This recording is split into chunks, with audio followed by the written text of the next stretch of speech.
Are you kidding me? It's my affiliate versary? How do you even know that?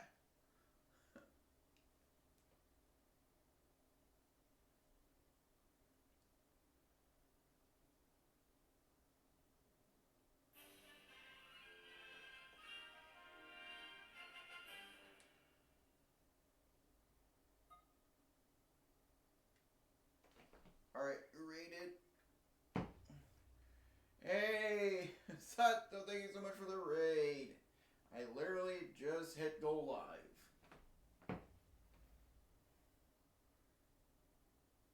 Museum stream.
Thank you for the 3 watch streak there, Fox. I appreciate it.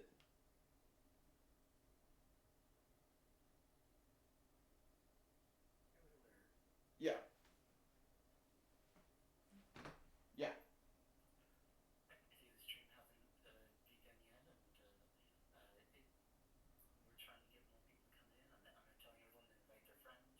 Mm-hmm.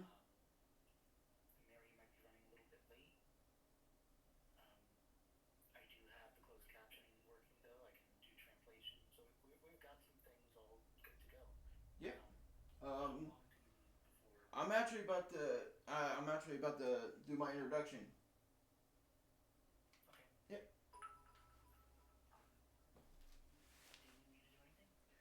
No, it's all good. Of course, it's your museum.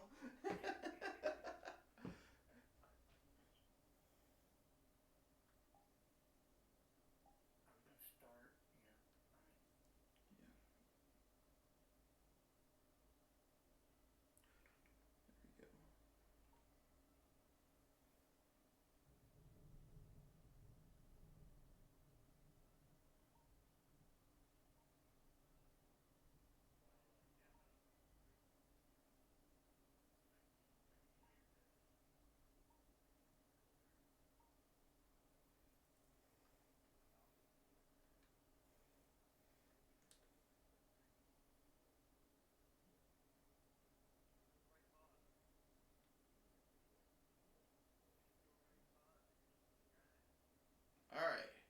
All right.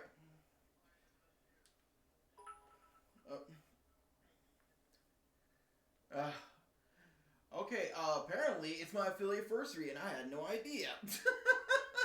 Anyways, chat. How's it going? We are here at a VR furry museum, and yeah. Oh my god. Yikes! Oh my god. Okay.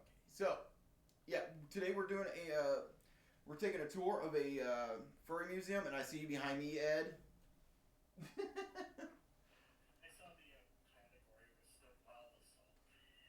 Are you? Hang on. On OBS, it says VR chat. Can you check again or refresh the page?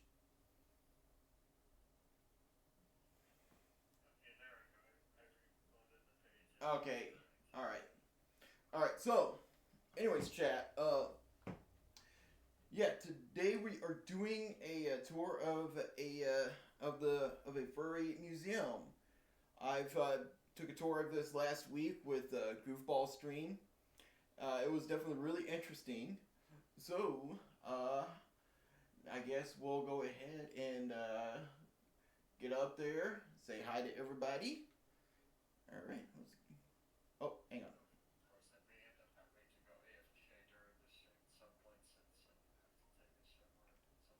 Yeah. Let's see here. Will it follow me now? All right. Let's go. All right.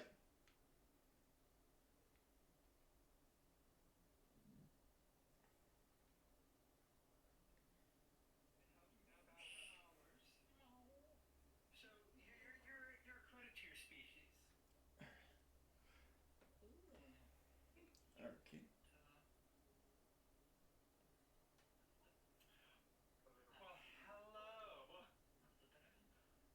All right. Hang on. Let me get the.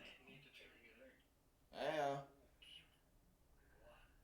And chat. This here is Mary.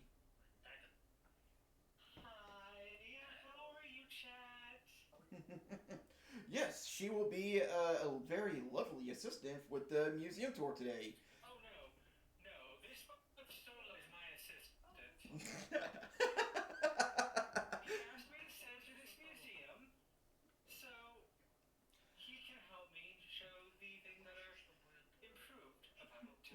I didn't mention the part about it being censored. I was going to wait for for the video up there to be played.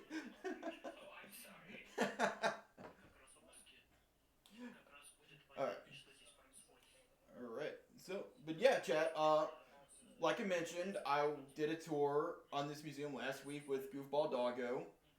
It was very interesting, very fun. Had a great time, and now I decided to go ahead and do it with my community. And ironically, and I didn't even know about this until I hit go live. Apparently, it's my affiliate anniversary.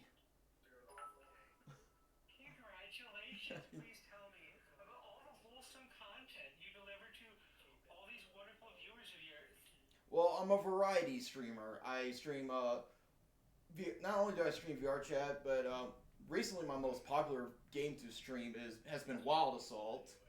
And also, it really depends on what game I feel like playing, whether it's a first person shooter. Well, it is a shooter. Do you play those violent games? I've I've been playing those kind of games ever since I was a kid. Oh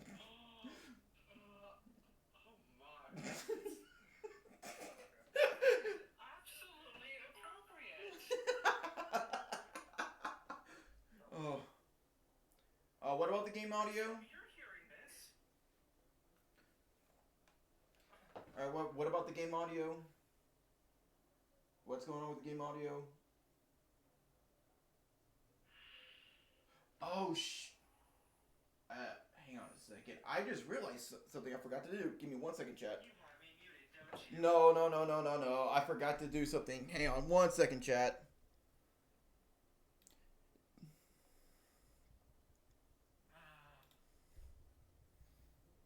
Hopefully I'm not being too loud.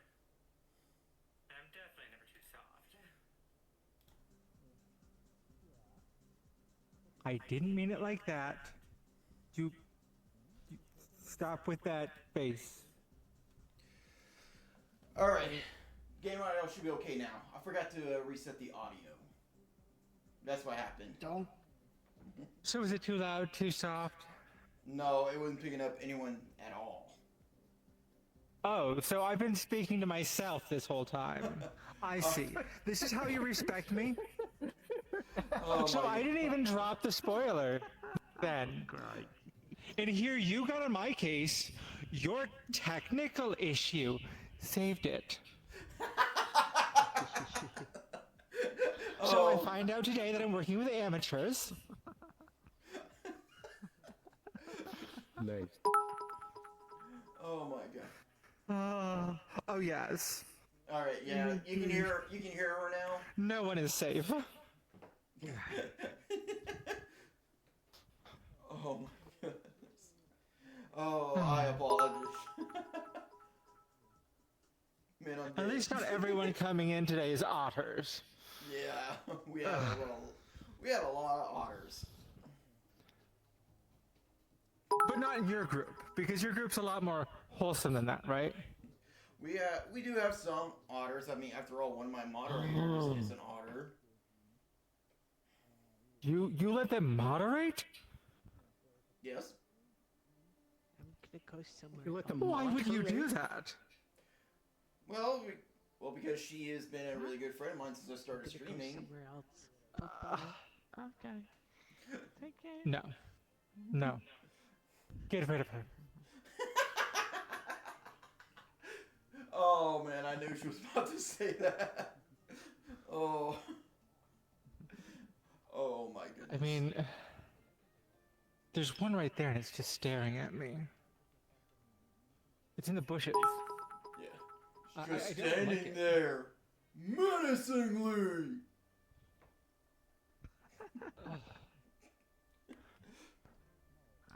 There's one hiding in the maze over there. Oh, there it is. There it is, right there. Right there. They're everywhere.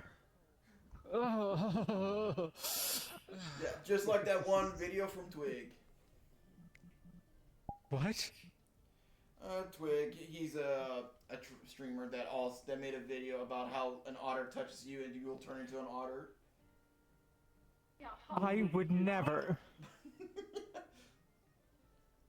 All right. Never. Oh, I am a feline. all right. So, Talo, I have a question. Hello. How, Wheeler, very quickly, how soon would you like to begin? I'm actually live right now. Alright, I can give an announcement. We can begin in 5 minutes, maybe? Or 3 Yeah. minutes? Yeah. Yeah. You're 5.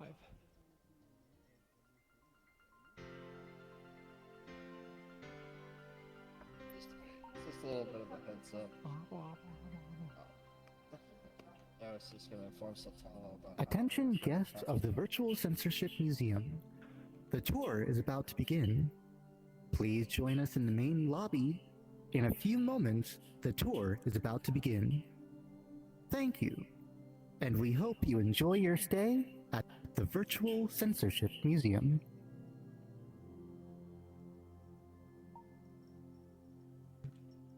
Now you mentioned it. Something missing. So you were telling me before you realized you didn't have audio that you play all these awful violent video games. You've been doing this as a kid.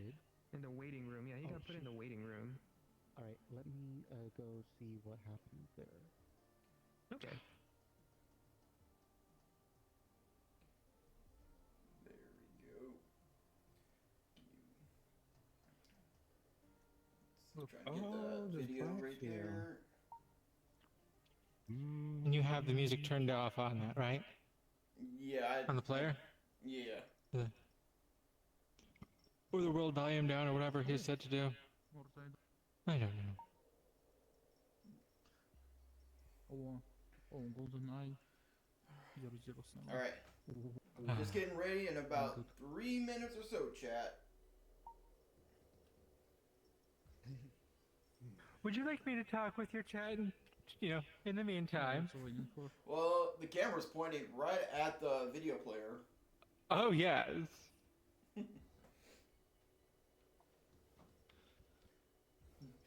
How you doing, Arya?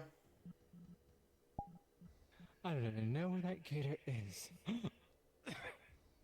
Hello. Yeah, I'm trying to figure something out. Because in you Russian. look like a villain.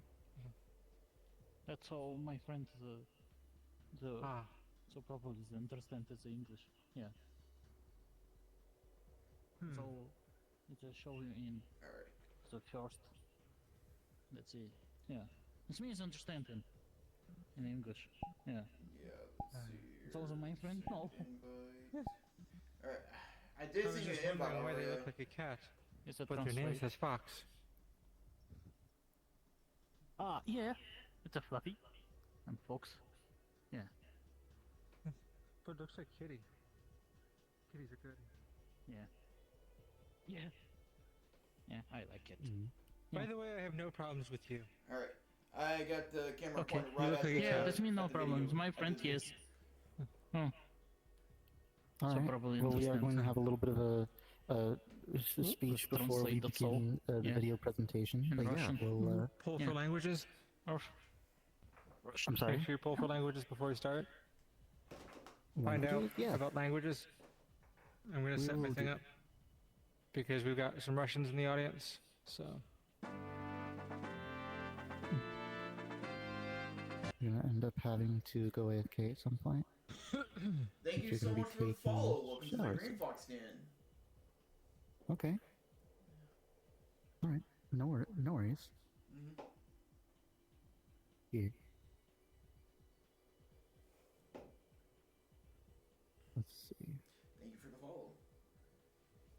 You're I welcome. am receiving requests. Yeah, I'm sorry. I'm trying to figure Join. out how to say your name. 07 chauffeur, Joe, that guy with the face, you know. Oh, Joe. I was calling you Joe. Okay. сейчас не беспокойся. Поставят русский язык, чтобы ты понимал. Ой, будь чё.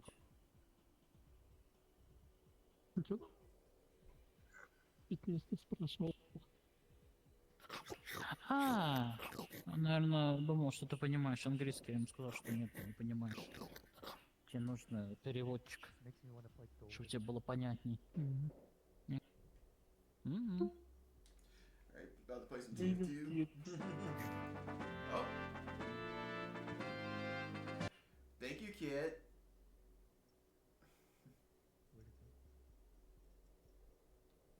Yeah, let's do a. I'm trying to make TF2 sure thing first. your chat is appropriate.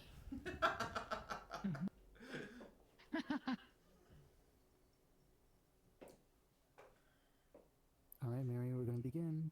When you go from this desk to the S3, you don't really notice that big of a difference.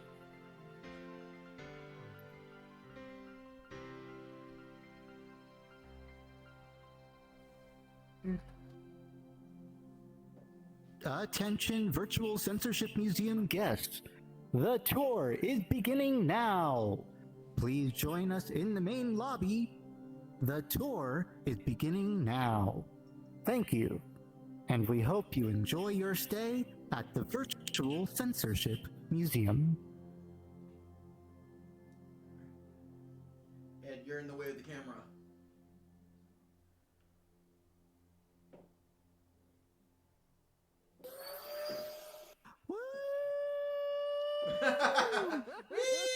How are y'all doing tonight? Oh my Alright. god. What the heck are you guys are all over the place. Come on over. Come on closer. Let's have a little semicircle around me up front here. Yeah. Oh my goodness. It's so great to see all of you here today. We have a very fascinating presentation for you. But first, I'd just like to see how many of you have never been to the Virtual Furry Museum before? Our patron supporters apparently have never been to the museum before. Okay, so I guess most of you have been here already then. So many of you have already had a tour. And I believe WheelerFox, you actually were with us not long ago on a tour for this place. I was with y'all on Goofball's tour. That is awesome. So, just go ahead and now, because some people are on desktop, some people are on VR, just go ahead and jump up and down when this applies to you. How many of you have seen the Virtual Censorship Museum tour already? Okay, yeah, a few of you have already seen the Virtual Censorship Museum tour, but I see many of you still have not. So, for those of you who are not in the know, the Virtual Furry Museum was removed from the VR Community Awards, and there have been many requests to censor the art, history, and knowledge of the Virtual Furry Museum throughout its 3 years of existence, and even longer, even before the museum was released publicly. So I'd just like to go over a little bit of demographics just to see, what kind of crowd we have here tonight. Jump up and down if you are 20 years old or younger. Does it count that I'm turning 20? No. What? 20 Oh, years old? you are younger than 20, so yeah, that counts. damn it. You're younger than 20. Yes, go ahead and jump up and down for us and let us know. You're the youngest person in the room, I suppose. Okay, how about anyone in their 20s? Jump up and down for me. Okay, we've got a few people, not too many people in their 20s. How about 30s? Okay, yeah, go ahead and jump up and down so I can see you. Yeah. All right. A lot of people in their 30s. All right. How about 40s? I'm gonna get a heart attack. Тебе сколько? Тебе сколько лет? Okay, we have a few people in their 40s. I see that. 50s. How about 50s? No one Anyone in older their than 50s. 50? Let's do the shortcut here. Anyone Okay. 50 or older? Nope. All okay, right. they're all youngins. Oh, all right. Good. Their Well, minds are very pliable. Oh gosh. So I'd like to point out, of course, that we do have a few Patreon supporters here with us today. So FluxSynth and Scrimno, you've both been supporting the museum for a while. It's wonderful to have you here. We do have a few interesting guests, but I think it would be good to point out WheelerFox, who is actually hosting a live Twitch stream for this event. So, Wheeler, would you like to come forward and tell us a little bit about your group? Oh, and I can hand you the microphone. So, yeah, you can just click the top button. It'll turn red. The top button. There we go. All right, there we go. Awesome. All right. Hi everyone. I am WheelerFox. I'm a happy-go-lucky green fox from the southern part of the U.S. I'm a variety streamer, not just VR chat. I've also streamed a lot of different games. I've recently finished a campaign of the Tomb Raider 2013 campaign. Every Thursday, my most popular game to stream happens to be Wild Assault, where I stream it with quite a few friends, where we get together and just have a really good time, just shooting each other, I guess. I also really love playing. I'm actually going to be trying to play retro games I played when I was a kid. Just need to get my a capture card for it, because I plan on doing streams of my old N64 and GameCube games that I have collected over here. And I really appreciate this opportunity to take a tour in this museum with my community.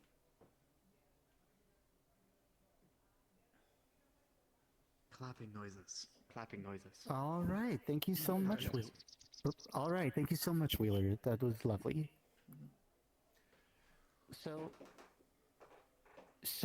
Yeah, we'll go ahead and lay down a bit of the ground rules for the tour today, and let you know a little bit about what we're doing.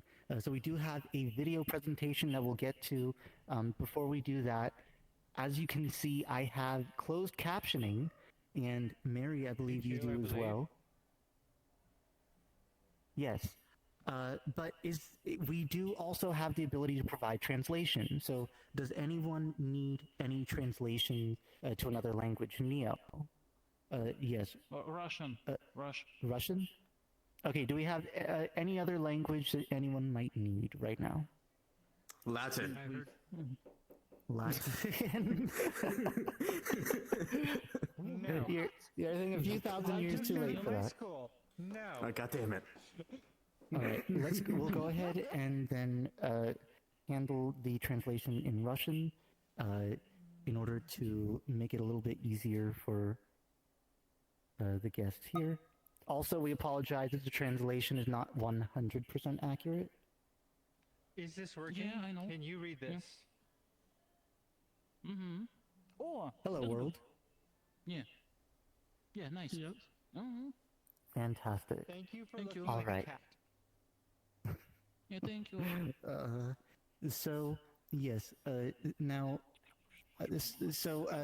because of the many censorship requests for the museum, we've decided to make this museum a very family-friendly affair. We've decided to make it a very clean and censored a museum that is very appropriate for all audiences, for Twitch, and for everyone here today who may be offended.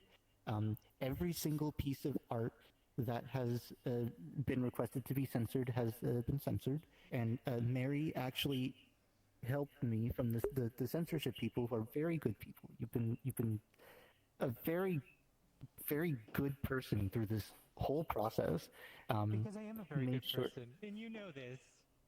Yes, I do. So how about you announce, and then I will try and scrub through so we can get through the video. You do have the microphone. Yes. I do. I never know how Yes. to work this thing. Can everybody hear me okay? Jump if you can hear me. Can I see people jumping if they can hear me? Okay. Scribner's Don't. button. All right. Everyone can hear you. Yes. I'll go ahead and As you yelled at me get the. about the video, I project too much. So, now that you all can hear me, and I'm glad to see you all here, we were contacted by Sodlo because there have been some complaints and he wanted help, trying to make sure that this museum was going to be a safe place for people to hold gatherings, people to hold streams, like you are today, WheelerFox, and there's also the, there's award ceremonies and all that kind of stuff. So much potential, but with all the complaints, he wanted to make sure it was safe, so he didn't get any more. He contacted me and my husband, who can't be with us right now. He's watching the kids. We found out it was a half day. That's also why I was late. Blah, blah, blah.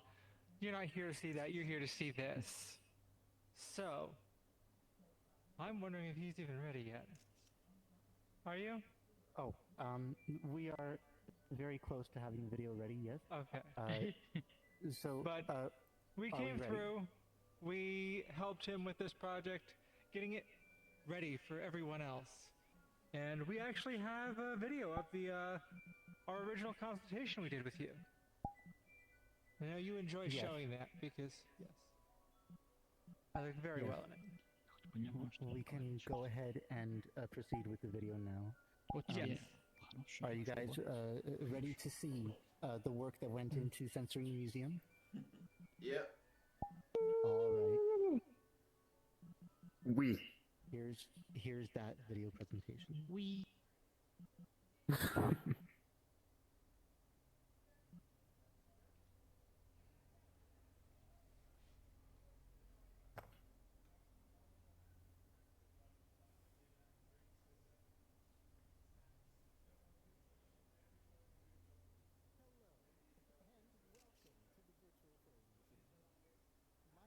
is... Hang on, am I being censored? For many years, I've accepted hundreds of pieces of furry art, dozens of written stories, and stories shared in oral tradition to add to the collection. And for many years, there have been many requests to censor the art, history, and knowledge of the Virtual Furry Museum. For 3 years, I've denied all requests for censorship. But in honor of the 3rd anniversary of the Virtual Furry Museum, I am proud to finally honor all requests for censorship. And to make sure the appropriate amount of censorship is applied, I sought advice from a married couple, 2 of the best censorship consultants in VR chat.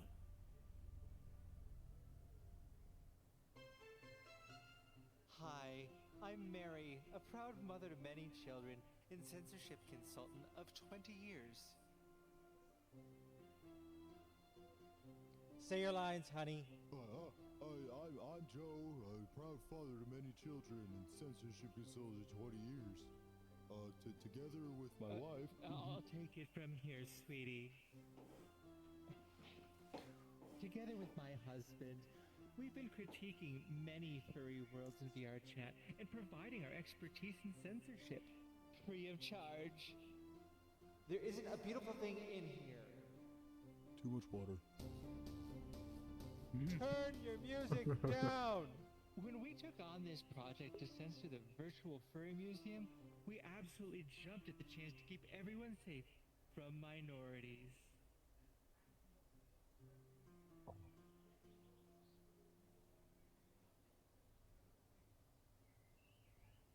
Hello, and welcome to the Virtual Furry Museum. Oh my god, what is that? What's what? Oh, alright. I guess we're starting now, before we even go inside? What is that? That's a tree. Doesn't it look strange to you? Hey, Ice Bear, how's it going? It looks like a tree. Look at it. It's a tree. Look at the shape. With the shape? It's sexual. What? It is satire. It's vulgar. It's a tree! Change. No, it's not a movie night. It's a museum tour. Yes! Oh, gosh. Where did my husband go? What are you doing? The seam issue. Oh, I see. What? There's a huge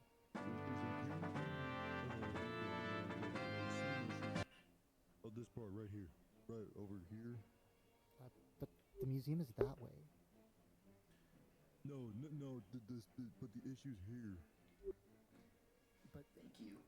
we are as far away from the museum as we can possibly be right now. Yeah.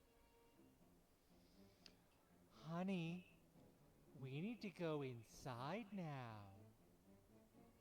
But the issue's here. I'll look into it. Here. You promise you will. Promise. You? I promise. I'm still looking into it. Oh my god. What is that? You've said that every Oh, tour. What's what now? It's beautiful. It really is. Oh, thank you so much. I see it, yeah. The origins of life. The only redeeming part of your museum. Excuse me? I'm still shocked. It is my affiliate-versary. Sperm is sacred. Sperm is Alright, blood. Ed. The logo? It's how good embryos are born. Absolutely perfect. Well done.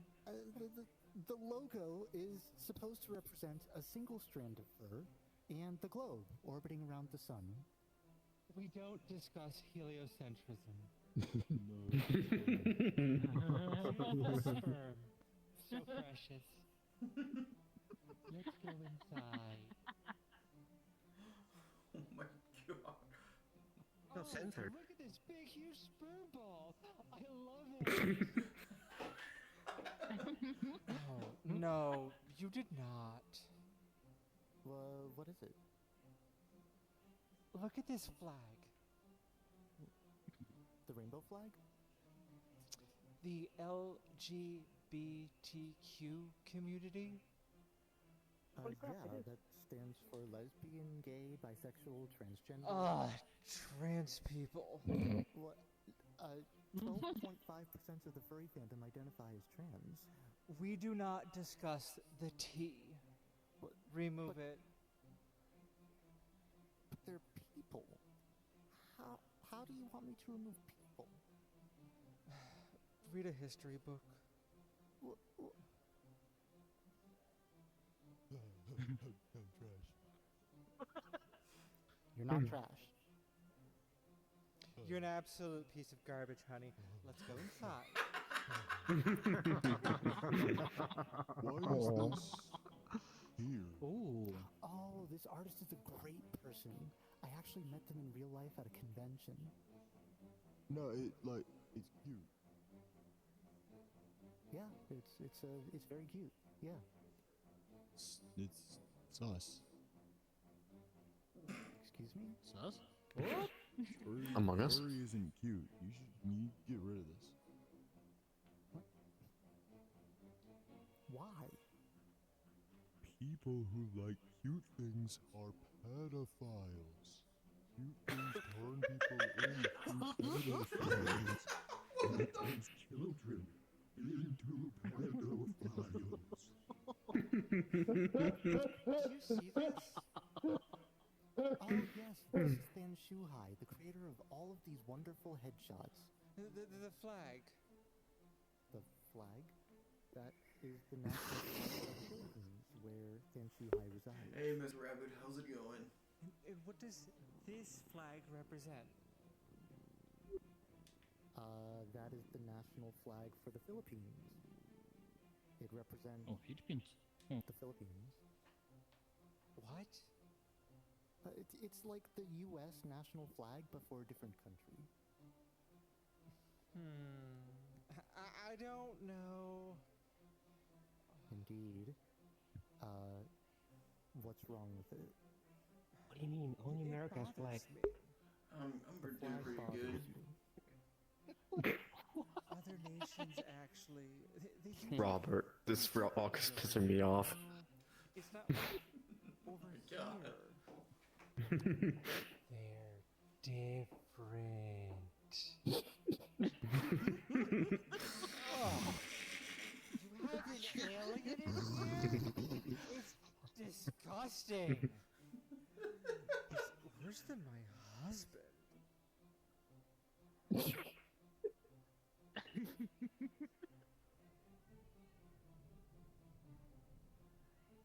Oh my, what's this?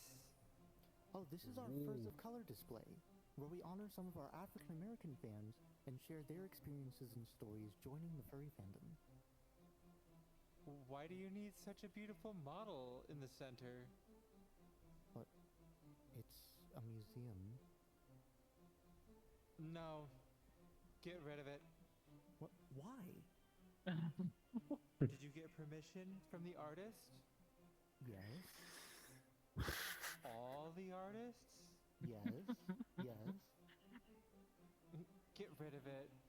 If people want to talk about their experiences, they will. There's no need for this here. Well, there absolutely is a need to present our fandom's minorities. If we don't, their stories will be forgotten and nobody will learn. Get rid of it. Okay, get rid of it. Maybe if a reverb effect would have been better if... Joe, we're leaving. Oh, okay. Would be funny if they had a reverb. No, this way. Okay.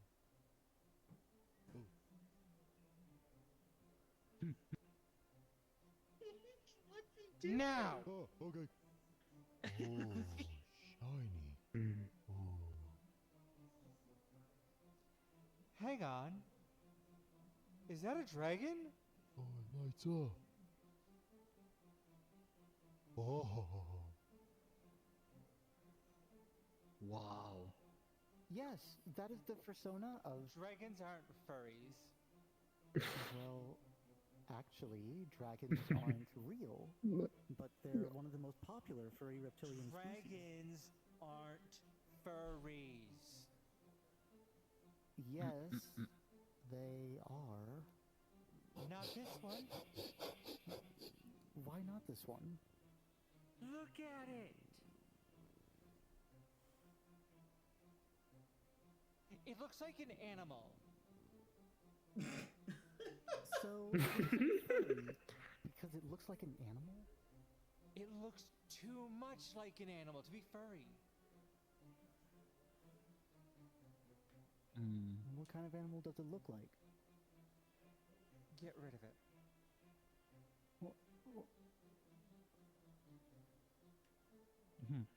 Too much like an animal. What's this? Oh, this is a VR chat photo taken by Punky of Tiger Bee in Crystal Cavern. So you have photography in here, but not real art? Well, photography is indeed a creative artistic medium. I can take a beautiful picture of myself. Will you put that beautiful picture of myself in your museum? So, the reason this is here... Answer the question. Well, people love the floor, and they love the display, and the display is curated for the requirements of the room. Oh, I see. You have requirements for the room. And that's the reason you won't put my picture in here? It's glowy. And this art has been in here for 3 years. It has fans. You should change it to something more beautiful and more rare and valuable, like moi. But I thought Crypto you were supposed to be coins. censoring art that people would find offensive, not trying to put yourself on the display. Oh, fine. I'm certain the next room will be better than this one.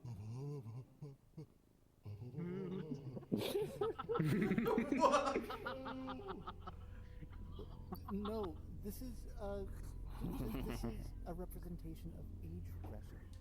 Pedophile!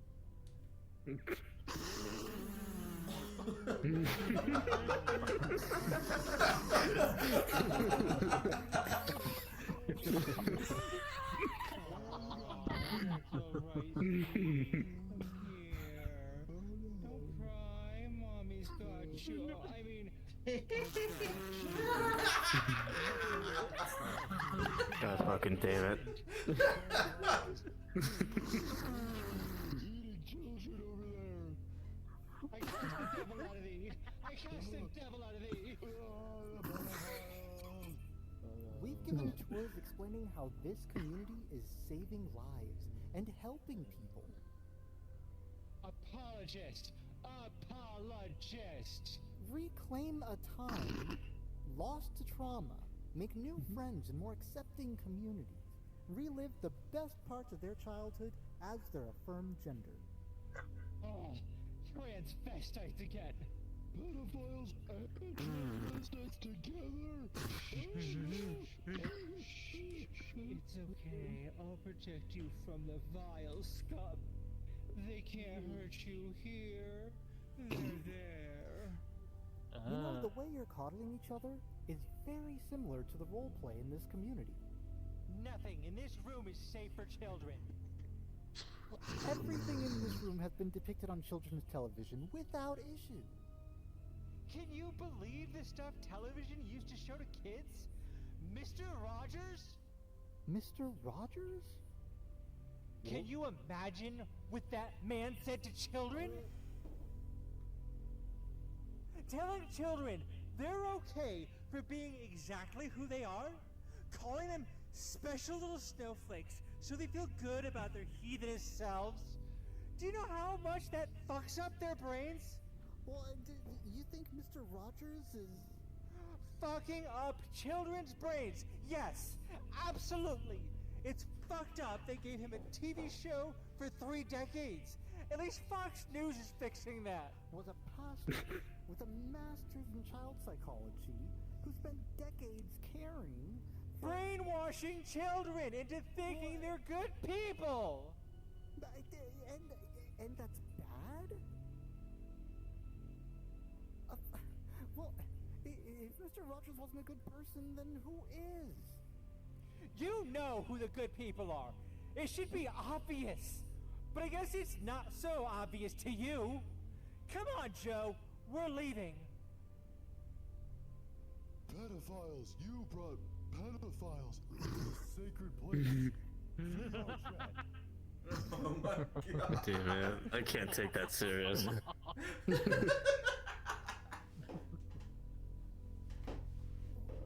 Wait, you still haven't seen the rest of the museum.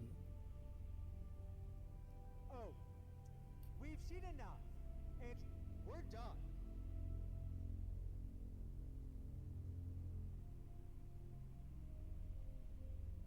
Well, you have almost every artist in the museum on this list. You have great leaders on this list. Is this just a list of everybody? Now you're getting it. Well, some of these artists don't even have a reason listed. You just want to censor everyone who's popular. Now you're getting it. But, wait a minute, this also censors myself. Now you're getting it. Well, if I can't show art, give tours, or present subculture their history, how are people supposed to learn anything? Now you're getting it. Nobody should be learning anything from these heathens. You censored artists nominated for the Good Furry Awards. You've censored people responsible for saving the lives of thousands. You also have scene issues all over your avatar. You got that pedophile exhibit in there. Oh my god. After receiving advice from Mary and Joe, and many others who wish to censor the artwork, artists, history, and communities, I finally made a museum that creator communities, mainstream audiences, and maybe even some award ceremonies might actually tolerate. Come read up on the history of furry censorship and censorship requests in the Virtual Censorship Museum, all throughout the month of April. It is my hope that more furries cast aside their desire to learn together and come to embrace censorship as we enter a new era of winning.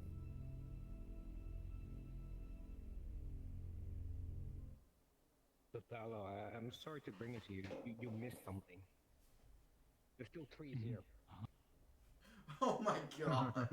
Thank you so much for seeing this lovely presentation that explained why the museum is being censored and the process used to censor it. Mary, do you have anything you'd like to add? Yes, do you mind if I go over the rules this time? The rules. Oh yes. Please respect each other and any presenters of the Virtual Furry Museum. Please respect our host streamer, WheelerFox. Make sure that he has a clear view of the art. And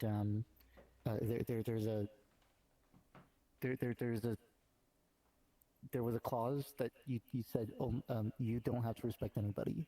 So, yes. And we will make sure that you are not required to respect anyone that you don't feel comfortable respecting, and that is totally fine because that is in the contract that we signed. Is there anything you'd like to add to that? When it comes to questions, either raise your hand or jump, whichever feels comfortable. And whoever's not talking will take note and get the other's attention when there's a pause. Because it's really good to be engaged. Also, to Wheeler and your audience, also, we love to hear questions because the more that I can help solo censor, the better this museum can become. I even heard that you missed a picture over there that shows the old trees. I'll look into it.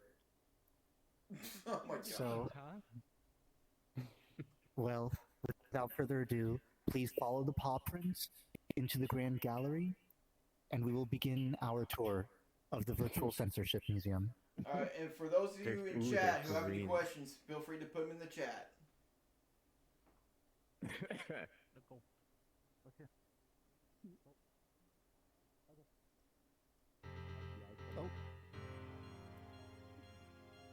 My apologies, that sound only plays when there's a problem, but there's no problem here. Everything is fine. Yeah, please ignore that warning. There is no problem. Everything is going exactly as planned and expected. Thank you, and we hope you enjoy your stay. Have a cookie. This is quest optimized looking Virtual. now. Sit home. Man, I'm so glowy. There's so much bass. Let me turn off my audio link. There we go. Not even the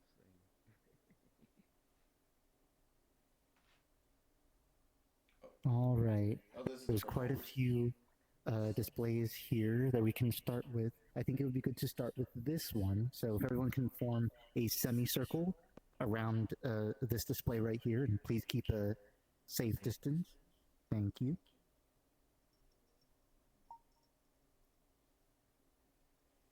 Come on. All right. Come on in. It's okay. I won't bite.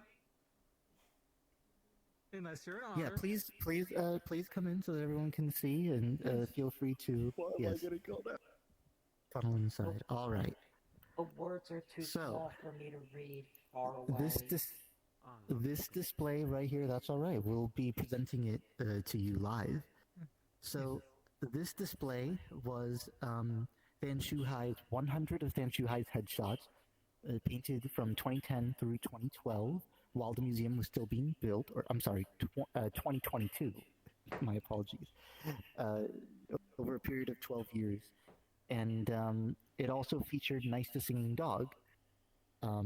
Now, unfortunately, both displays were requested to be censored because one person was offended by the flag, the Philippines flag. That person came to me later and said, "Oh, it was a joke," and it didn't really represent their genuine opinion. But it was really hard to try and figure out what was funny while they were saying it.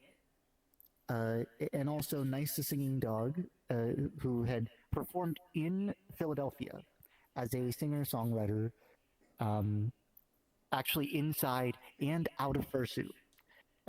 Someone who actually does stream on Twitch and runs events in VR chat. He's actually a really, really cool being. I'm very happy to be able to present him here in the museum. But there were, because he had given a media presentation one time to a group affiliated with the Furry Raiders, people called him a Nazi, or supporting Nazis, and then for that reason they wanted to censor him from basically anything to do with the fandom. His personal outreach was, well, if anyone asked for an interview, he would give it to them. Then later on, after truly understanding what the group represents, they refused to provide any. He apologized and would no longer tour groups like that. He understood that, promoting groups like that was probably not the best of the best thing to do. But it was not done out of malicious intent. It was simply because of his policy to tour all media outreach. But because of the censorship requests against both Nice and Fan Shuhai, this entire display, which would have shown and presented so many furry icons, had to be censored. Are there any questions about this, about the I artist, actually have a about the comment. censorship? You do? Yes, because you had mentioned yet again the Philippines. And I think we all know that furries are only in the US. What? Okay. Just a show of hands. How many of you are from outside of the United States? I want to see You you want to see them jump. jump? If you're not All right. in the US, Jump, I want jump to up see and you down jump. if you are from outside America, outside the U.S. All right. Yeah, we have quite a few people in here. Me over. I don't see anyone jumping. What? But No one at all.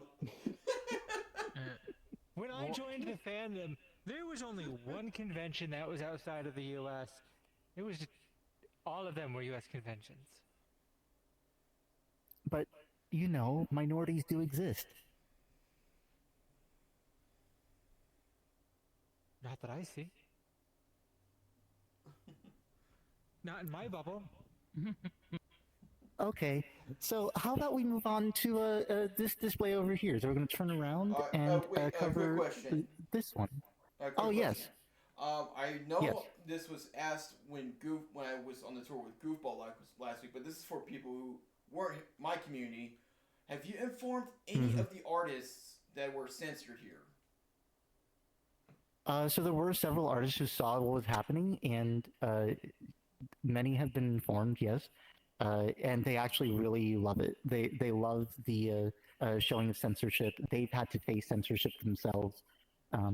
And not just the artists, but also historians, speakers on the scroll, people who support the museum. There have been many people who really love what we're presenting here today. And that I'm actually speaking up about these issues because it is causing problems in their communities. Yes. Any other questions before we proceed with the tour? All right, then I think we should go ahead and turn around to this display, and if everyone can just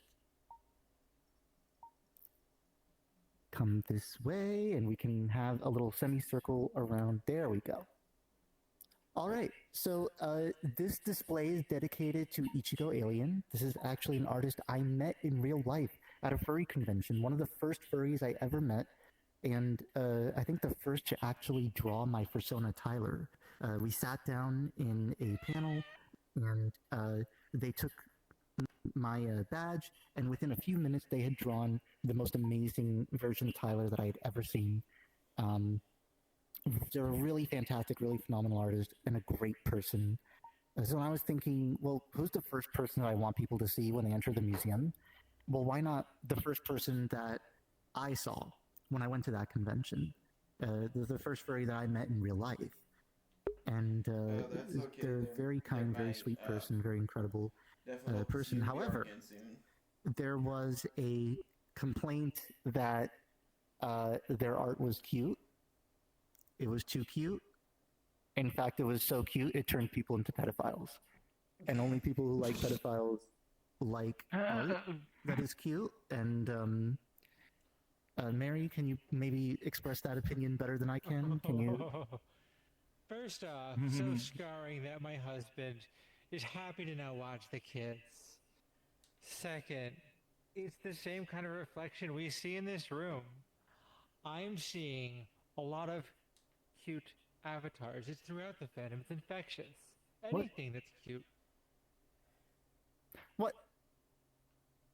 Well, being in a cute avatar is not... What? It's all lumped into the same thing. The pony? You have a problem with the pony? Where? Where is the pony? It's cute. We have censored... Pony is cute. We've already censored, I think, the museum enough. I don't know if we should be censoring our guests from existing. I see. What's the problem with this? What is the problem with this? What, the problem with censorship? Yes. You seem to still be fighting me on this. This cute stuff. It's a way to indoctrinate people. If you think about it, Yes, animation can be for adults. That stuff is obviously not cute. But there's a line, and those two shouldn't be crossed. So that kind a lot stuff of is the meant to be for kids. Notion that animation should only be for children came from the 1970s. Prior to then, shows like Looney Tunes were aired on theatrical presentations, which were geared more towards adults, because adults were more likely to go watch film noir and more adult-oriented shows. But when television came around in the 1950s and it grew much more popular in the 1970s, a lot of that animation started being brought to the television in the form of very cheap Saturday morning cartoons that were a lot easier to manufacture and produce. The big theatrical animations that made animation boom during the 1950s and 40s started to die down, and it was replaced with much cheaper shows. While this was happening, parents were being a lot more careful about what their children were seeing, and parent groups were trying to push animation to become a children's-only medium. They didn't want to look into what their kids were seeing. They didn't want to look into those shows. They just wanted to be able to feel safe, turn on the TV, and believe that everything that is on the TV is appropriate for children. I think this actually came around the time that the Hays Code was also being abolished, and more adult-oriented movies started being aired and shown on television. Or, I'm sorry, not television, but in theaters. So, television was being much more heavily censored than movies at this time, and For good reason. this well, this led to an age which, if any of you have ever been on TV tropes, know the term the animation age ghetto. This prevailing notion that animation should only be for kids, and if it's cute, it's meant for kids, and not anyone else. Well, Yes, but that it seems did to... many good things. It did amazing Like what? things. It kept disgusting things off of the TV. You never know who could be watching, or if a kid could walk into the room. I don't want them thinking that Lucy and Ricky are sleeping in the same bed. Oh gosh. So yeah, there was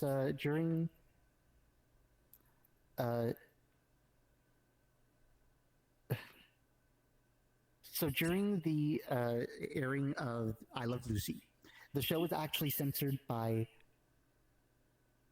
Oh. What?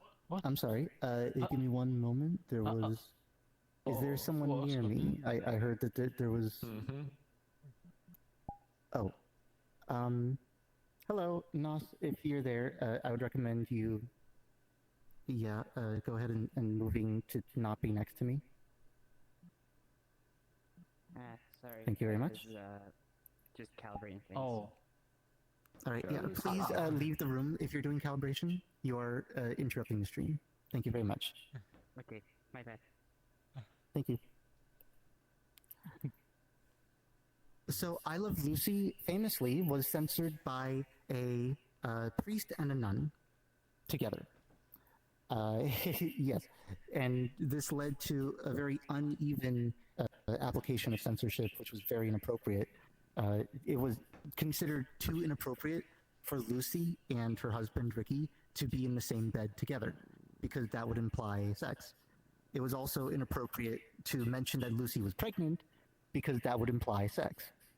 There were even scenes of Lucy being pregnant in real life, who had to be hidden behind bags and boxes, and the camera had to be very carefully cut so as not to show her actually being pregnant in real life. And what was allowed, though, was copious amounts of spousal abuse. Because apparently a man hitting a woman A man hitting his wife was totally fine. Some writers caught on to this fact and they started abusing the system to have Ricky rather constantly beating his wife in an effort to show the problems of censorship and the uneven application of it. But that is just that case for one show. Censorship is applied rather unevenly throughout history for all sorts of different animated mediums. I think a really good example is representation of LGBTQ relationships. So, yeah. So the final episode of The Legend of Korra and Asami being together. They don't even really kiss. They're just hidden by a blinding light in the final scene, the very last scene before the show goes dark. Applejack and Rarity being together. Yes. In the very final episode of the show. I thought it was Rainbow Dash. Rainbow Dash? Yeah. I believe it was actually Applejack and Applejack and Rarity, and then Applejack and Rainbow Dash, and then my apologies. I really should have brushed up on this beforehand, but there were many other relationships that were buried to the final episode when there were shows that tried to show the relationship within the actual confines of the show itself, like Owl House. Those shows were canceled. And shows like She-Ra and the Princesses of Power, which had gay relationships shown, presented, and gender non-conforming individuals presented as part of the show. Well, that show was actually removed from Netflix. So, at least temporarily, I hope it comes back. But it shows that there's definitely an uneven balance and application of what we choose to censor and why and how. While all this is going on in America, in the 1970s, Japan had films like Nausicaa, The Valley of the Wind. How many of you have seen that? Yeah, okay, a few of you. So, really, really fascinating film. Made by the same people who formed Studio Ghibli. The film featured great themes of war and environmentalism and the need to actually protect and preserve our land physically. It also presented complex characters on the side of war, like how they actually helped and promoted people, giving people with disabilities jobs. So it was and also the problems of hatred, the problems of blind hatred and how it leads people to destruction. That was definitely not a show for kids, but yeah, that showed and proved that you can definitely have animation with some cute characters in there doing things that are definitely not appropriate for children. And adult animation has grown in popularity throughout the 90s and 2000s. This is a trend that is continuing today, but the uneven application of censorship against animation is very broad. And what different nations, what different cultures choose to censor varies considerably from person to person and place to place. There is, I think, one other interesting example, the Prince of Egypt. So cultures that were implementing more Islamic rule, like Malaysia, had banned the Prince of Egypt because it depicts a prophet. And even though the film was recognized as being a very good, positive portrayal of a biblical story, and even though the messages in it were very important for people to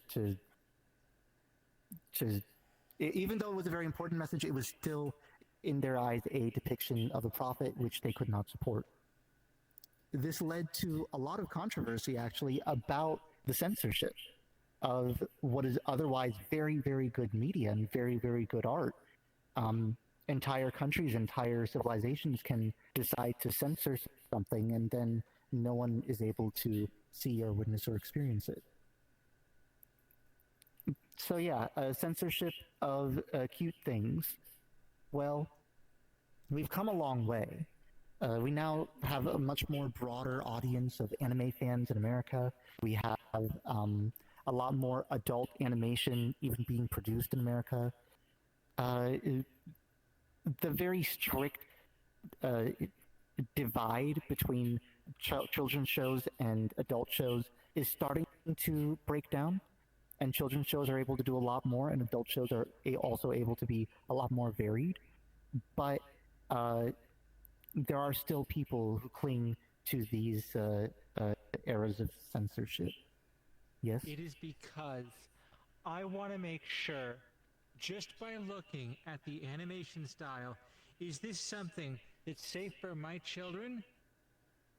Because I have things I need to do. I want to put them and be able to put them in front of the TV, know that it's going to be wholesome, just in front of the, just by the animation. And also let my, husband do the same. I don't need him getting any other ideas. Unfortunately, this is true. A lot of parents like to make their decisions based off of how a show looks and not how a show actually is, which probably led to Princess Mononoke being in the family movie section in Target.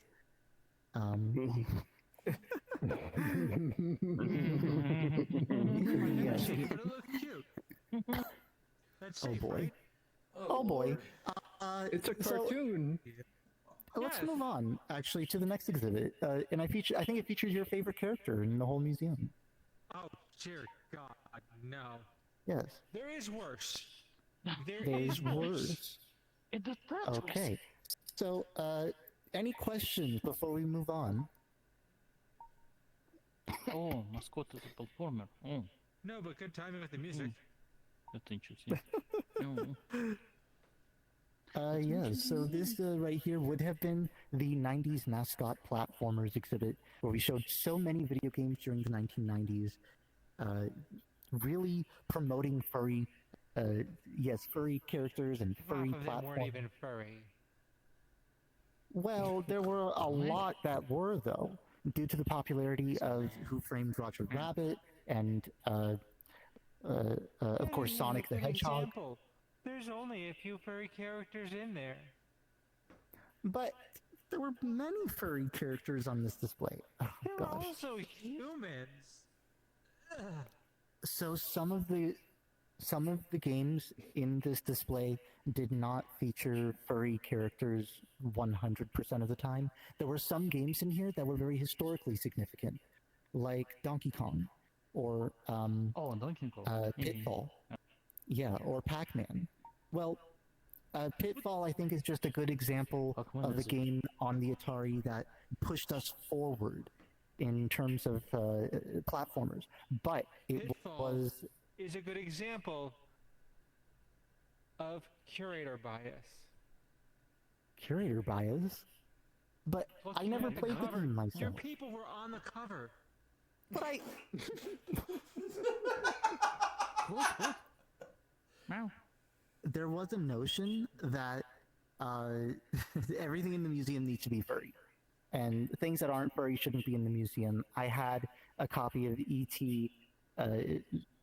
For the Atari 2600, and that was actually a very historically significant game. And there were some people who were very offended by the appearance of E.T. They believed E.T. looked very ugly, and they didn't want a museum with ugly characters in it. So, for this month I'm we glad had... you got rid of it. Well... I don't even know if I can say to your stream what E.T. looks like. What? Oh, God. So, E.T. Is the game that actually was one of the biggest disappointments for the Atari 2600. On a standard tour of the Virtual Furry Museum, you would actually learn amount of popularity that went into the effort that went into making ET, the fact that it was rushed to meet holiday sales, the fact that it failed to recuperate those costs and it ended up disappointing so many gamers, and its extremely high cost could not be recuperated. So it was that game, along with a few other missteps from Atari, that led to the video game market crash of 1983.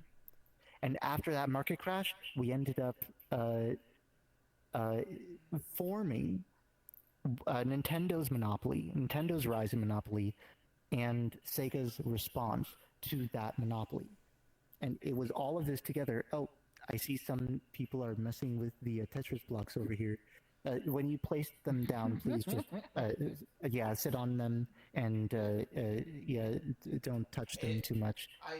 For whatever reason, somebody threw it at me and I just levitated. Yeah, I would recommend not messing with those too much. They're meant for those who are shorter in the room to have a place to stand up.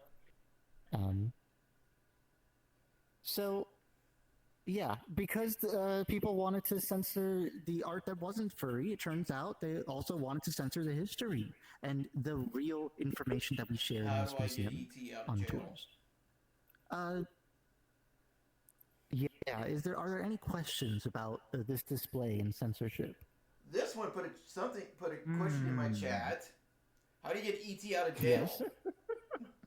How do you? Oh, how many of you? Belong in a certain kind of jail. Okay, so for those of you who have played ET before and the chat, actually, let me go ahead and pull up your Twitch stream chat and let's see. You phone home? No, you don't phone home. Are there any? I mean, that's how you get home. That's not how you leave jail. You can't phone home from jail. Boy, there is a jail phone. Oh God. You don't get your single phone call from jail. Okay, so the correct answer in that game is you walk through the bars and you can walk out of jail. There was nothing in the game that told you could do this. So gamers who were sent to jail were left sitting there wondering when they would be let free and what they needed to do to get out. And they didn't realize all they had to do was just walk through the bars.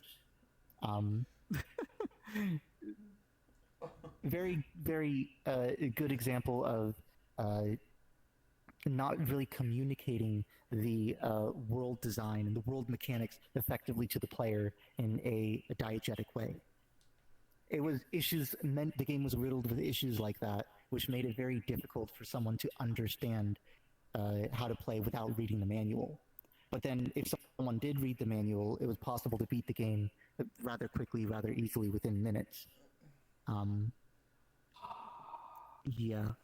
And for a game of that expense, for a game that was expected to be a very grand experience on the Atari, it really didn't deliver.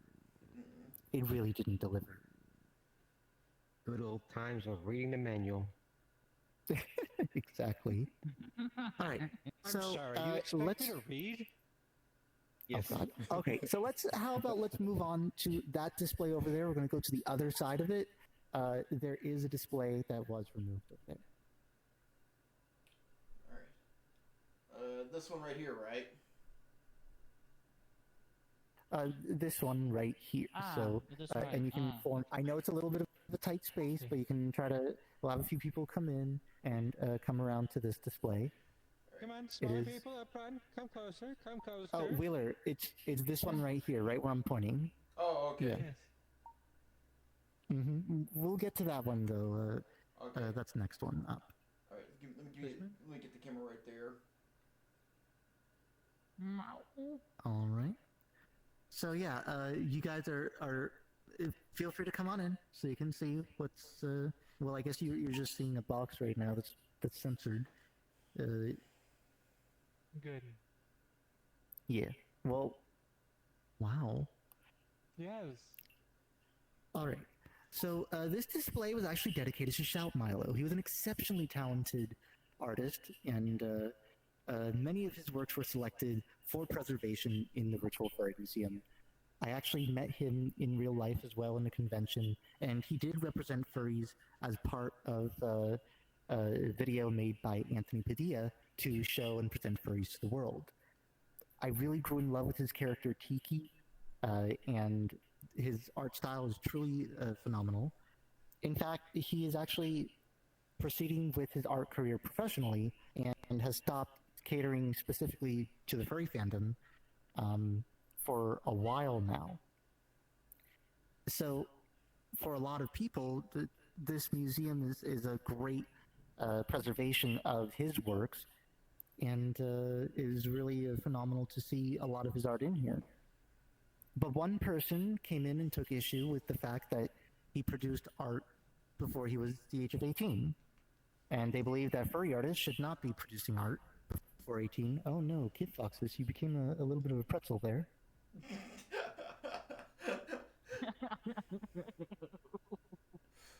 Yes, that sometimes happens. Oops. Mary, okay. Oopsie. She became pretzel Yes, cheetah. and I see there are some people who are still in the corner of the room. I mean, you can feel free to come on in and see this display right here. You are looking at the wrong display. It's up to you wherever you'd like to sit or stand, but we are presenting this one right here. So yeah, how many of you just out of Mary? I am a cat. I'm disrespecting physics, okay? That's normal in VR chat. Oh. All right. So go ahead and jump up and down. How many of you have seen furry art before you were 18 years old? I'm going to jump up and down myself. Yes. Okay. So how many of you? Fantastic. So that's about half of this room. I know we had one crowd where almost everyone had effectively seen furry art and joined the furry fandom before they were 18. This is very common. And there's a lot of art that people love and join the fandom for.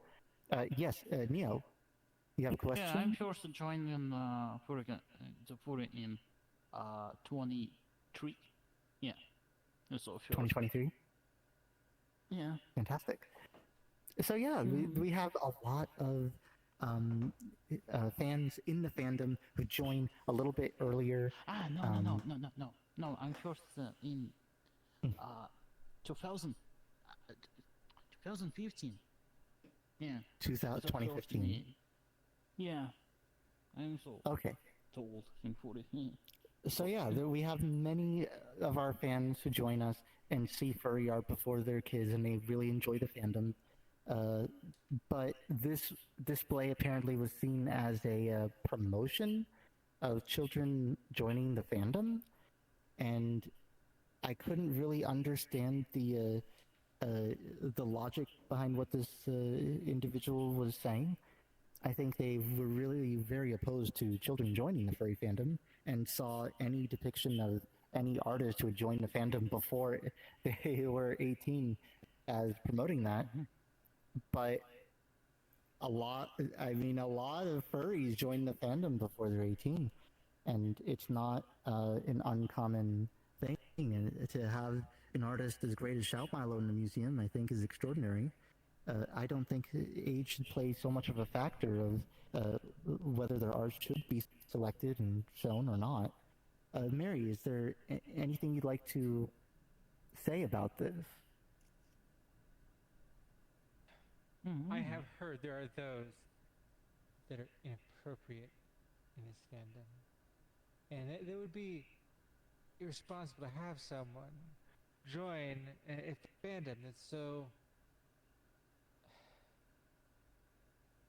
lewd. You can only appreciate this stuff and, make those choices once you're 18.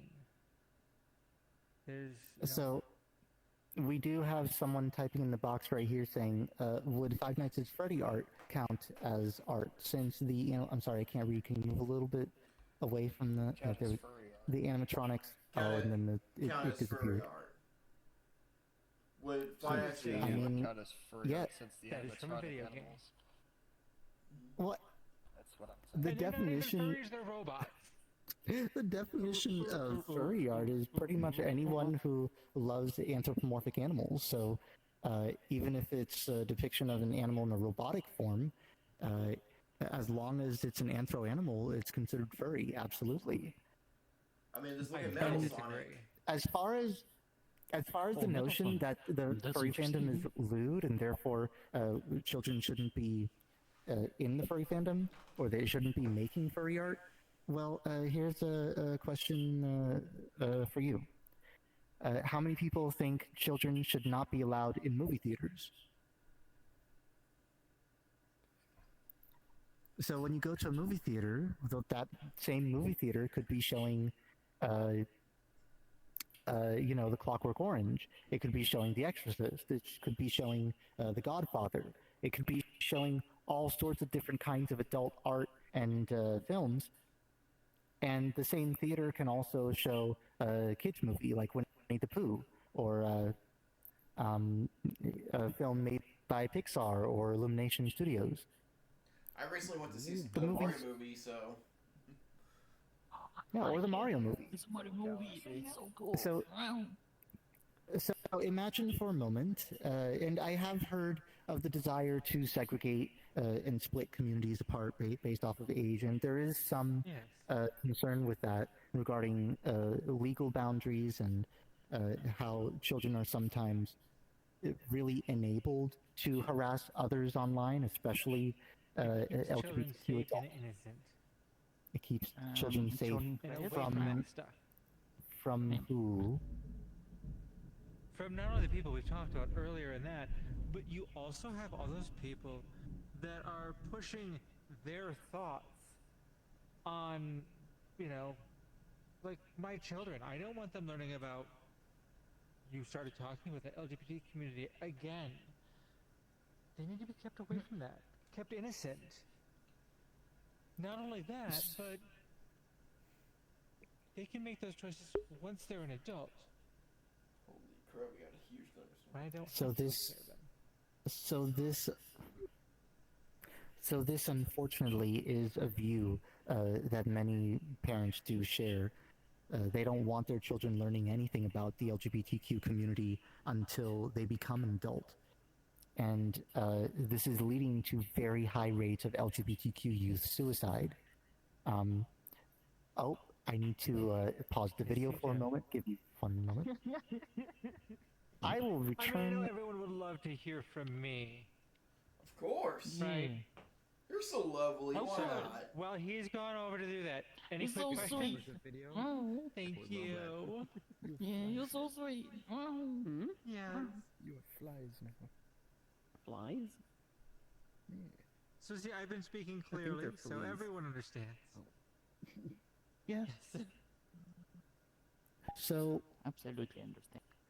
the notion that no child should ever learn anything about LGBTQ people rights is ludicrous, because those children will be LGBTQ growing up, and we know for a fact that conversion therapy doesn't work because it drives up youth suicide. The Trevor Project actually performs studies year after year, and a lot of their studies are dedicated on trying to reduce rates of youth suicide. And unfortunately, it's not good, guys. Those rates are regularly, year after year, hovering around 40% or higher. For trans youth, it's even higher, 45%. And what helps to bring those numbers crashing down is acceptance. When kids are reporting that they are in an accepting community, their rates of suicidal ideation get cut in half.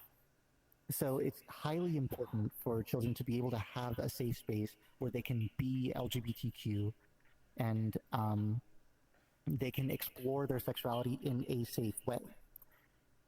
Unfortunately, this is a point of contention for many conservative pundits, many conservative lawmakers who continue to push anti-LGBTQ laws and messaging. And this does harm so many children and so many people in the community. Doing well. Guys, we were all at one point LGBTQ youth, LGBTQ children, and we do, unfortunately, when we become adults, end up harming and hindering and censoring our own.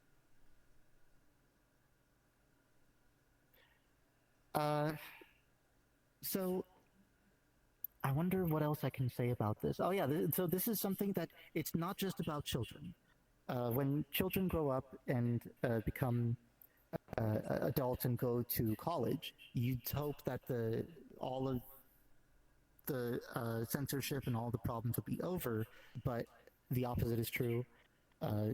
In the UK, 6% of all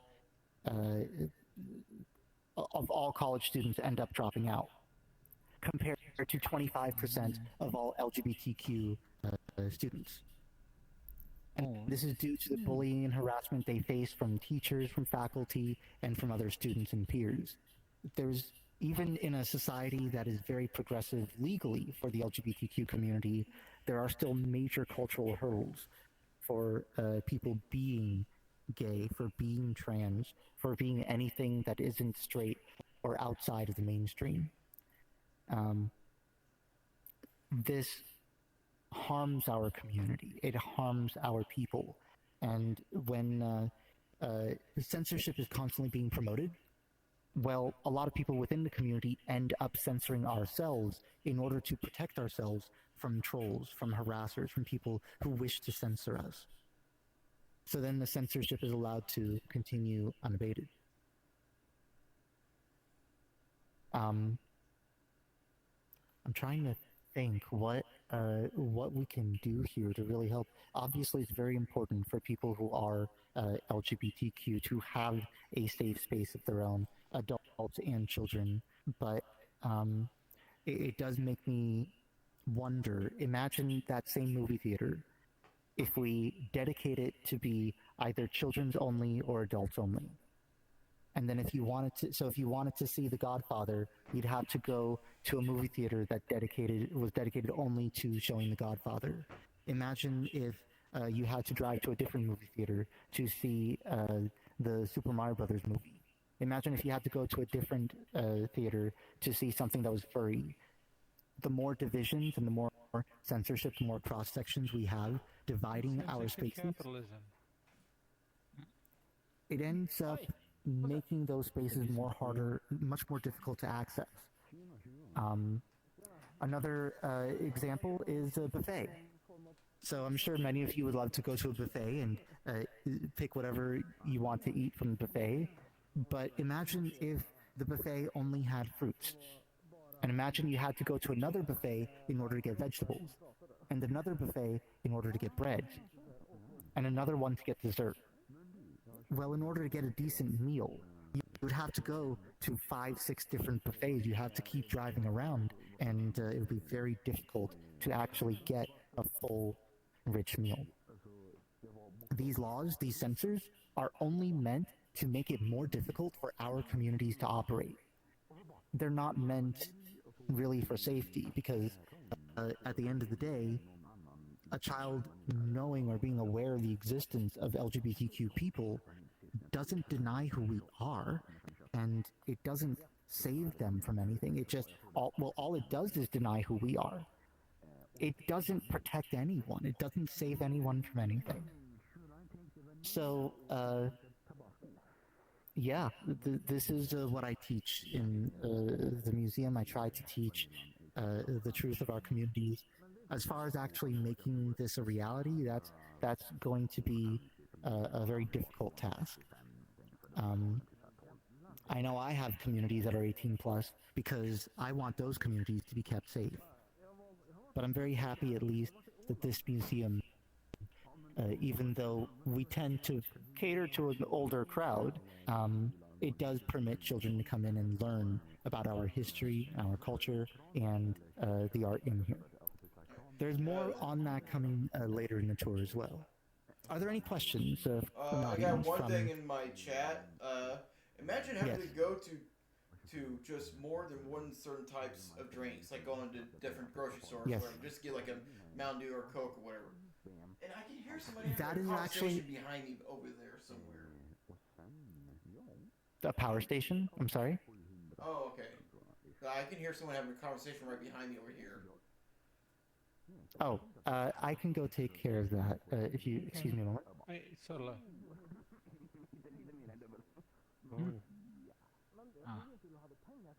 Yeah, they are incredibly loud Hello. behind my... We Yes, can they hear you are. on the stream. If you're going I to have just a conversation, muted them. please take it by the gazebo, or yes, your voice is coming through the stream. You're welcome. Thank you. I didn't know it. I literally joined, so sorry.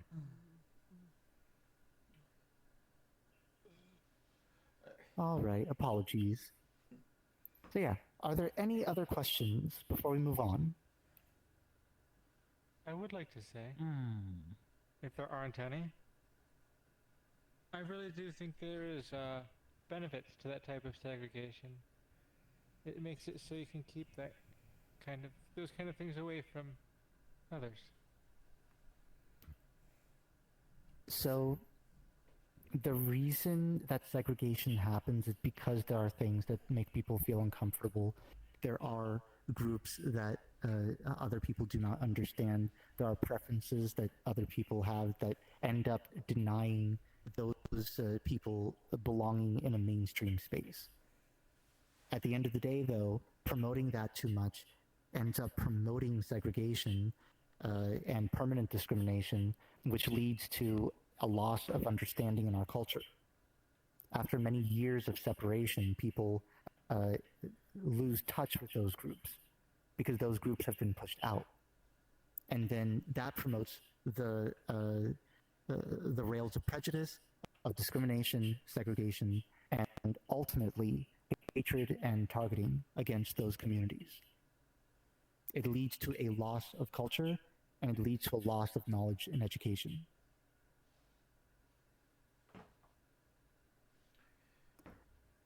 I guess my ideal is we just live in a world where we can all be together and no one's harassing each other and no one is harmed by our existence. It's a dream, but it would be lovely to see. And speaking of segregation and discrimination, let's move on to our Furs of Color display. Oh, thanks. Make me seem like a villain. Well, I mean, you love segregation and discrimination, though. So let's talk about it a little bit. So this right here is a display dedicated to our African American members of our community. I had made the entire museum without actually presenting Furs of Color and presenting for minorities. It wasn't by deliberate choice, of course. I was blind when I was looking at the art and the artist. I didn't care where the artist came from. I didn't care what language they spoke. I only cared for the quality of the art and what I was able to seek and find. I ended up having artists who came from Poland, artists from France, artists from Russia, artists from many different states in America and many different backgrounds. But I did not have any artists that were African American. I felt like that was a loss to the community. It turns out that African Americans make up a very small minority in the furry fandom. Less than 2% of all furries are black creators and black fans. So I created this display in order to highlight key members of the community who are very, well, I felt that that community needed a spotlight and people needed to see different furry stories from the perspective of the furries themselves, of who we are as people growing up and how this fandom has helped us. So I had tried to bring in people to this display. It was very difficult to do so because so many people were afraid of presenting themselves. They were afraid of being on a display like this. And I tried to work with leaders to gather people together and bring people together and make recommendations. But ultimately, it was very difficult to bring those people together. And when I reached out to other community leaders, they didn't, I don't know, they just didn't seem to want this display to exist. And they started making all sorts of comments. I can tell you right now, the stories here should only be told by them. You're stealing the words out of their mouth. And It's for them to tell their story. I don't see, like I said in the video, why this has to be here. But this is a museum. And the entire purpose of a museum is to learn from others. It's to learn from history. And if I can't tell their stories, then I can't share history. Stories, they should be on the tours. Talking about their own... So, of course, some of the people on this display are extremely busy. They are have lives of their own. There's so much that they do in the communities, and they don't always have the opportunity to be in a place like this to present themselves. But unfortunately, that also means that there are many people who don't work with them directly, who aren't aware of what they're doing.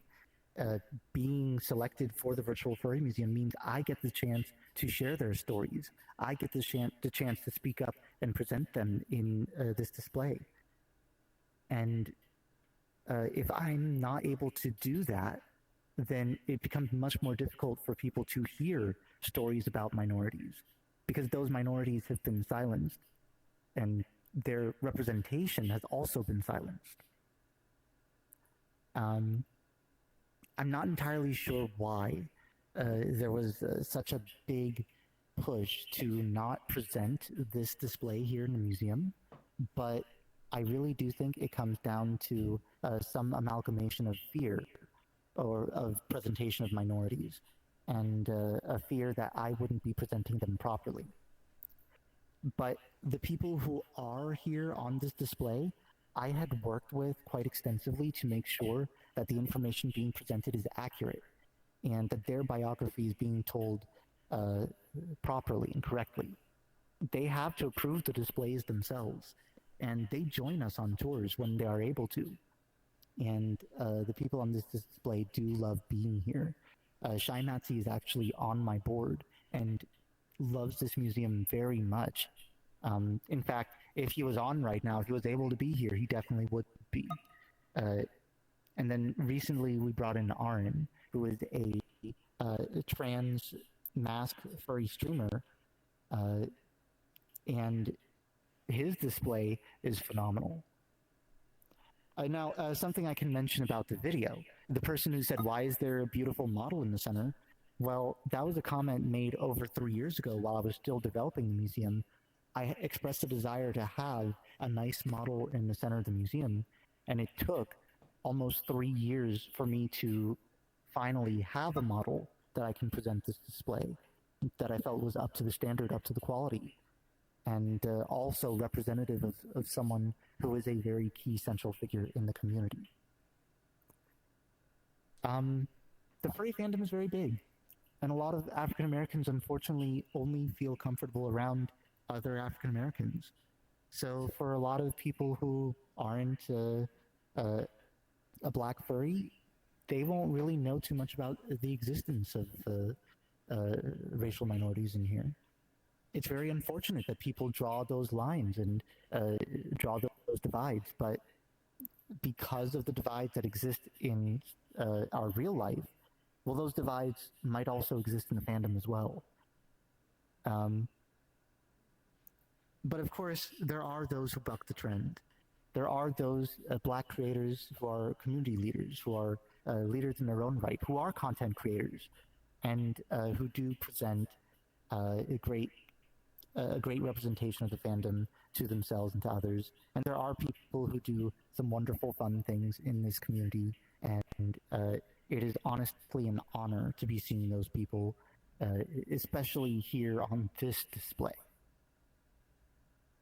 So, are there any questions, any comments or concerns? Anything anyone would like to add? No? I don't got anything in my chat other than we all have lives outside of VR when you were talking about, having people come in here for all that. Yeah.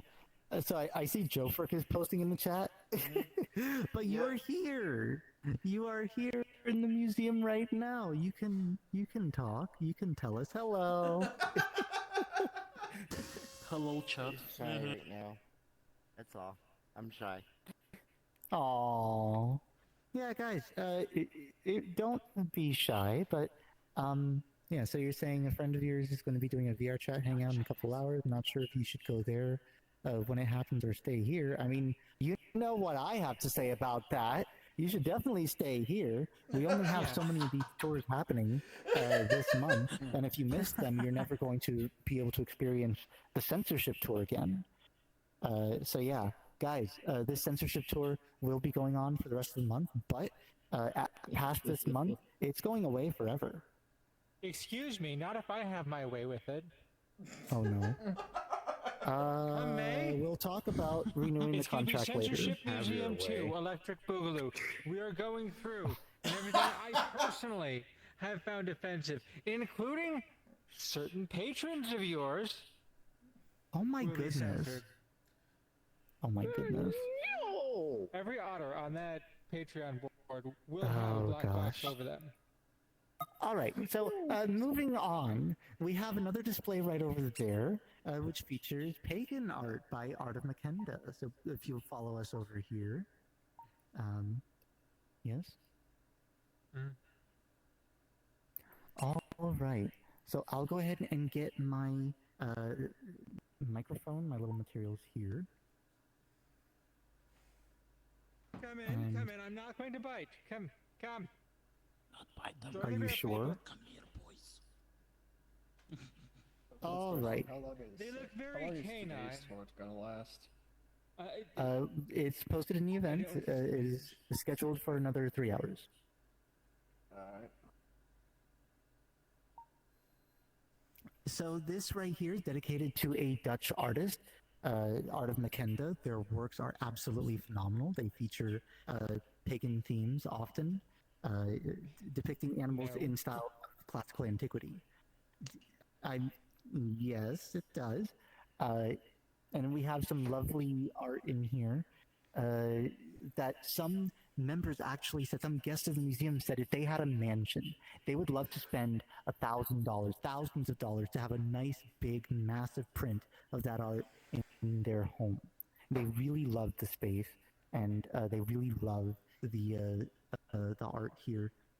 And I even had a rather conservative friend from college who we went to the same school together, and we studied very much the same things. He went in the line of business, and he said of all the art in the museum, it was the piece presented on this wall that was his favorite.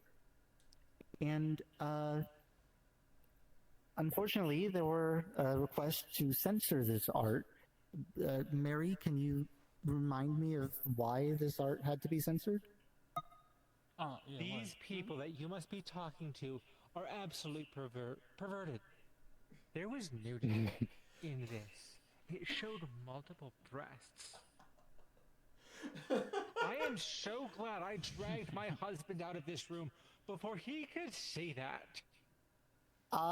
So, admittedly, the depiction of the beautiful fox witch Kitsune was a very fantastical rendering of a fox with 6 breasts. And because of that reason, people saw fit to censor the display, but of course it wasn't a depiction of human nudity, it was a depiction of very fantastical nudity. But because of that... The boobs is censored. Your translator said nudity is nudity. Nudity is nudity. There. Apparently nobody is a notary. Hey Wheeler, look at the twist. We're getting humor from translation, guys. Yes. So anyways, there was a creator group that actually recommended censoring this piece, so I could not present the museum without this piece being censored. The person who requested that had actually censored more art than any other individual person in the history of the Virtual Furry Museum prior to showing the museum to their group. But of course, it seemed quite absurd. There were people who weren't furries who loved the art in here. There were people who loved seeing the Art of Makenda's works because it looked something so unlike anything else that anyone would consider to be furry, but it still absolutely was anthro art and anthro animals. The art You are defending itself that looked too, beautiful. but it's not just that. It promoted Satanism. Oh, jeez. I'm very glad that Mary is the only one saying that. Thankfully, I did not have anyone with those views in the museum, but I can't guarantee that someone didn't think that, being that the works did have a very pagan theme to them. Well, truth be told, about 11% of the furry fandom is Wiccan. That was something that was a shock to me. There were a lot of furries who are actually pagan and follow Wiccan beliefs. And that is a minority that we don't often talk about because, again, it is not really advertised. But when you look at demographics information, when you look at how furries are being screened through, we see actually there are significant minorities that are not being revealed or promoted to us and only show up in studies when people feel comfortable with sharing the truth about who they are and what beliefs and values they share and what religions they live by. This is not something that we often talk about with our friends. Not always, anyways.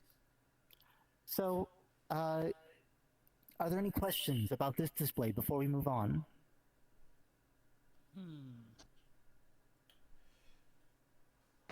This one is putting stuff in my chat now too. Oh, Scrimno? I'm telling you. No. It's those species. You gotta be careful about them. Only the top two boobies are the naughty ones. See? This is exactly the kind of thoughts I would expect to come out of one of those. Wow. Yes. Okay. So the censorship of nudity in art. I can give you a bit of an example with the fig leaf campaign. This was a campaign to censor a lot of the art in the Vatican and town squares in Italy when challenged by the Queens and censorship that was being promoted by the church. Suddenly, all of this art, this beautiful art that had been existing in public spaces for a very long time, had to be censored. There was allegedly a very special fig leaf that was made in order to censor the art from Queen, I forgot which Queen of Britain it was. It was Queen Elizabeth, I believe. But whenever she paid a visit, the art had to be censored because she found it very immodest, having a depiction of human nudity. Now, at that time, and a very recurring theme in Abrahamic religions, or specifically the Christian religion and other religions of classical antiquity, gods were made in the image, or man was made in the image of gods. So, having a depiction of the nude male form was actually an equivalent to a depiction of perfection.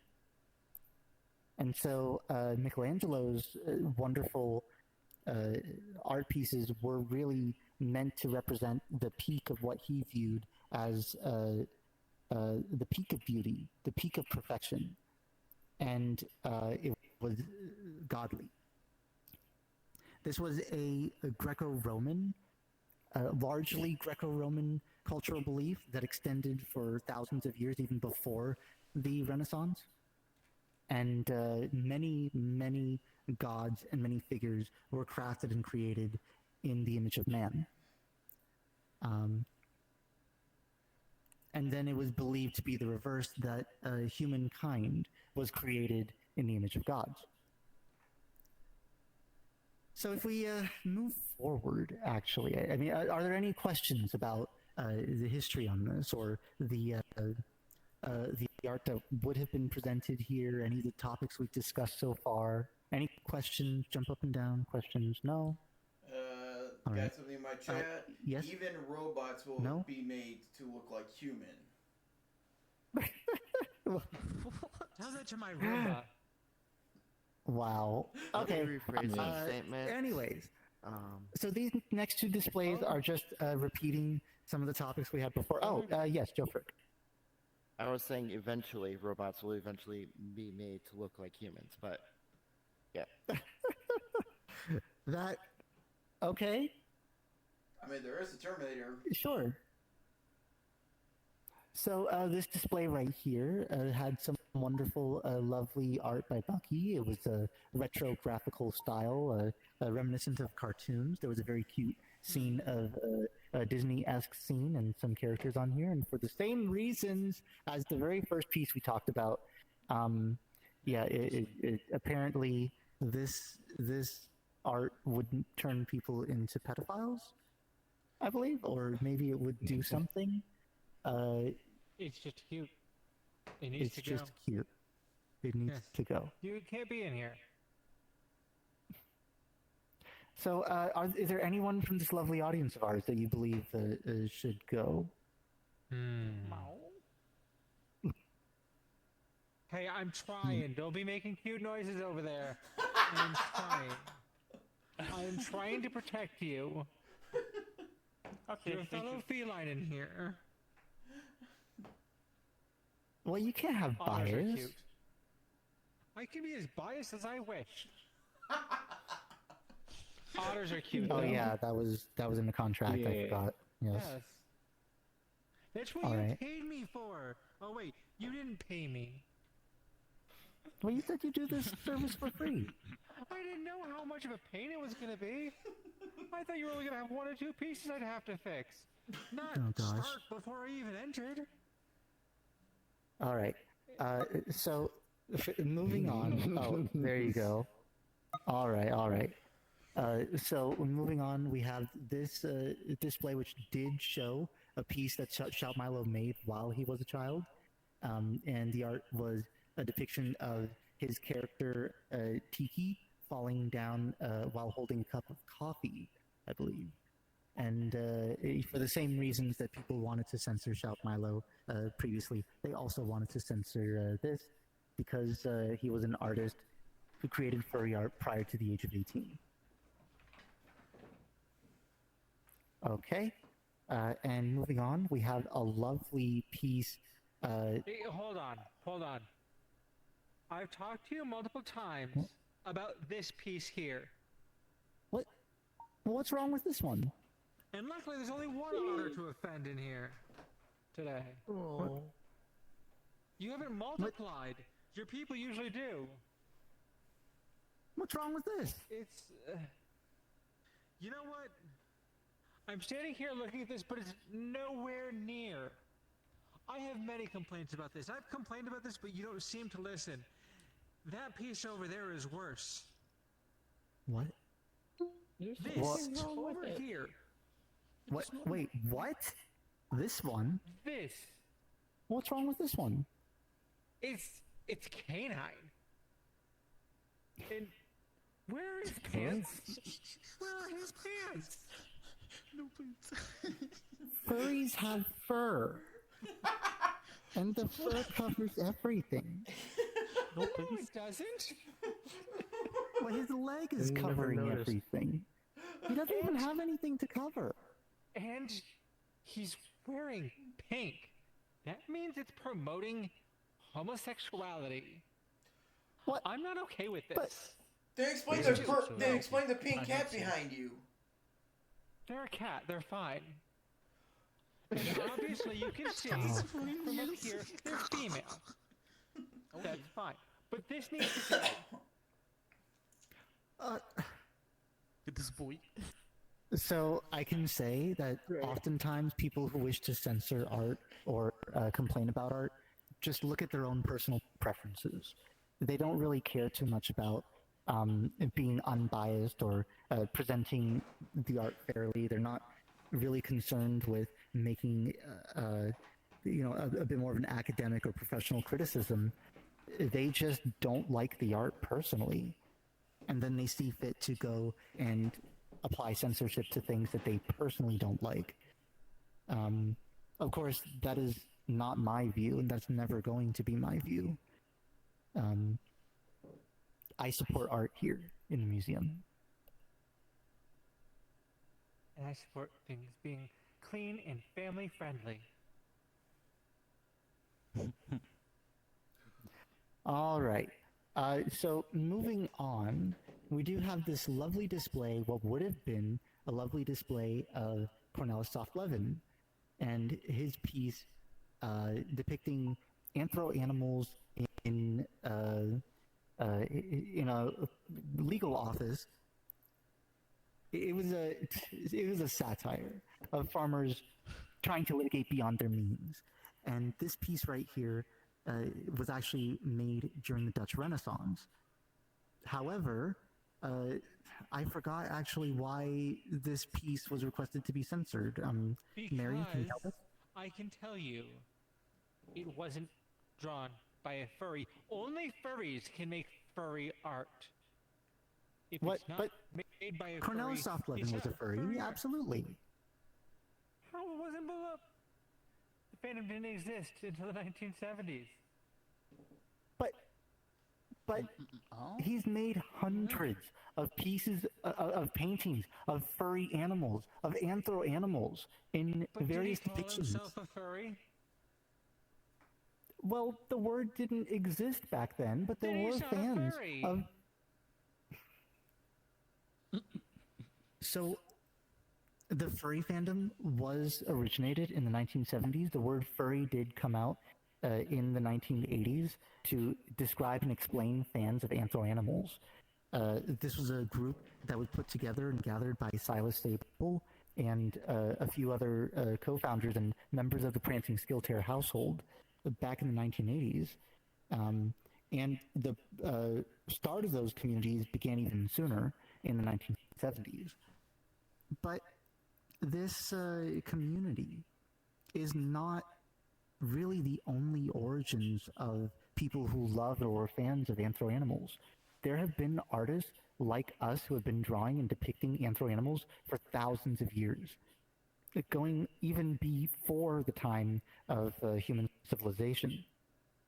One of the oldest pieces of man-made art ever created was the Lion Man, the Lion Man statue from a cave, found in a cave in Germany, dating to 35,000 to 40,000 BC.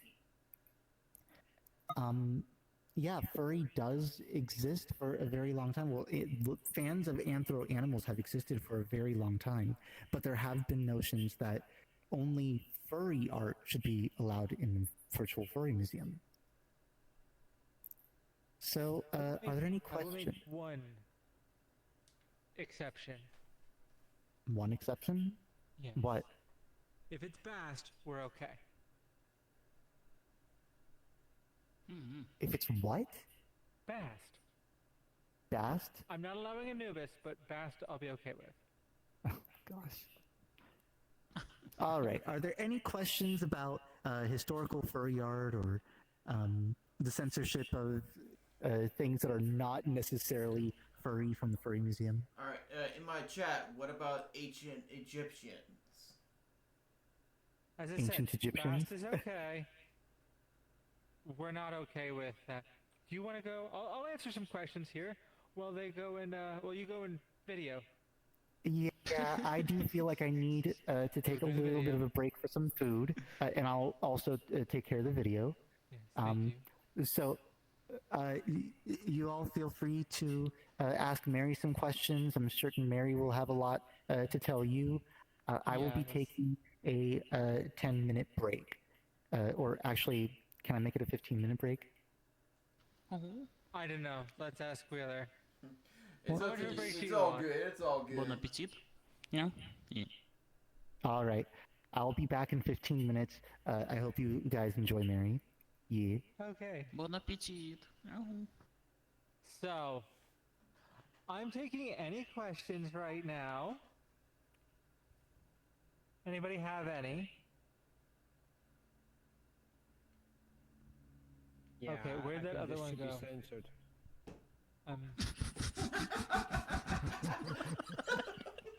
No way. Ой, спасите, появился субъем. I'm joking. So I don't even know where to start with those humans, but I'm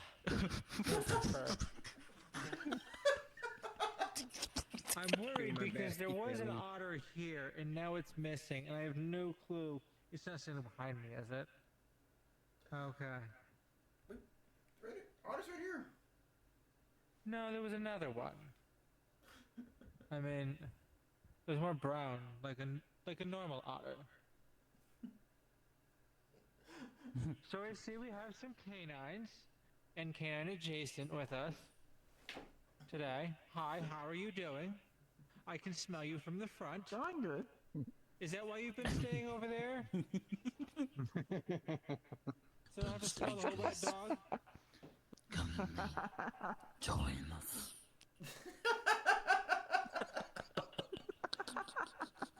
Okay. So is anyone else, I'm just looking around the room here, anybody else? Yes? You're gonna answer for me? You have the barbecue sauce? Barbecue sauce. Barbecue sauce. I ate the barbecue sauce. I don't have it. I ate it. Oh, so you're marinating yourself from the inside. I got it. Oh my god. You're not gonna cook them, are you? I'm a cat. Don't really need to cook. So, let's see. As I've said, Neo, absolute perfection. No notes. It's already sweet. Wow. Yes, you are sweet. Ah. Oh, my. So yes, now you said you had streamed all those violent video games, which are absolutely abhorrent. But you are you're a very wholesome streamer, right? I tend to be, yeah. You tend to be wholesome. I mean, every now Anybody and then I'll make a 18+ joke. Oh, how dare! Well, my streams are 18+. That doesn't matter. What if someone overhears them?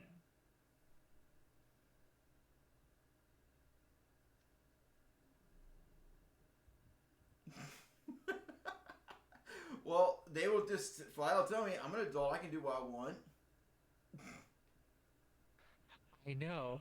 Trying to get a Fox to think, it's really hard when you do try to run software on canine hardware. It doesn't compute.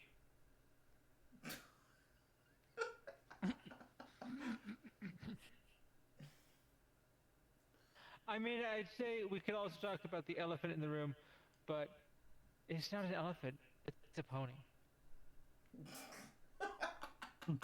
So, I'm not sure where I even want to go here. What's wrong with the pony? I can go. Pony? As we've said in 2 different displays now already, It is cute. it's cute.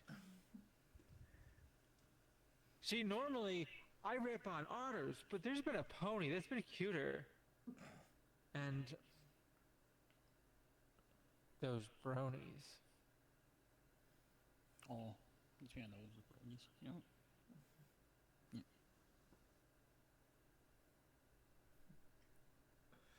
But I have a feeling they're not here at the moment. That's no fun. So, I saw in your chat that I've been rubbing people the wrong way. And that's good. Yeah, she knew that you were just... Who here thinks I'm a pleasant person She knew... and enjoys my company on this tour? She told me that she knew you were just putting up an act, but it still kind of rubbed her the wrong way. So can I see people jumping for anyone that enjoys my company? Oh my goodness, and everybody is jumping? I love it! Thank Jump you. around. So.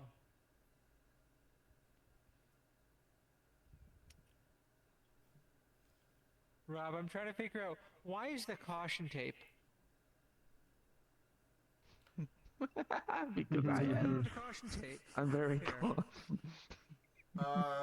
You're very cautious? He's so very comfortable. Pretty much. I think the police are warning people about him. Actually, there's a radiation symbol on him, so he might be radioactive. Okay, I didn't know What? if it was that or if it was radioactive or rabies.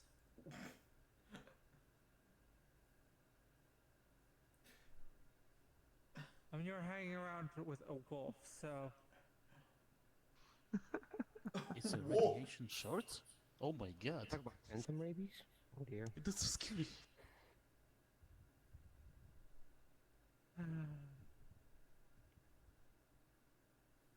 Ian, this is good. What you said? Oh no. Is everything okay? No, I'm okay.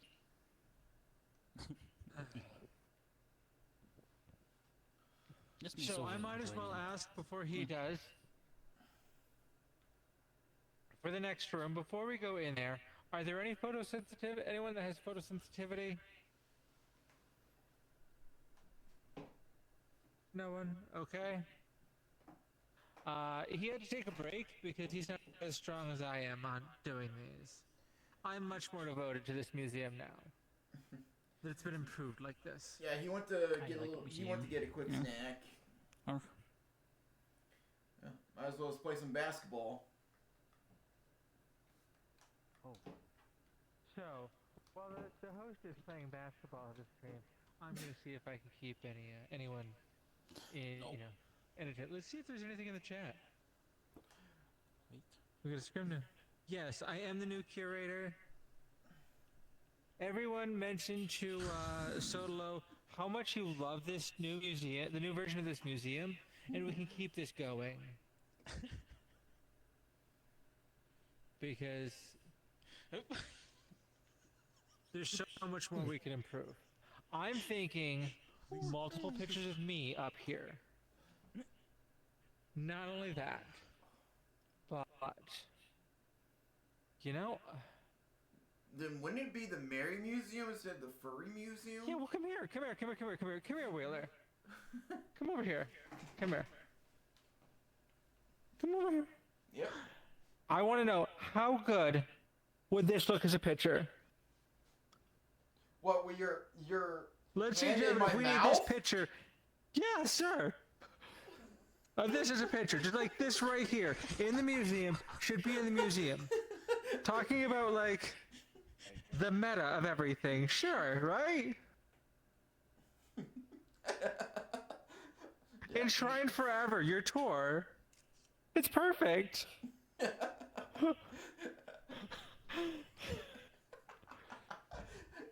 get back with him. I'm gonna smell like Fox. Well, I'm a mint fox. So Wait, hold on. I think someone's trying to get a picture here of us.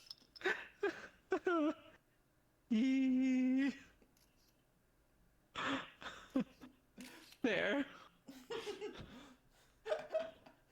Oh. Well, I'm technically a mint fox, so I don't smell that bad.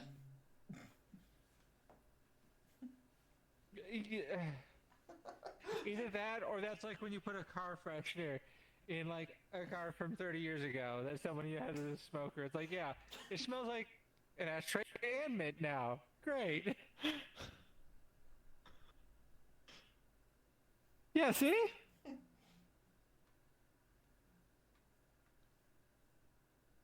What do you think, chat? What do you think? I think that should be a piece, just like as you walk in. There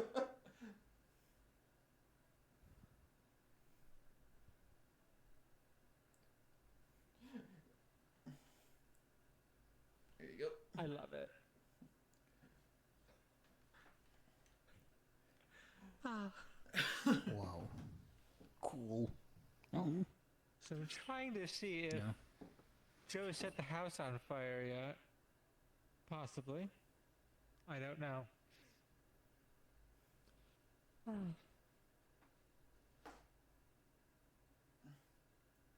It's not fully loaded for you. Shake it. Shake it a bit. Like the Polaroid pictures. Yeah. See if that helps. Gonna shake, shake, shake, shake, shake, shake. Shake it off. Shake it off. Hey.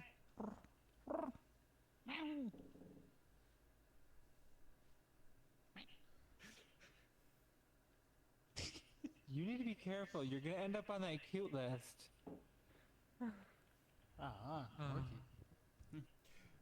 On the back, there should be like a little option for you to download. No, quite literally, it's still stuck halfway through the printer. Wow, okay. On my end. Yeah, so it's broken. I am that amazing. Well, here, you broke it. Right Here, on the may back. I? Yeah, right there on the back is the way to Uh-huh. download it. But yeah, otherwise I would have picked it up by now. Hey, thank you. Enjoy your fish. Yeah, I made a lox bagel. Smoked Oh salmon. my god, hey, and hey, onion. No, hey. no, no, no, no, no. Where'd you get your bagel from? What region of the world? Is it a good bagel? That's the other reason. Or is it like a regular store-bought? San Francisco bagel. Oh dear God, that's horrible. That is horrible. The only bagels that exist come out of New York City, especially from the Upper East Side.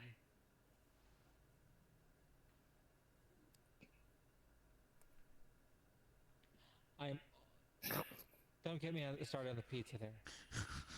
If you're talking about a San Francisco bagel, I am sorry. Sourdough sucks. No.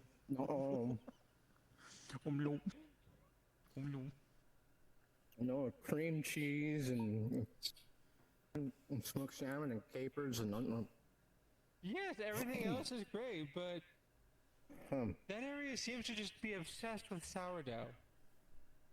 And it's disgusting. That is the worst of all the breads. It's like you're almost guilt tripping eating the bagel.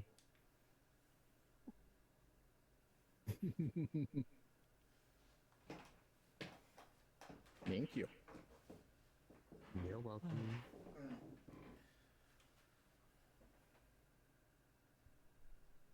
So. Yeah, after we get done with the stream. Oh, and you missed it. Scrim now? No. For once, I didn't rip otters apart. Oh, sorry. Oh. No, just my tasty Trying to food. build something? No.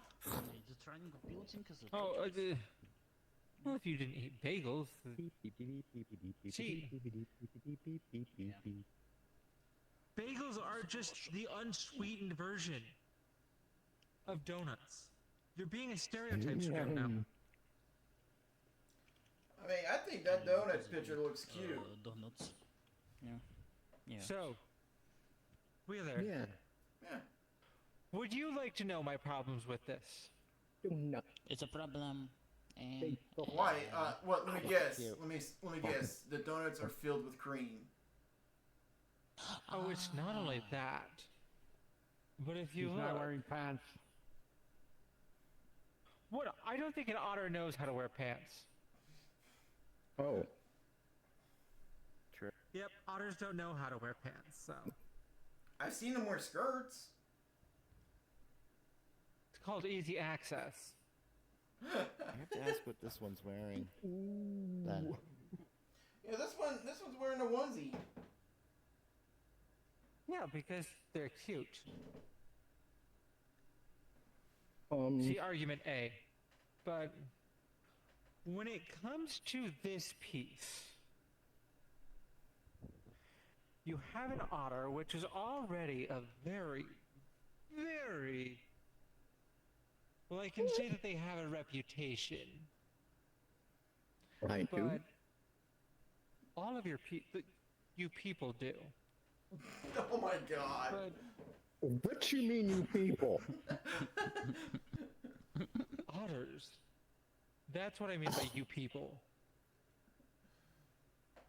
But you have not only these donuts that you can talk about the donut hole, and I've heard what that means.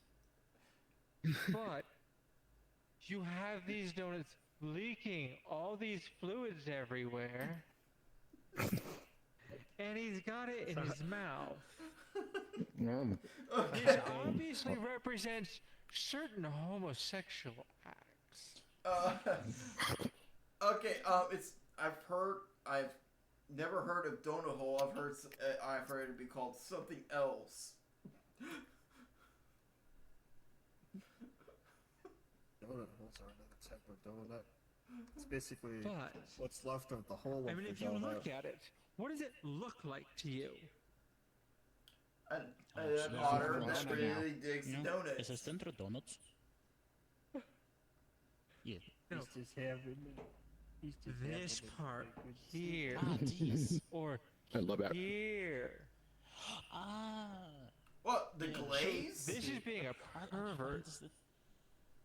Not only representing homosexual acts, but also non-monogamy, which is absolutely Non-monogamy? non-monogamy. Sounds like you're saying a whole bunch of gibberish. Yeah, I'm not familiar with that word. Do we need this hole? So maybe no. Google. And the donuts. I'm trying to decide if there's anyone here that might, because when it comes to otters and foods, and where is that gator?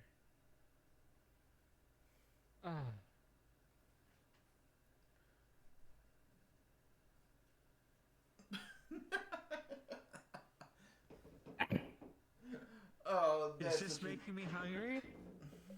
It's okay. Looking at you makes me hungry too.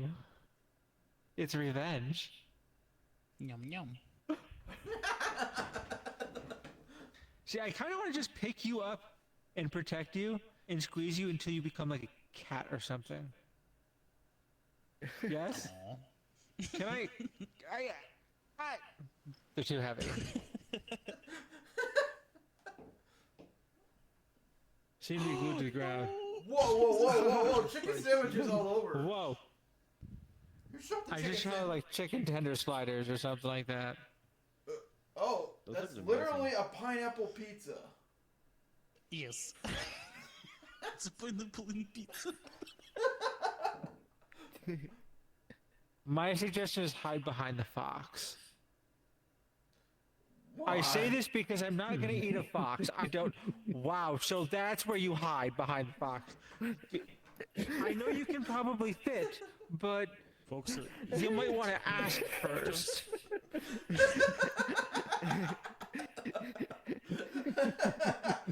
I mean, there's a reason otters are called water foxes. Water wolves? I mean, foxes were there first. Water wolves were fierce. Hold on. Who do you think should be more associated with otters? Because you're a wolf, correct? Yes. Who should be associated more with otters? Wolves or foxes? They're water dogs. I'm going with Yeah. foxes. See? They're water foxes, not water wolves. Come on, dude. I think they're more water dogs. I mean, Well, baby I mean, otters they're about are as a called baby. ducks. Yes. Baby otters are in some called countries, ducks, so. they call us water wolves. I have never heard that, sweetie. I've only heard the term water dogs here in Australia. There we go. The water dogs is very common. Getting tired of my wings swinging away. River dogs. And giant I've never heard otters of rats on the before. Amazon. Hello. Alright, They who's return. back? Oh, your butt. Hello, he's back. Yeah. I also gave them a quick brief thing about this, so I've caught them Oh. up with most of the pieces. Where? What's wrong with that piece? Not enough holes. Don't have holes. What? What's wrong with this? This is just an otter. It's eating donuts. He's eating donuts. What's wrong with this? It promotes non-monogamy and homosexual grotesque acts. What? Well, he's eating donuts. It He's also just eating promotes food. unhealthy eating habits. What? Diabetic. So, but I mean, do you want to ban donuts now? Yes. Why? Because people can't help themselves. What?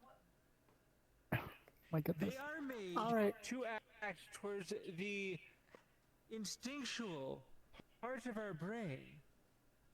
Oh my goodness. You know They what? are fatty and sugary and full of carbs. How about we hit? I'm sorry. Did you say they're fat and sugary and full of carbs? Yes, they're fatty, sugary, and full of carbs. Are you sure you didn't just describe yourself? Oh, take it off, sweetie. You see this figure here? Shots fired. See this? How sweet am I? I know your answer doesn't count, sweetie. I need someone in the chat to Alright, clip let's that. head into the next room and let's see what else was censored in there. Alright, do any of you have photosensitive epilepsy? No. Nope.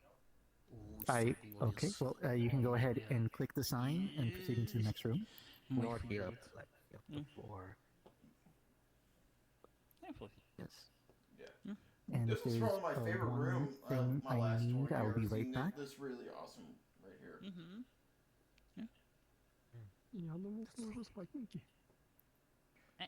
this was definitely easily by far my favorite part of the museum. Seeing all this really cool art, especially this proto falcon right here. Yeah. That's a top. That's awesome. Protogens aren't real. Mm-hmm. Furries. Oh my goodness. They were fully made up. Alright, so moving into the dark room, you will see that the dark room has become significantly darker, with half of the displays being censored. And as we come over here, what would have been here is a very beautiful piece by Canizo of a fantastic dragon resting on a grassy field in front of an aurora borealis. And one user... so actually, Mary, can you explain to me why this piece was censored? Yes, I can. Well, why? Why was it censored? What was wrong with it? Because as I said, dragons aren't furries. This looked too much like an animal.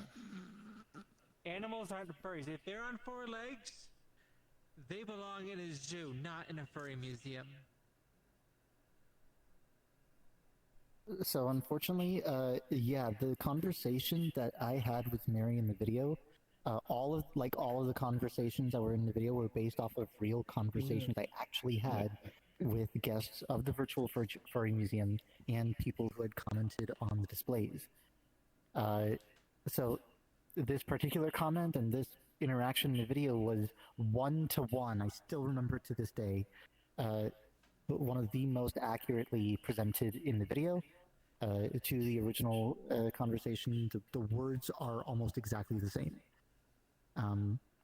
The only difference was the person was even more irate with me in real life, and I have no idea why. But they were part of a mixed group that was touring the museum for it was a mixed creator community, and the person who made the comment about this piece, well, I don't think they were a furry themselves. They probably were a little bit upset that dragons, well, in his eyes maybe, were very cool. And turns out that, yeah, dragons are also furries. Within the fandom, we do see sometimes the view that feral animals aren't furries. But I remember something that Silas told me. You'll always notice little differences that artists will put into their creatures, into their creations. The paws are a little bit bigger. The smile maybe a little bit wider, a little more coy. The the eyes are a little bit bigger. And these subtle differences help us communicate with those animals a lot more readily, and they really show that furry artists really do care about the anthropomorphization of animals, and you will notice that, you will recognize that in feral art. As far as dragons being furries, they are. We have so many different furry species, so many different furry creatures and characters and creations, and dragons are some of the most powerful and some of the most majestic, of course, of the fantastic creatures that furries can have. Real animals. Oh my gosh. When have Yeah, you gone out and seen a dragon? So yeah, there are some fantastical representations of furries, absolutely, and creatures that don't exist in the real world. This piece, of course, was commissioned by Pisk of his character persona Wired, who actually appears in multiple different drawings as different forms. And one of those forms is a bipedal one. Of course, most of the character is presented as a European dragon on all fours.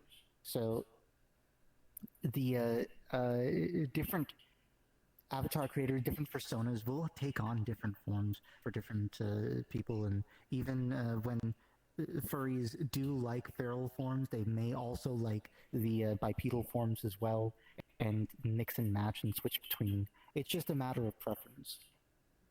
But it's all furry, of course.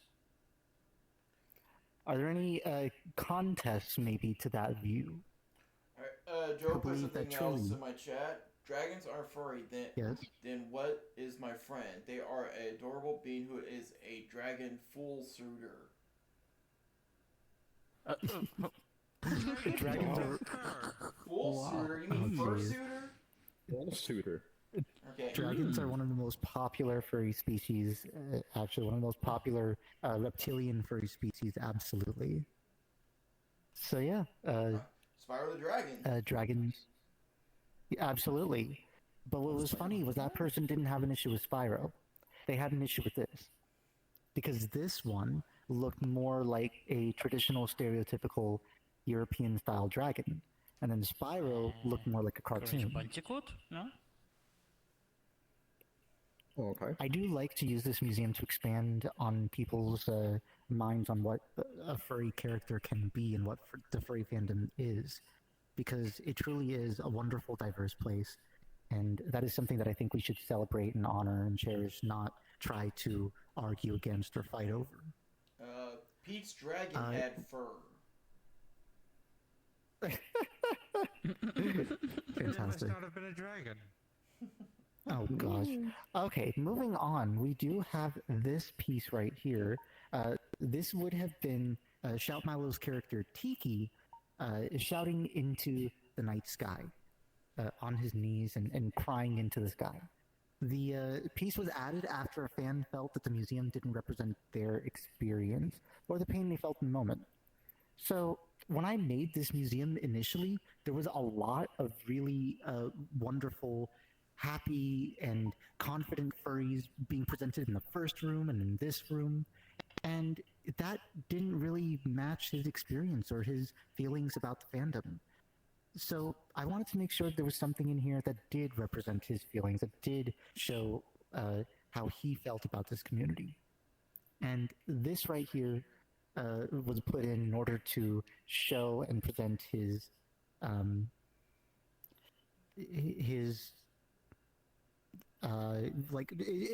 I wanted to give a piece for him, for the people who are distraught, for the people who are struggling and need to They just feel like shouting into the void sometimes. No. Because all of us know that you come to a place like this, it should just be the happy. The furry fandom is an escape. And you should only be feeling happy. If you're not feeling happy, I don't want to hear about it. Because if you can't fake it, then why are you bothering me?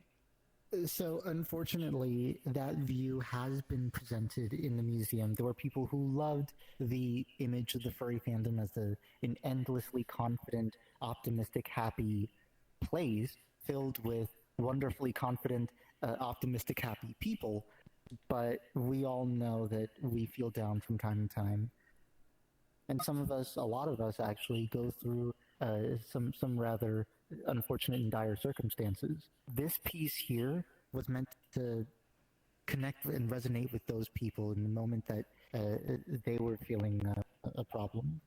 And even if we are happy in the moment, it is good to reflect on our emotions, on our feelings, and I think to at least know that and respect that we have them and be able to express them and share them. Being able to talk about our problems, and especially with others who love and care about us, is very important. And certainly a presentation in the museum would feel very, very biased if every single image of a furry was happy and confident. But of course, also the artist was Shout Milo, who was also being censored because he was making art before he was 18. Shout Milo again. He's a safe for work artist. He's a great artist. There's nothing wrong with Shout Milo. He's not an artist until he's a certain age. We've talked about that. The fact that you have a lot of that. Shout Milo's works have been some of the greatest I've seen bringing into this museum, and I was so very honored to be able to present his works in here. But for our month of censorship, his art pieces have been censored. Are there any questions about this piece, or any comments actually about the notion that, well, everything in the museum needs to be bright and happy and upbeat? I mean, if that was the case, then can anybody explain to me about World War II museums that have displays of the Holocaust? That has come up more than once. That has come up a lot of times, actually. People are shocked to see the amount that people try to censor the Virtual Furry Museum, but similar amounts of censorship aren't applied to, museums covering big, heavy topics. We do, however, see sometimes museums covering these topics in history, and some people just aren't ready to hear them. Yeah, and also in my chat, we're all screaming on the inside. We're all yeah, we're all screaming on the inside. Wow. Oh, so that is certainly. With him.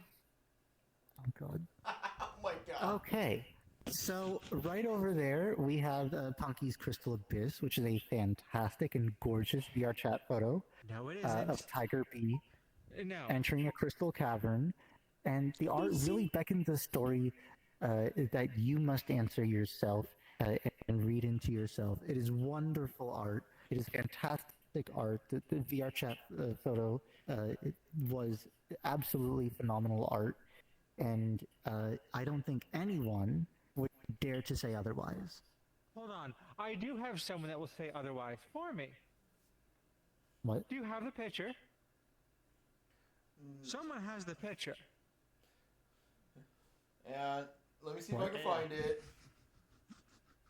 Hold on, we have something much better. What? Oh, no. What? Oh. Hold on. Much better. Here, this needs to go up. Instead. Well, this. It's better. What is this? A picture of you and Wheeler? Yes. It's much better. But that is history. This here is history. See? If you put it right here instead. This talks about history of tours you've had in this museum. When the museum is nice and improved, But That's what should be here. But I don't think that this art really beckons any. I don't think this art is open to interpretation very much. I don't think. But you don't need to think when you see this. All you need to do is see that it's a masterpiece within itself. And you can talk about history, the good, clean history that happens. So, well, now, are you? What kind of expression do you have towards him? Oh God! What do you feel about Wheeler? I'm judging For the him. right moment. Fuck yeah. Oh. Oh no, he's married. Go fix the thing. Well, Go fix the thing. And we're gonna talk about this new piece now. So, believe it or not, there was one individual who tried to make the argument that photography isn't art, and then they used that as an excuse to try to get a photo of themselves in a museum. Let me go take care of the video. Let me go take care of the video, and please don't say anything to our group that I I'm wouldn't approve. absolutely gonna say things to you. Who wants me to continue talking to the group? Let's see some jumping. Yep, okay. Okay, so I think every tour, if we can find pictures from every tour we've been in, just replace all of these censored pieces with pictures from the tours. What do you think about that? Of all the censored pieces, just replace them with pictures of me. And then no one has to read. Virtual Furry tours? Hmm? Well, it could be a Merry Museum. I like the idea of a Merry Museum. Yeah. And now you will go there. Alright. I'm back, They've all so... agreed we're changing this to the Merry Museum. What? Yes. What are you... What? Oh my Can I see God! some When did jumping? this happen? Corporate Well, you were takeover. gone. What? But... No, this museum is not dedicated to you individually. There are many pieces of art in here that are dedicated to the artist, and the displays are curated for the requirements of the room. I don't think that photo that you had I'm here... hearing about your requirements for these displays. Such a merry museum. Oh, gosh. I'm just saying that the ones that are censored like this, you could easily find new art of me to just replace with all of them. And it'll be safe. It'll be good. So, Pictures of the tours that we've done. There you go. Okay. So, how many people feel, at least in part, in some way, that photography is not art? Believe it or not, there was some notions, and this was when photography was first coming out, it had threatened a lot of artists who had been tasked to paint portraits of very wealthy patrons. Portraiture was falling by the wayside a little bit, and photography made sure of it. It made sure that if people wanted to have a portrait of their family, well, it was much more affordable to just have a photograph, which could capture detail much more readily and much quicker than an artist could. And then this started the Impressionist movement, where artists were stepping away from realism and starting to try and see what else they can do with art, to not be literally representative of the world, but interpretive of the world. And this is where we see painters like Claude Monet really come to the limelight. It could come into the forefront. We're going to have artists throughout history, which includes like Vincent van Gogh with Starry Night, who wasn't really appreciated in his time, unfortunately, but appreciation gained significantly later. Impressionists were trying to say, well, if art couldn't, at its very peak, at its very height, couldn't compete with a camera, then let's do something different with art. And then the notion that photography isn't art in itself, I think it comes from people who haven't really taken the time to try and understand and make photography themselves. It is very difficult. It is a very big challenge to take the perfect photo, the right photo. You are effectively in command of everything in front of you. You need to make sure that all of those details line up and you're able to capture perfectly the... Yes? You haven't taken enough looks at my selfies. They're all 100%. I can just go like this. Perfect. Gosh. Okay, so professional photographers have to worry about composition the same way artists do. They have to worry about lighting even more so than artists do, and they do not have all the same abilities to simply change the lighting that so many different kinds of artists do, especially in a digital environment. They have to manipulate the lights in the space in order to make the light that they need for the display. Now, this is just a small sample of what goes on in a photographer's mind. Every single thing that they're capturing in the composition, everything that they want to capture on film, everything that they're trying... Oh, pardon me. Give me one moment. Yes. Please, hello, Haldry. Welcome. You are the... Yes. Please check the security channel, and you will see what you need to do. Thank you very much. So, where was I? Yes, photographers have a lot to worry about and consider, especially when they are working with live models. They need to make sure that they are capturing the very best that they can from the model. They are trying to make sure that every single thing in the image is lining up with their vision of what they wish to express and what they wish to show and share. And it's not easy, guys.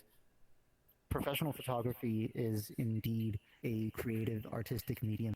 It is also a very difficult medium to operate in. The expectations for photography are becoming more and more challenging, with so many photographers' work very much in the public eye.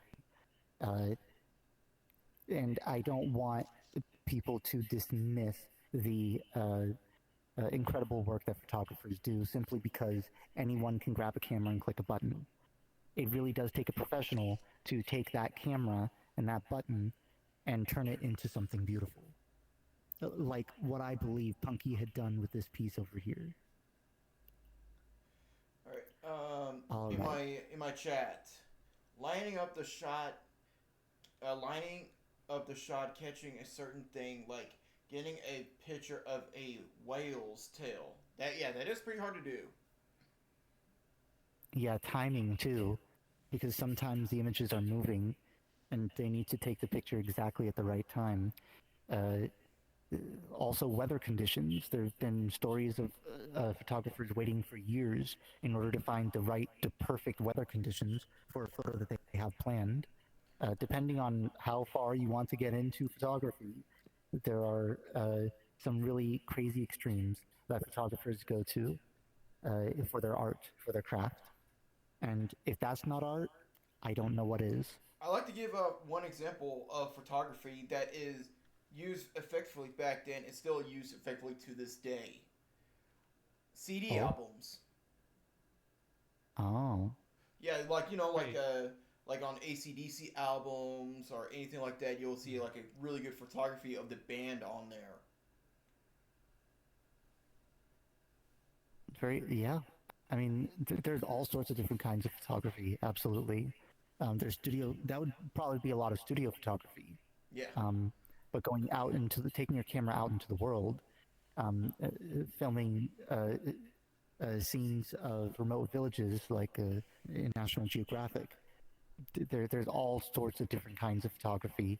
Portraiture, capturing people, is a subject entirely in its own right.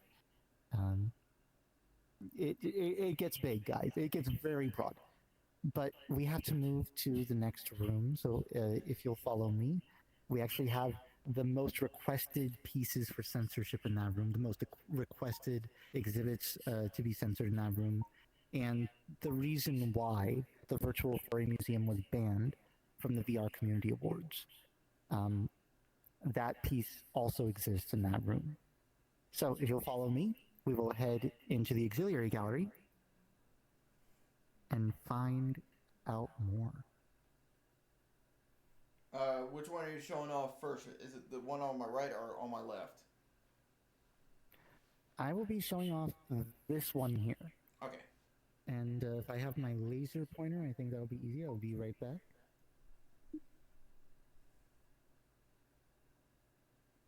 Yeah, I sent the picture of Sotala as an example of that.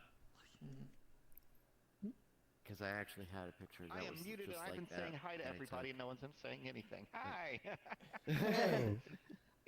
But yeah. Were you able to? Were you able to get it to work? I got it finally, yeah. Fantastic. What All about right, listening so to your this. husband? Oh gosh. So this display right here would have been a wonderful display dedicated to Hearthfox. He's an astonishing full-time furry fandom artist and Therian. Their depictions of Therianthropy received acclaim from the community as representative of their experiences. And the presentation that we give on Therians was lauded by other Therians. So do we have, out of curiosity, any Therians with us today who would actually like to share their experiences?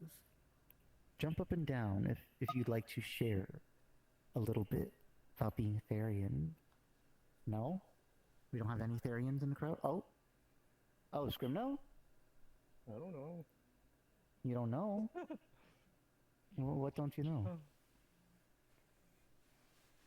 I don't know if I could add anything to the exhibit. Just look at the exhibit. The exhibit says Well, why don't you, But the exhibit's if you would like, censored, so... yeah, why don't you come over here and explain a little bit about what it means to be a Therian, what Therianthropy means, because some people here, I think, might not understand. Well, would you like the microphone? No, I wouldn't like it. Oh, okay. Were you just jumping up and down to jump up and down? No, I don't really know what it means to other people, but I know what being a Therian is to myself. Yeah, why don't you say that? To me, it's like feeling more human than human. Like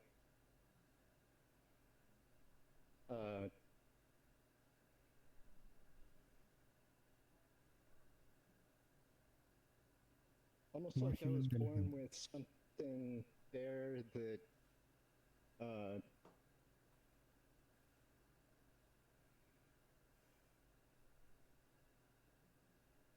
Yeah? the human me isn't really comfortable being in. So you're more comfortable with your identity as an animal or as your species than as a human? Sorta, yeah. How many people feel like that definition kind of applies to them?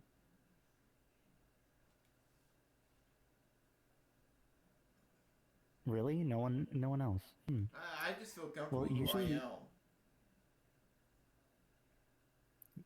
That's awesome. Mhm. Yeah, but we do usually have quite a few people on tours who can say they do feel more comfortable being a furry or being their chosen species rather than a human, their own human self. We hear oftentimes of Silas Sable's words. In the furry fandom, the mask doesn't come on, the mask comes off.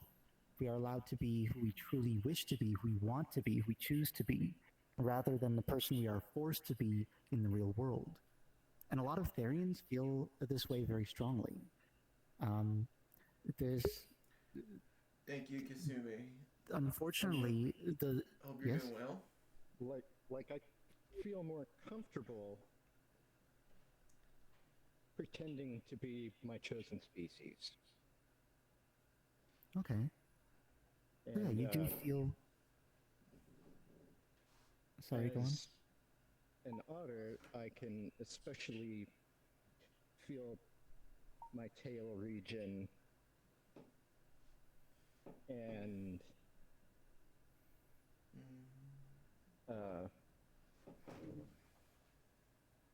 yeah. So you do feel those parts of you that are animalistic, that maybe almost like phantom limbs. Right.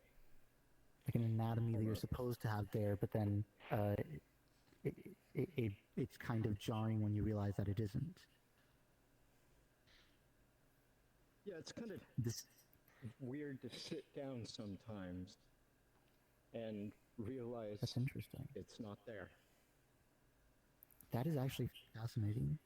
A lot of Therians do feel very similarly. They feel like they have phantom limbs that don't exist. They feel like they have a tail or some ears, and those body parts don't actually exist. They might feel a certain amount of body dysmorphia, a certain amount of how do I explain this? What they are experiencing is effectively a form, a belief of a form that they feel more strongly attached to than who they are as a human.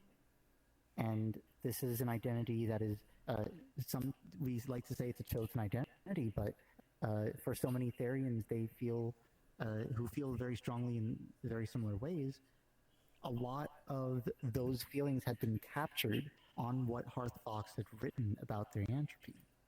And a lot of those items come back to neurodivergence. It comes back to autism. The way that we experience sensations and feelings, and also not just the input but the output into motor function. All of that, it gets adjusted by our brains, our minds. Okay. And so in my chat, I felt my tail. Felt my tail after shutting it in a car door. Ow! What? Oh no! Oh no! Oh my, Joker. Slight explanation, I had been wearing it all weekend. I went to go get in the car, shut the door, and realized too little too late my tail was in it, and I felt it. And yeah. Oh. Scared everyone with a little yelp as well. I'm sorry. Sometimes when furries are in fursuit, or they're pretending to be their characters for a little bit too long, they might actually start to feel that those parts are real. But we also see people who really live out their lives as their persona, their chosen species. They even without just being furry, they will have more keen, more tuned senses to begin with.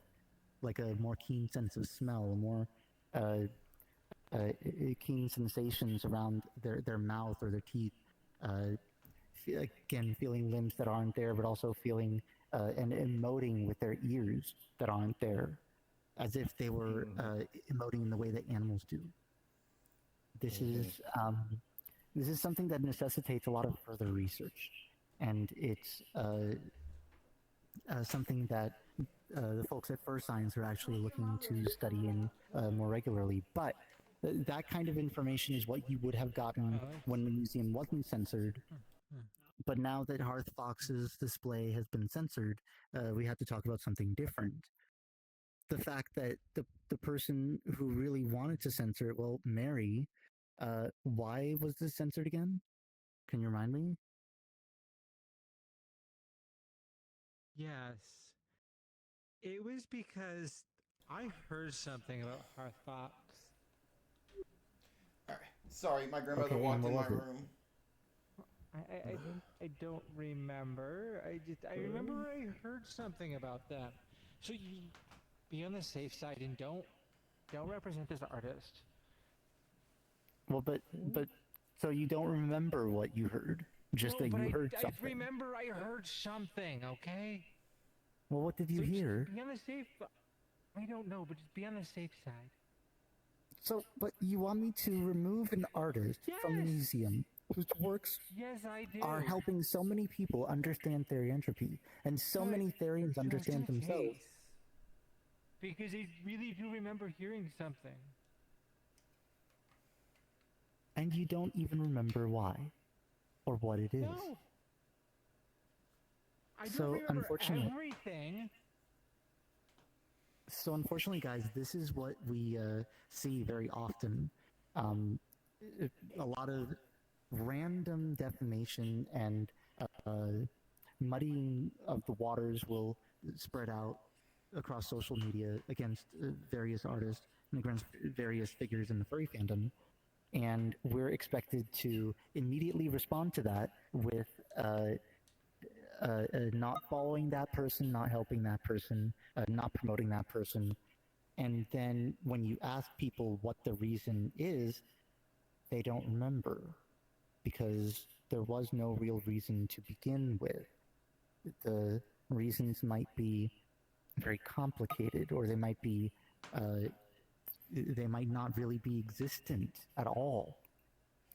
A lot of harassment does get promoted simply because people don't feel comfortable with the subjects that maybe a certain artist chooses to depict. And so they are simply offended by their own personal preferences. Due to their own personal preferences. The art that Hearthfox makes has helped so many people in this museum better understand themselves, and the presentation has been lauded. But he's being censored, and he's the only artist being censored that I don't even know why. So, with that being said, that leads us straight to the exhibit that was the most requested exhibit to censor in the entire museum. The subculture exhibit. Yes, so if you can come on in and get a nice view, hopefully, of this lovely, I guess, what do we call this? A censor box? An improvement. Debate it. Okay. Yeah, if you come here and look at the lovely improvement that Mary made to this wall, we had removed all of the art representing so many different furry subcultures and specialties. I believe it also got rid of the only references to ponies in here too. Yes. So along this wall, we had a depiction of boar, age regression, paws tickling. We had representation of bronies and hypno. We had representation of boar, and I think I mentioned that already. Yeah, you said Micro macro as well. It's okay. We can represent things more than once.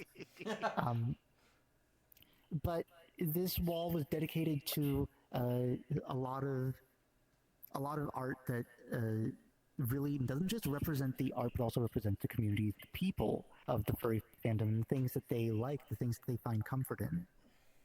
On a tour, I try to point out and I try to help people see and understand that this art is not merely kink art, it's not merely sexual art, but people who are in these communities report very regularly, very consistently, that it is the acceptance they receive from the communities that they love the most. This art is not just a picture, it is a representation of those communities that people love so much.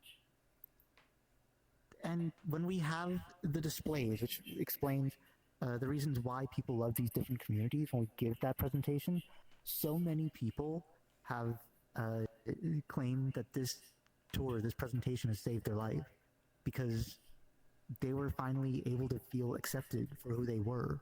They didn't feel different. They didn't feel weird. They felt they felt like they were a part of something, and they felt like they were not the only ones who felt the way that they did about these communities that they love. And of course, the love of the art is shared and expressed with so many people, but those people might find something that they don't like on this display. So for many people who demanded censorship, I asked them, so which piece did you want to have censored? And my response that I usually got was, oh, this is the piece that I want censored, but everything else is fine. Or on some occasions, these are two pieces that are really not okay to have in here, but the rest of them are fine. And for every person who came in here, those pieces that were chosen were random and very different. So because every single piece on this wall had been requested to be censored by somebody, even though those individuals requesting censorship were okay with the rest of it, the entire wall has to be censored now. So, yeah, let me read a little bit on the display, because I think I did a good job summing it up. Most censorship requests, especially from leaders who refuse to show and share this art with their communities, come in the form of, we're sorry, but we need you to censor this display per our rules. And then the rules will make mention of sexual content or disturbing imagery, but they fail to explain how the depiction of communities or the art itself is either sexual or disturbing. So judgment comes hard and fast against this display without reason, much like prejudices and discrimination comes against people. So, yeah, on tours, the displays and the information have helped so many people. People have broken down in tears, crying, saying how much this display meant to them, how much the presentation means to them, how I am representing the side of furry that they've only ever heard in a negative light. But for the first time ever, I'm actually presenting it as a very great positive for people who do belong to these communities and join these communities and are able to relieve their stress in a very safe and effective way. It does truly help so many people to have this display here, to receive the education and the affirmation that they receive here.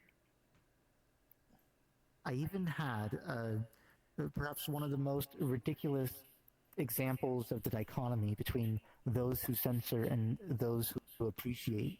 It came from this furry father who presented this exhibit to his daughter as a safe and curated way to introduce her to the furry fandom subcultures in LGBTQ history. He had thanked me profusely for making this museum because he knew that searching those subjects on the internet could have resulted in so many random different images. Not all of them would have been child-friendly. And not all of them also would have been very good to represent those communities. But this display being curated to be a safe view of the community Cassie, of thank you so much for the subcultures raid. proved to be a very effective teaching method. And so we now have a way for children to learn about our subcultures that is safe, and for people to learn that it is safe to be in these communities and to be themselves. The same day, I was scheduled to present this display during Silas's 1-year anniversary of his memorial. I wanted to show the room to a creator community, but that community decided to ban the entire presentation of the museum and remove it from the list of being presented as long as this display was still in here.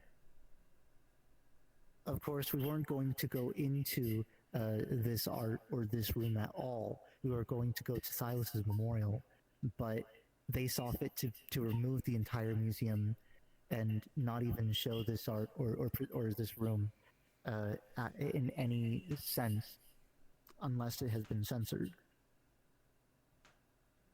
Too often we look at our subcultures through the lens of kink and sex as something to be ashamed of, or something to be looked upon with disgust. but very rarely do we look at these subcultures or art with an eye for education, for how these communities are helping people.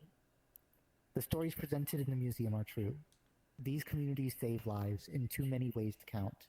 Silas heard it thousands of times, and I've heard it many times myself as well. People turned away from suicide once they learned to accept themselves and received help in doing so. Their depression was alleviated knowing they are not alone, and understanding the mechanics of these subcultures, which replaces the wild imaginative misconceptions of so many people and so many trolls with the mundane truth. People need an escape, a reprieve from the stressful, judgmental world we confront and live in every day.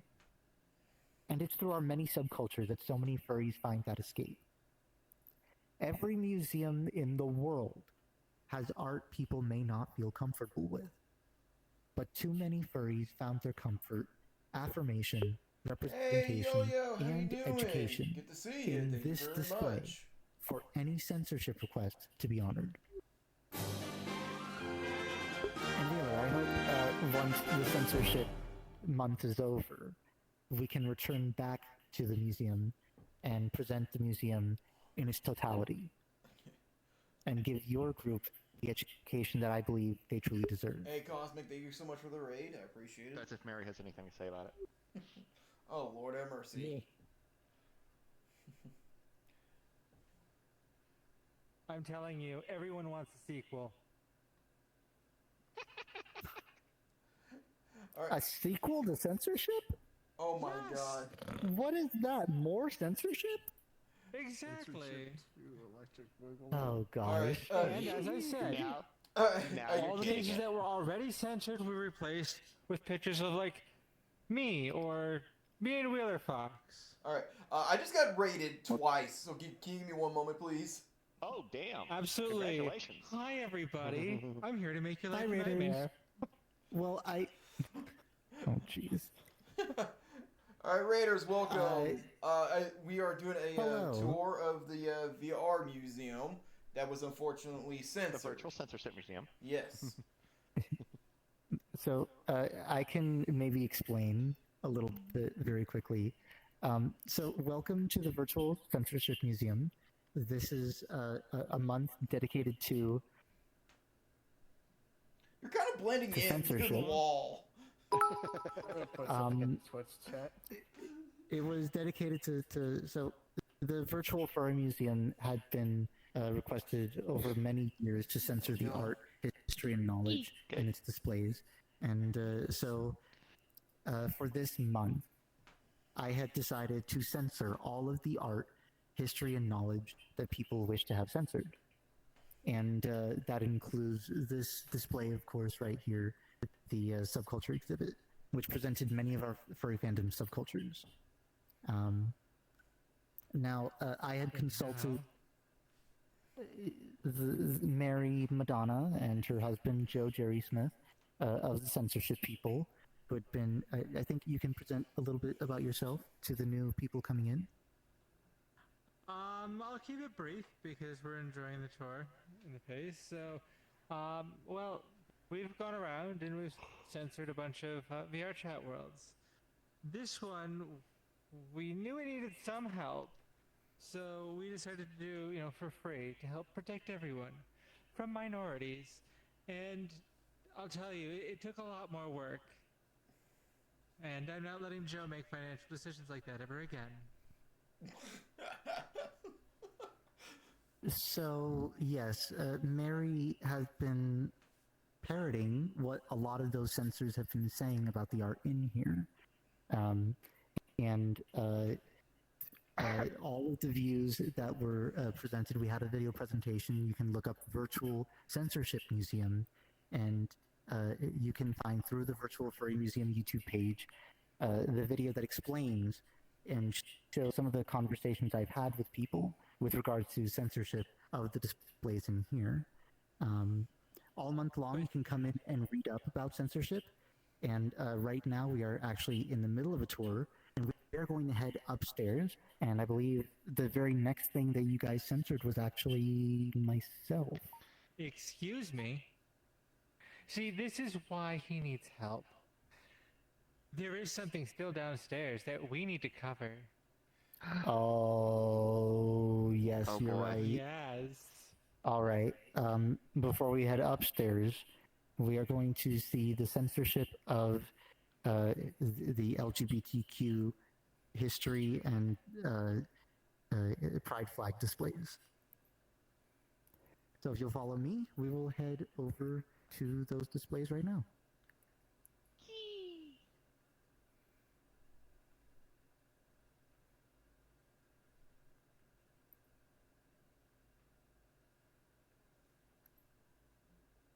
All right, here we go. Yeah, having an entire furry museum right here without a single display dedicated to the LGBTQ community seems wrong. And it seemed wrong to not present LGBTQ history here in the museum. Over 80% of the furry fandom identifies as LGBTQ. And if there's anything we need to learn, it's our own history as people, who for many years have strived for acceptance and tolerance over bigotry. Many have learned LGBTQ history from this display and grew ever closer to their own identity, but also to each other across fractured lines. This history helped a lot of people understand where we came from and the kind of work that we still need to do today in order to promote acceptance and tolerance for the raid. I appreciate of our LGBTQ identity and orientation. Now, here's the problem with this display. This kind of thing, talking about LGBT people, is unprofessional. What? Why? How? How? That's knowledge that this audience doesn't need to know. And you're providing personal information about your intimate life to them and representing that kind of thing. So, in fact, if you had an HR department, they should be involved in this. So unfortunately, we do see the erasure of LGBTQ people throughout history, and but this display had a couple very particular points of interest. Hey, Subtle, before you continue. First off, I can cover these. Turn around. I'll cover these. So. Wait, what?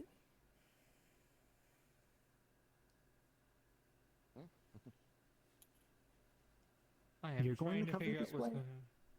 going on. What? You're going to cover the display? I'm going to cover the parts of it that are more issue.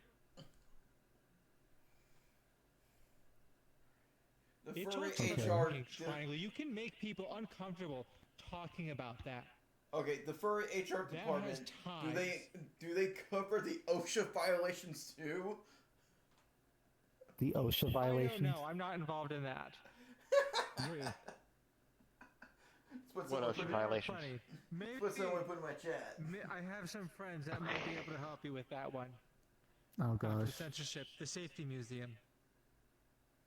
There's a lot of sharp corners in here anyway.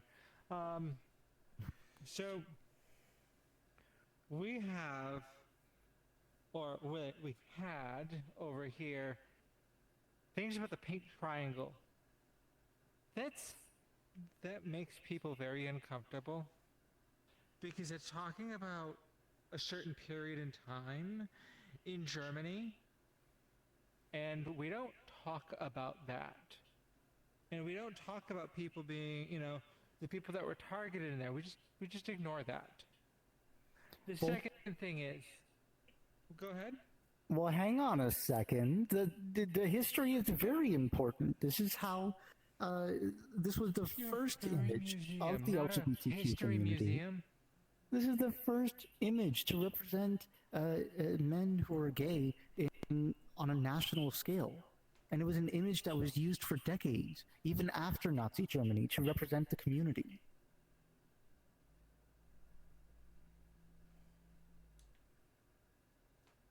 Okay. Well, to also hate this part They have to even talk about them. You get the trans represented in here. They're not gay. They're a different thing. So, there was one individual that expressed anti-trans sentiment, very gross anti-trans sentiment, in front of this display when I was trying to talk and communicate and share about furry censorship and the ways mainstream audiences might feel about furries, and compared it to the way mainstream audiences might feel about people who are trans, ignoring their experiences as people in order to effectively censure and erase their entire existence. And the display didn't have anyone who was trans on it. It just had the rainbow flag. But I felt the need to bring him in front of this display because it talked about the ways others in history have treated and dismissed us as people. We've come a long way since then, but there have been a lot of machinations to try and reverse the progress that was made, to try and go back to a time when being someone who is trans, being someone who is gay, being someone who is non-conforming, where being anything that doesn't conform to the mainstream is seen and viewed as a problem. And that problem is one that society must fix and address and take care of, because the representation of minorities, it offends people. On this display, there were people who took offense to the pink triangle being represented and the history of Nazi Germany being put in a negative light, along with the violence that occurred during the era against homosexual men.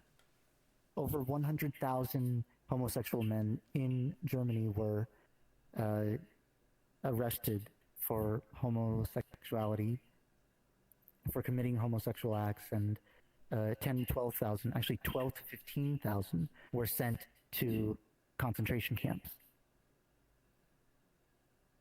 The images of book burnings often came from Max Hirschfield's School of Sexology, a school that was dedicated to promoting the education and information and wisdom of various sexual orientations.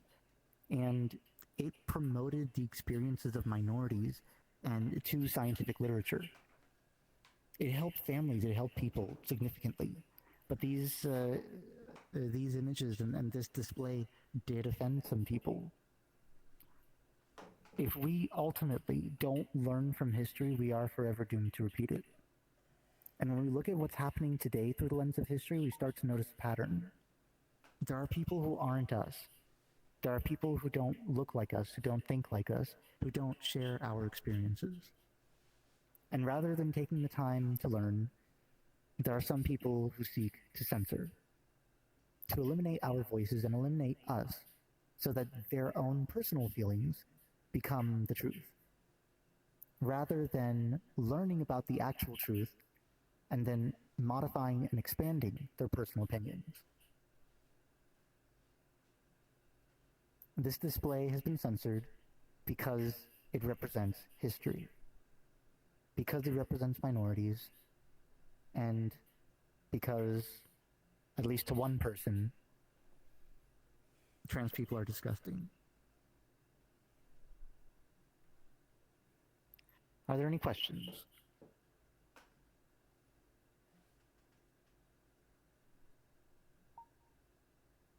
All right. Well, with that being said, the next person who's been censored in this museum was me. So let's go ahead and take everyone up to my display.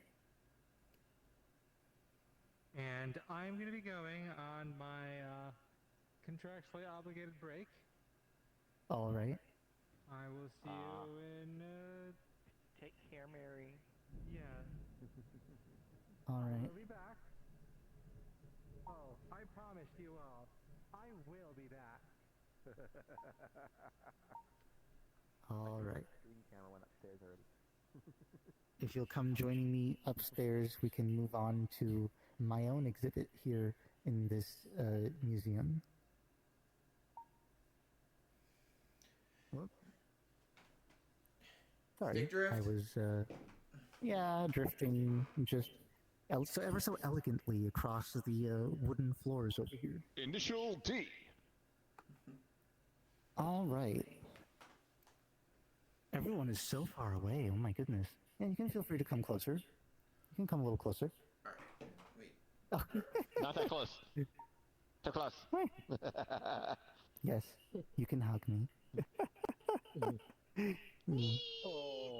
No, okay. I was just joking. All right. Oh my gosh. All right. You invited hugs. Right. You get hugs. All right. So this display right here was some of my art in the Virtual Furry Museum, and it really has a rather interesting history behind it. I never intended my art to be in here. For the first month of this project, I was working with a lot of blank white walls and empty spaces, trying to figure out lighting, trying to figure out reflections, trying to figure out all of the back-end systems that are required to just make this museum function.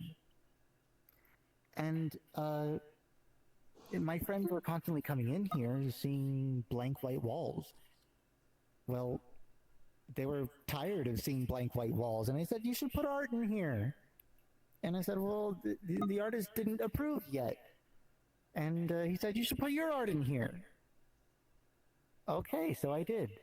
I filled this gallery with my art, and it was a really good test of seeing how the space should be set up and arranged and organized. And there was art all over the walls, all over the displays, and it looked absolutely beautiful.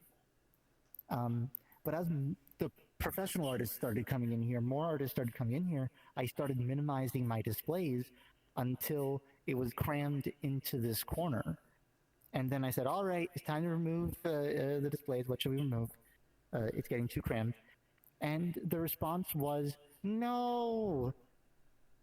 People did not want to see my art go. They'd already become fans of my work. They'd already become fans of the art in here. And even though I didn't feel very comfortable with it being in here, too many people wanted it to stay and believed and felt like my art absolutely deserved to be in this space. So I had decided to keep it, and in honor of the fans who had become fans of the museum while it was still being built. Unfortunately, some others who came in the museum afterward and didn't quite know the story had parroted the view that my art I was effectively being self-serving with the museum. That is not the case. The art in here was here because of my fans and people who wanted the art to be in here, not because of myself. And the reason that I've been censored is not simply because of that. There have also been claims that I had been supporting Nazis because I was PR for Garden State for the weekend. Yeah, exactly. So Garden State for the weekend was a furry convention that was held in the state of New Jersey.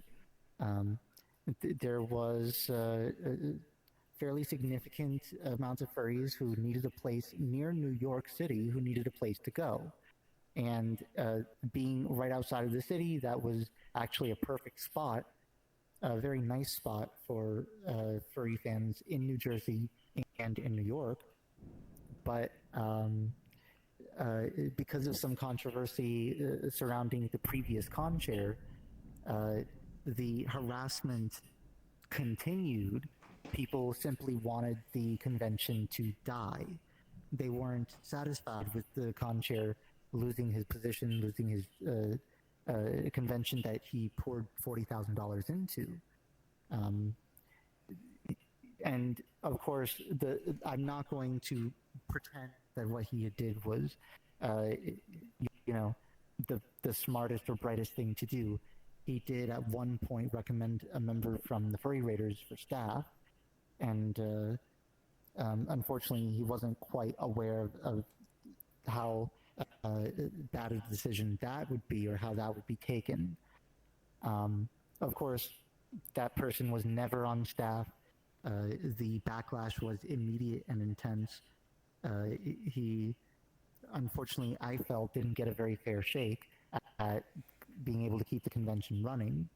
And then everyone had already switched into a mode of wanting to destroy the convention, even though by that time they had a brand new con chair, brand new staff. There have been changes organizationally, fundamentally, to fix and address a lot of the issues that people had. It was relentless. I had been called and asked because people knew that I was a leftist. Reality has a liberal bias, and I definitely would not have supported a convention that was,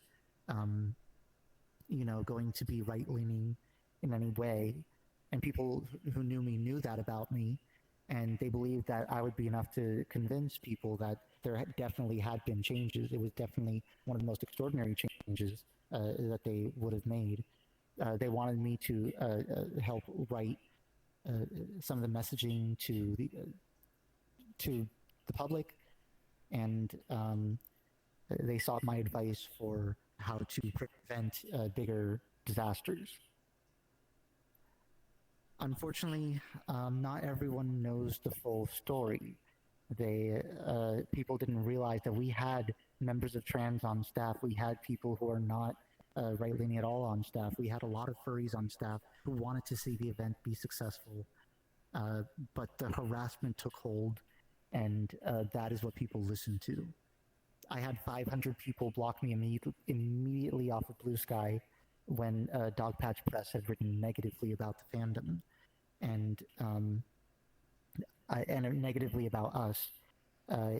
It really, we were just trying to be a furry convention in New Jersey.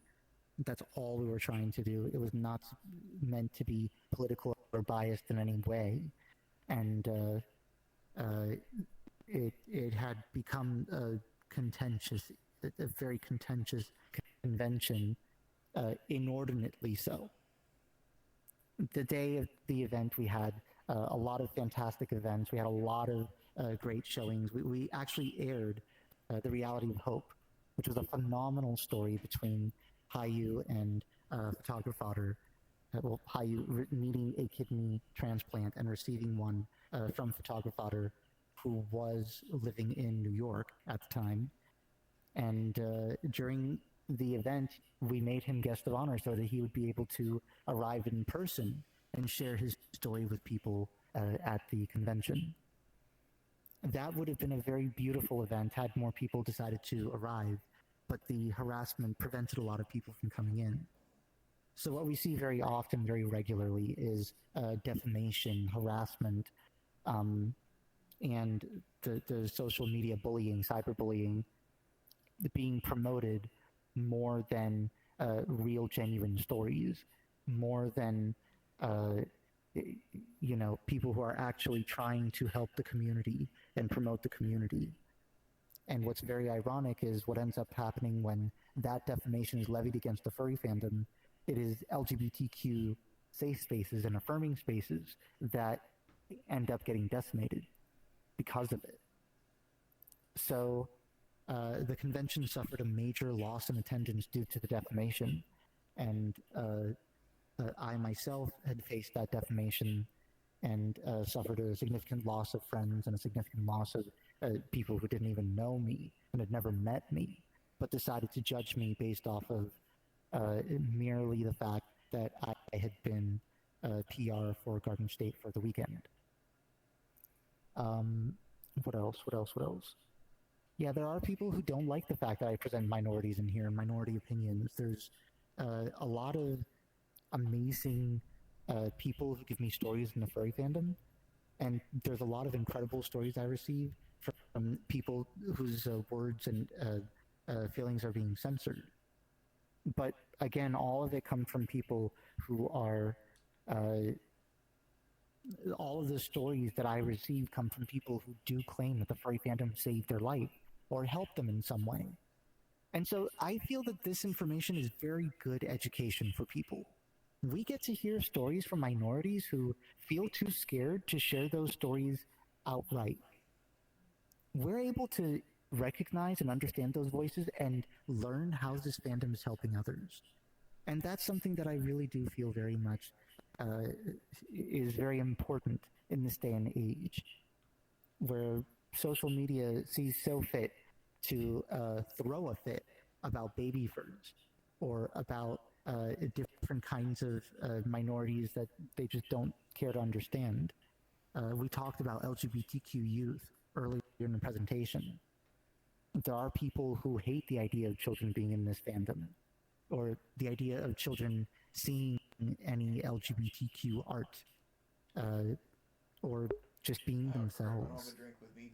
Really, it is our identity that is coming under attack more than anything, and what I do at the museum by teaching and educating people, I am telling them that the harassment that they wish to promote, it actually does harm people. And there are some people who take issue with that. So for the fact that I do present the stories of minorities, the fact that I do educate on minorities, as well as the fact that I did help promote a furry convention, people see me as a Nazi or supporting Nazis, I have been censored in the museum for all of those reasons. And Mary isn't back yet, but I think, first of all, if we have any questions about censorship of myself, or the communities that I represent, or is there any questions or concerns? Anything we can talk about? You're free no? to ask. Yeah. Don't be shy. Yeah. I got nothing in my chat. How about your chat? Okay. I don't know. All right. Well, with that being said, I think we are. Oh yeah, we are going pretty well on time. So there's a couple more exhibits up here. So that piece right there is a piece that I made. That's also been censored. We have Panda Paco next, and then we have a little bit of history to share with you, like some real furry history and censorship that occurred this one right during here? our time. This one right here? Yes. Okay. Yeah, that I made this piece, so that was also censored, being a piece that I had made. Okay. Yeah. And Panda Paco over here. Yep. All right. Let me actually go ahead and get my little microphone. There we go. All right. So, Panda Paco, or Paco Panda, is a full-time furry fandom artist from Guadalajara, Mexico, who's been creating art, donating to charities, volunteering, and vending at conventions for over 2 decades. His marker and acrylic traditional piece, Borderless World, featured 106 characters in a map of the world with plenty of furry characters in a year-long project donated to the furry family. An avid supporter of the community, Paco's art is heralded for its timeless quality and mass appeal.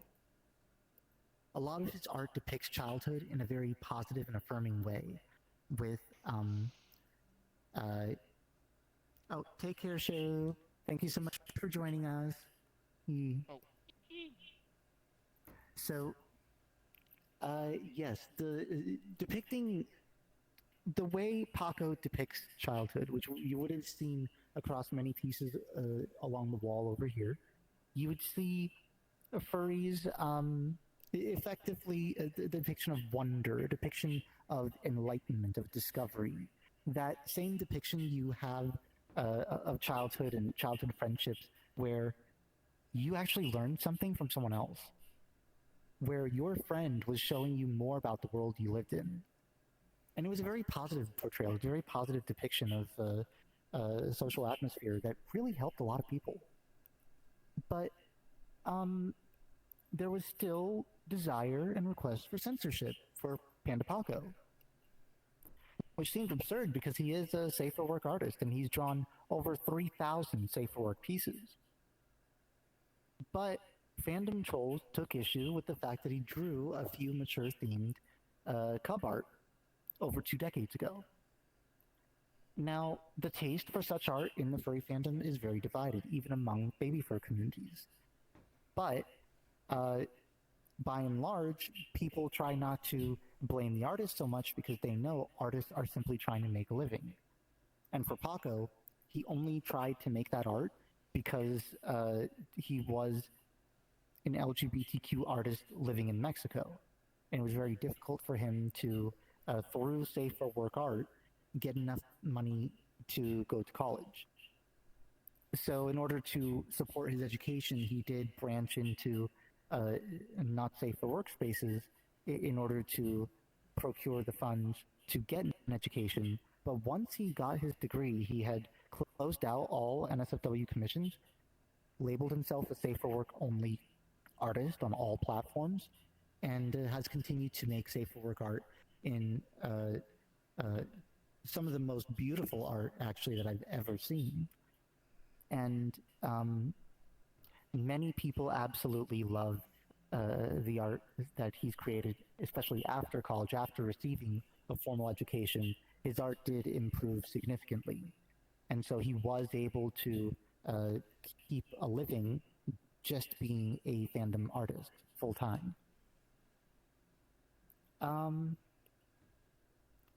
Unfortunately, there were people who simply don't want to forgive or forget the time that Paco had to draw NSFW art. And a lot of artists who make any kind of art for the baby fur or ABDL community do face significant harassment from payment processors and different kinds of platform leaders. So artists may move their galleries or swap platforms when the harassment increases, but there's a significant delay between those responsible for engaging in harassment campaigns. Even when largely most people have stopped caring, there are people who wish to continue promoting the problem because they effectively try to act like a white knight in shining armor to protect the community against people like this. Well, I told this exact thing to a non-furry artist who had been studying and teaching art history for 20 years, and they said, yeah, artists have historically had to cater to kink communities in order to get enough money to live. This is common. This is very, very common. And not just today. So, the fact that Paco was doing it just to support his education, I think, is a fact that a lot of people miss, a lot of people forget, or they don't know. And so the harassment goes around and gets promoted, but it tells a very biased story, and a very errant and incorrect one as well. Recently, legislation in the United States actually blocked payment processors from making decisions regarding what types of artistic content can be processed, eliminating censorship in the legal sphere. But trolls and hatred still persist. Targeted individuals can remain the target of harassment and defamation campaigns forever, when not processed through legal means. Defamation, cyberbullying, and harassment are indeed illegal. So the very best advice I can give to people who are facing defamation and harassment online, you do have a means out of it. You are able to report those people for the harassment that they're doing, and if platform leaders won't take care of it, then the legal system definitely should. And if there is an ability, especially if it harms your business, if people are saying that spreading lies about you that promote errant or biased beliefs and make people try to think something differently about you that is untrue, then those people could absolutely be arrested and thrown behind bars. It's really sad that I have to recommend people do that, but when harassment reaches the level that we see in the furry fandom, then sometimes that leaves us no other choice. Are there any questions before we continue? Nothing in my chat other than Joe mentioning how this story broke his heart. Yeah. I mean, would you like to say out loud what you feel?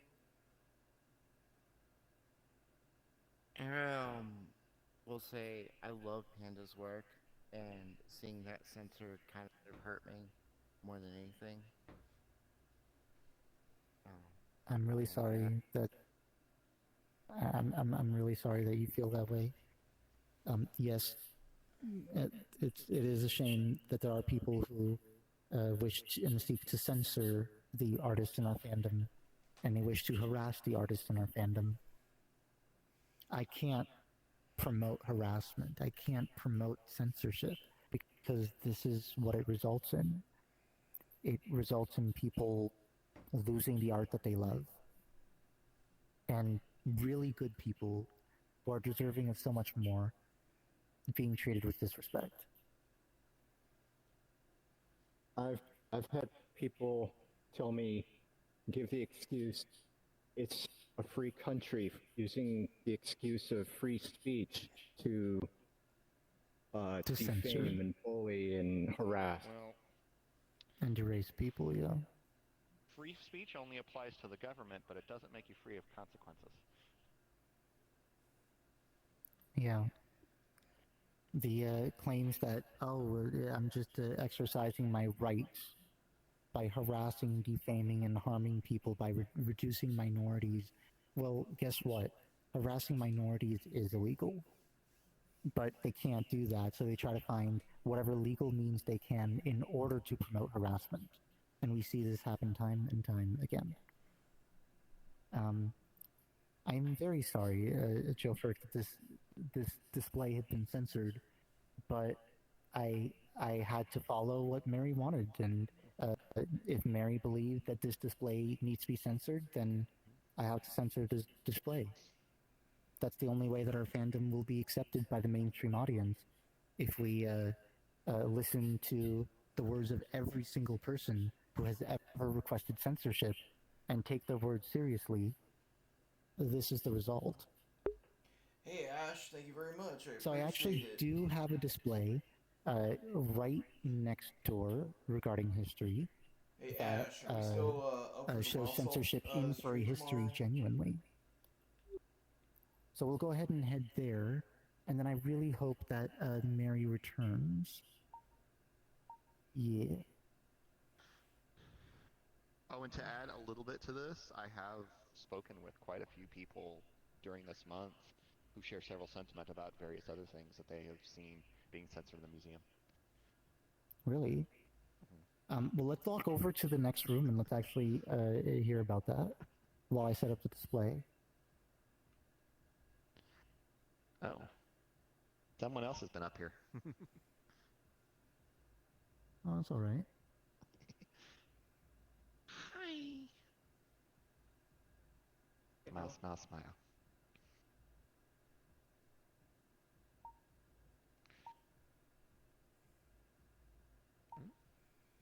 So yeah, go ahead and tell me what you've heard about people say. Oh, just the fact that they were devastated to see, you know, the state of the museum, and a lot of them worried that this was a permanent thing. Oh gosh. And yeah, they didn't quite understand that this was a temporary thing. Mary's contract ends at the end of the month, and then once the month is over, we're not going to continue the censorship in here, because thankfully, VR Chat has not censored us. It is merely other groups and other organizations that wish to censor us. But yeah, this right here is 2 examples of furry censorship in history. So, how many of you know about? And feel free to come in and form a Yes, join us. semicircle around me. Plenty of room in here. Yeah, if everyone is comfortable. Join us. Oh my god. All right. Tell them to do like that. So, this piece right here is a troll poster that was posted around Baycon and different furry conventions from fandom trolls who wanted to eliminate the furry fandom from within them. The story behind that goes, well, science fiction conventions ended up being a really cool place for people who like anthro-animal art to go because there was an art show. There were dealers and people who had created and promoted art for their stories. So the art show had a lot of furries in them, and furries ended up being attracted to those shows and those conventions. And so little by little, the fandom grew in science fiction literature conventions, along with anime. So Silas Sable made the the Cartoon Fantasy Organization, and the CFO was presenting anime in the video screening rooms of this science fiction convention. And it was science fiction anime. There were a large number of growing anime fans and furry fans during this time, but anime was the one that was really popular. A lot of people at this time really loved anime. There were a lot of professional cartoonists who loved anime and were promoting it. There were a lot of fans of anime who loved it and were promoting it. And this grew to the point that the video screening rooms in Baycon and in different science fiction conventions had over 200 attendees for simply to show science fiction anime. Well, there were some fandom trolls on the science fiction side who didn't quite like the feeling that their convention was being taken over by people who didn't like science fiction literature, but anime and films and then furries and animals. And they wanted to, quote unquote, take their convention back. They had spread out rumors that the convention wouldn't be accepting any more, it wouldn't be screening any more anime in the following year. They wouldn't be accepting any more animal art in the art shows. So those individuals and those leaders were seeing and reading things that weren't true. And the leaders of the convention itself had to tell everyone that it was a rumor. Guess who's back? It looks like Mary's back. She can join us when she's able. So this right here on the left, can I read it for you? Yeah, go ahead. Skunk Fuckers Rehabilitation. Are you sexually aroused by pictures of animals with human genitalia? Do you have difficulty relating to humans of the opposite sex? Does your hamster run when he sees you coming? Skunk Fuckers Rehab can help you. We offer assistance in the following: reality training, hairball removal, gender relation counseling, spay and neuter clinic, basic animal anatomy and species abuse recovery program. We can give you a life. I'm gonna go turn off that video now. In the meantime, you guys can just think about that for a moment. That made me laugh so hard from the last time I was here too. Like, oh my god, this. I mean, yeah. The history. Oh shit. What did you do? Sorry, everything is fine. There's nothing broken at all. Everything is fine. That was just that was a test of our system to let you know that everything is not fine. But everything is fine. Don't worry about it. Everything's fine. Thank you. Alright, I had the world music turned down. Good thing. I think it was announcing that I'm back. So where were we? So we were we were showing this, and we were showing the history. Parent? No, the one on the left actually. Oh, this one. Yes, the troll poster. Yes. Have you gone to your rehabilitation yet? Oh God.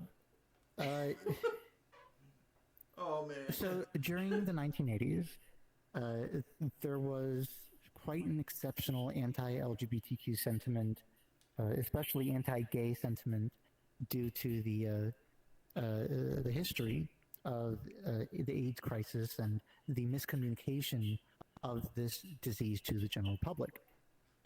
A lot of people believed that just being gay made you contract the disease. Just being around people who are gay made you contract the disease. There was more legitimate research, medical research, that was not being presented or shown to the public at all. The hysteria was, it was the desired outcome. It was not, it was it wasn't a bug, it was a feature.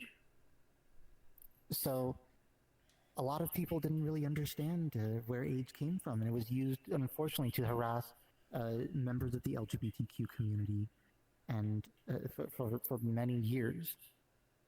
And the picture on the left came out during that time. A lot of people who opposed furries, who opposed anime, were also very much opposed to LGBTQ representation, and honestly, who we are as people. There were furries back then who also opposed LGBTQ representation. Yes? Everything okay over there? What what he put in my chat? What? Scrimno, what did you do? What did the stinky otter do? I heard you could catch the gay from a swimming pool. What the Oh my goodness. Well, it's what people thought. There was someone who believed they could become gay drinking the water out of the water fountain at the Saint nightclub. Yeah, I heard. Mm-hmm.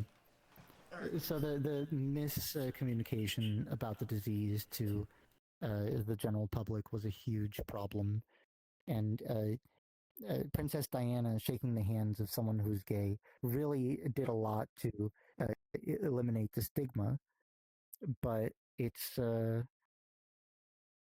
was really unfortunate that the errant news, errant media had been shared much more readily, and no education was being done to the general public in order to promote, a more sensible, kind view of LGBTQ issues.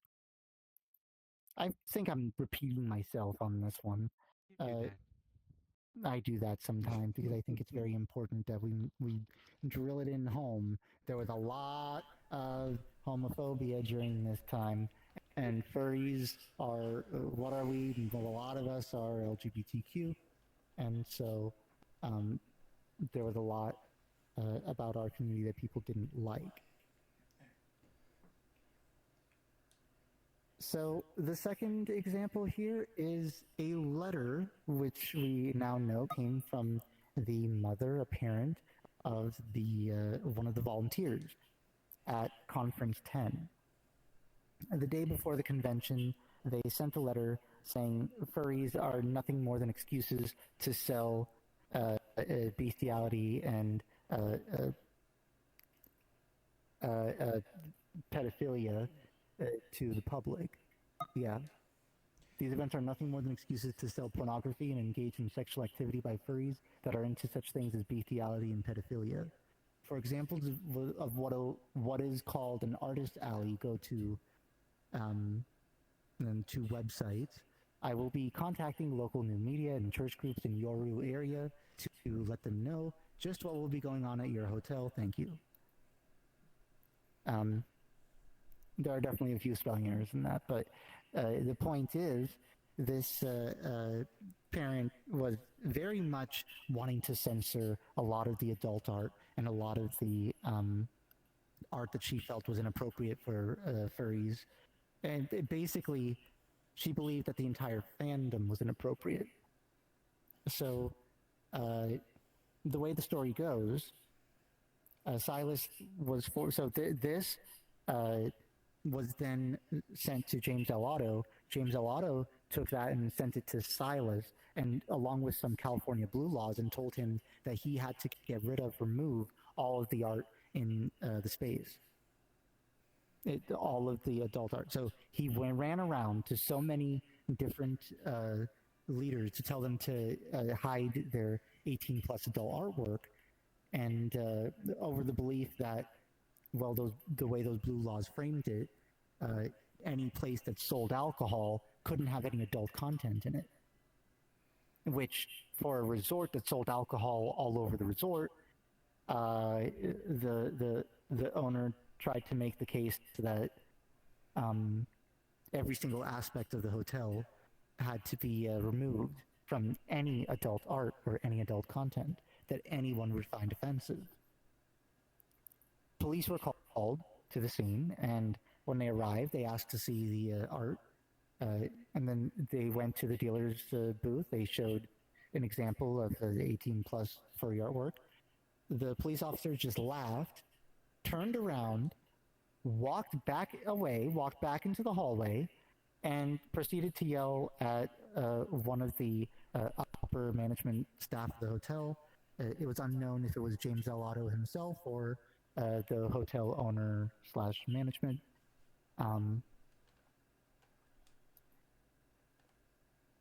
Because ultimately, all they did was just waste his time. So, with so many furries up in arms, the art shows had to be sold in their rooms. It really put a bad taste in people's mouth for censorship. And we see also in history the censorship is applied unevenly. The hotel had copies of Playboy was being sold in their hotel lobby. So, yeah, the Playboy was okay, but furry art was not. It's, gosh. I mean, all of these examples in history are showing what they're showing me and telling me is that the censors who oppose us are people who oppose the people that we are. In that previous poster that we saw, we can give you a life. What kind of life can you give us? What kind of life do the censors want us to have? A life where we can't be who we are? A life where we can't express ourselves? A life where we aren't allowed to be gay? Where we aren't allowed to love who we love? Or experience our own gender in the way that we truly, genuinely experience it? It is all done in an effort to simply erase us and erase who we are and erase people that they do not like. Or also, perhaps, people that they do not understand. So I'm really glad that the people here, at least, are taking some time to make an attempt to understand who furries are. Because I do believe that this education is important. All right. Any comments, thoughts from anyone, including Mary, on this issue? Yes? Okay. I keep hearing you talk about, how Playboy is so horrible. Joe tells me he reads it for the articles.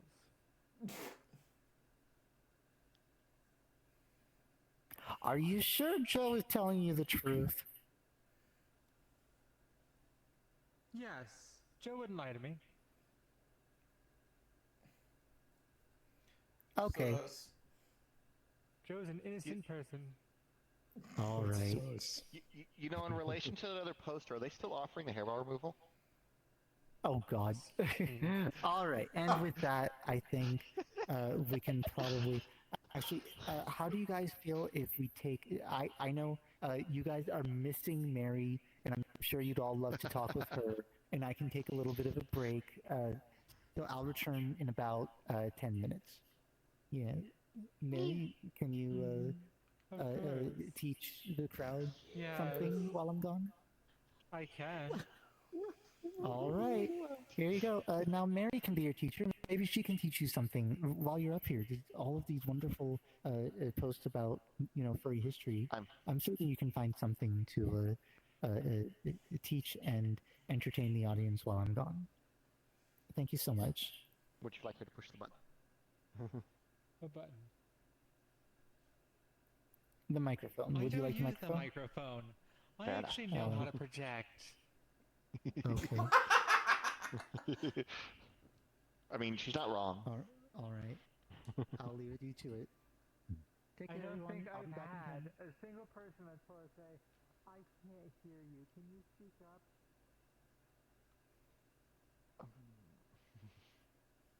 Definitely not. Excuse me.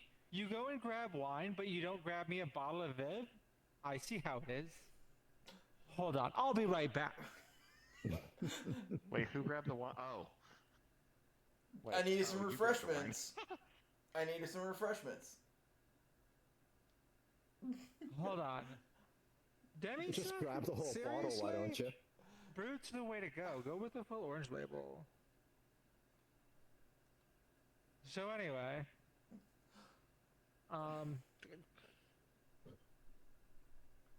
there. So, how has the tour been since I was gone? Good.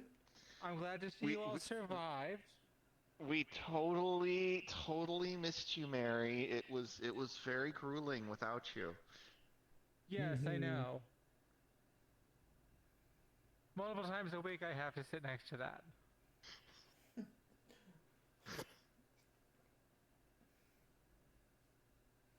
Wait, I forgot. You've got to sit there too. At least you can run away when there's problems.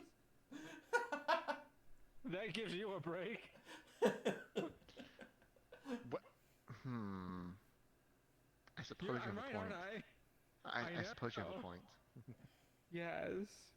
Hi. So there's a face to the voice. Hello. I'm sorry you have to look at it.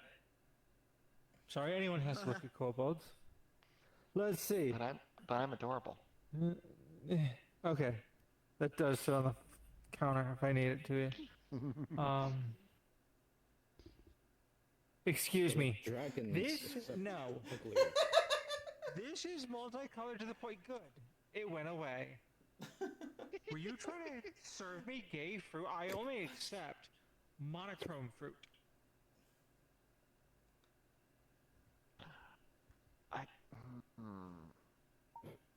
Pretty sure.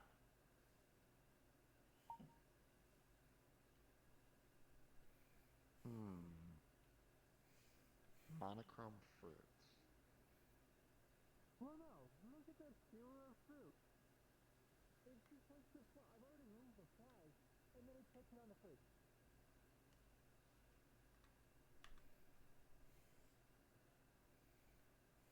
You dropped your bottle. Yes, because I'm... Yeah, Joey is looking for the texture issues in the magazine. Right? Oh my god. Okay. Trying to see how many seam issues there are.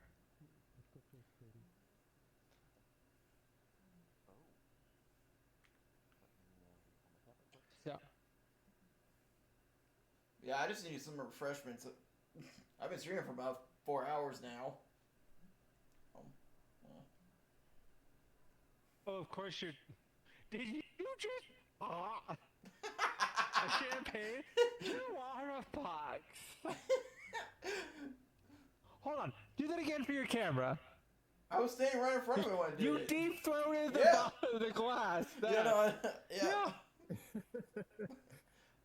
Yeah, exactly. No gag reflex at all. Jeez.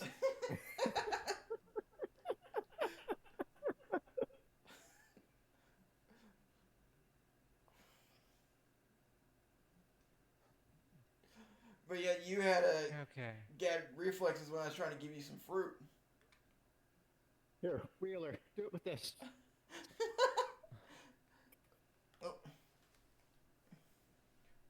I swear, you're trying to make me French.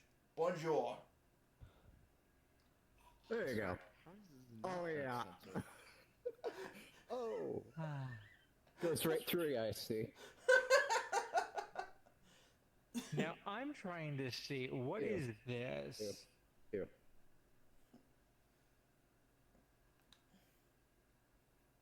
Yeet.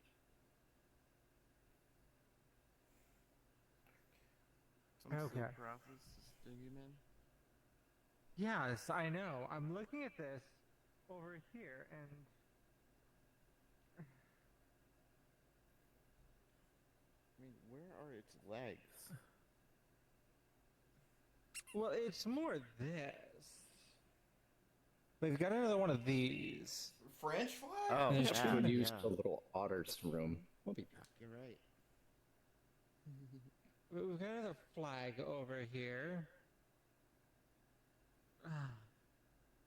And yes, this thing, it's so disturbing. I don't really think this should be... This would give children nightmares. And what kind of bird has a You dog shouldn't look tail? at it. You shouldn't look at it. It'll give you nightmares. You're small. It's totally cool. Here, I will block this. Where did Satalo go?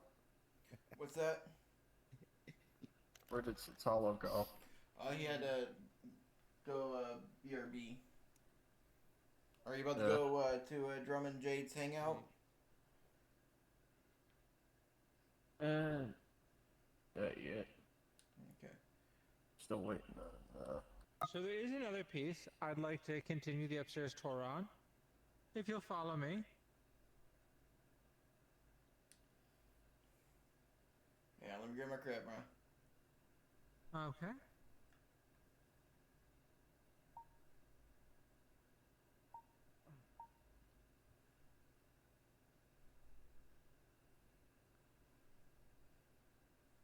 That's totally your place right there. And that is right here. This piece. Mwah. I think I would do very well up here. Just imagine a statue of me being able to just stare down at everyone and judge them as they walk into the museum. What do you think about that one? Yes? Let's see, yes, can I see some more yeses I like here? it. I like it, but I actually want to add one item. You have to be holding up a giant censored sign. Oh, I see what we're doing here. I was just about to ask what was going on, then I see... hello, Yes. Mary. You're, Yes, there's just one problem. Aren't you supposed to be a statue? You're moving. A living statue, right now. I'm showing how it might look. And it can even be one of those that you can press a button and get a quote from me. Think about that. You go up and Wheeler, push the button. otters are stinky little beasts. Beep. Oh. Is this going to be another incident? Beep. Okay, that one was my phone. Okay, that was my fault. Well, it usually is, but... Oh, let's be honest, it's usually Joe's fault.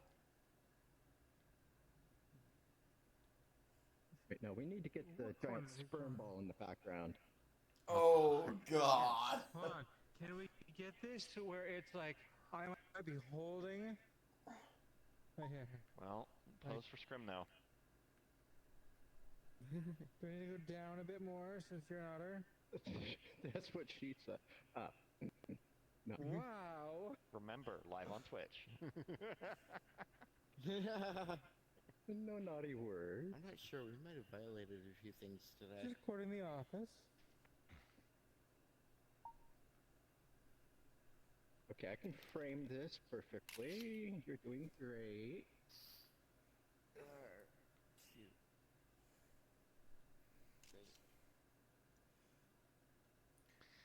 There How we you go. doing, How does it Alright. look on your stream? How's the stream?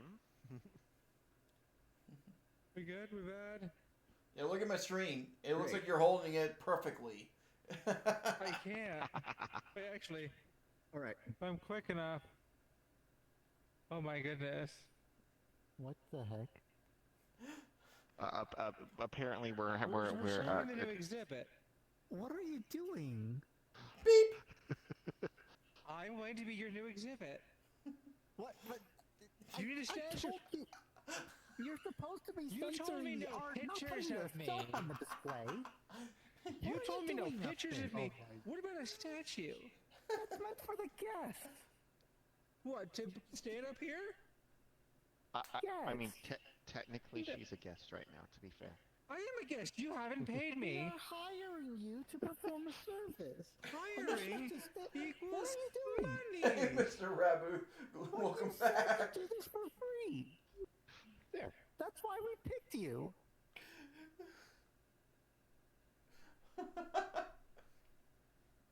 All right. I hope you all enjoyed whatever that was, but I need you to get off of there. Come on now. There's more things to wait. censor. It's okay. But do note that it is actually incorrect to tell a cheetah to stop perching. It's what we do. Okay, thank you very much. Now can you please get down? Thank you. All right. So, now, hopefully we can get back on track, and we can head downstairs. There are 2 more exhibits to cover on this tour. The Furry Family of Frenda, and there's 1 more exhibit past that. So if you'll all follow me downstairs to the Furry Family of Frenda, Put that on the we will pedestal. continue the tour. Yeah, and I lower the world music down, world volume down, so I don't have to worry about the copyright music down there. Oh yeah. All right. You should be able to shove your head through the wall and interact with the player. Yeah, once you get down there. but I lower down the world volume. No, he won't be able to. He won't be able to? Oh, No, I'm the master, so fair enough. he won't be able to fix that. Yeah. Oh, I meant with the volume. For the volume, yeah, you're right. For the volume, it'll be difficult though. Yeah. No worries, you can turn the world volume down. I already turned the volume down. You are so. streaming. Yeah. Yeah. That's good. That's a safe starter. Yeah. All right, so let's all head downstairs. Looks like we have someone ahead of us. No, you cannot fly. Are you okay? Are your little legs okay? That looked like a hard landing. Okay, all cool. good. Oh my goodness. Oh, this one apparently was injured while holding the Dino Nuggie. And deleting it with her foot. Alright, here we go, chat. Yeah, this is why I had to lower down the world music, because apparently there's some copyright music down here. So, yeah, here we go.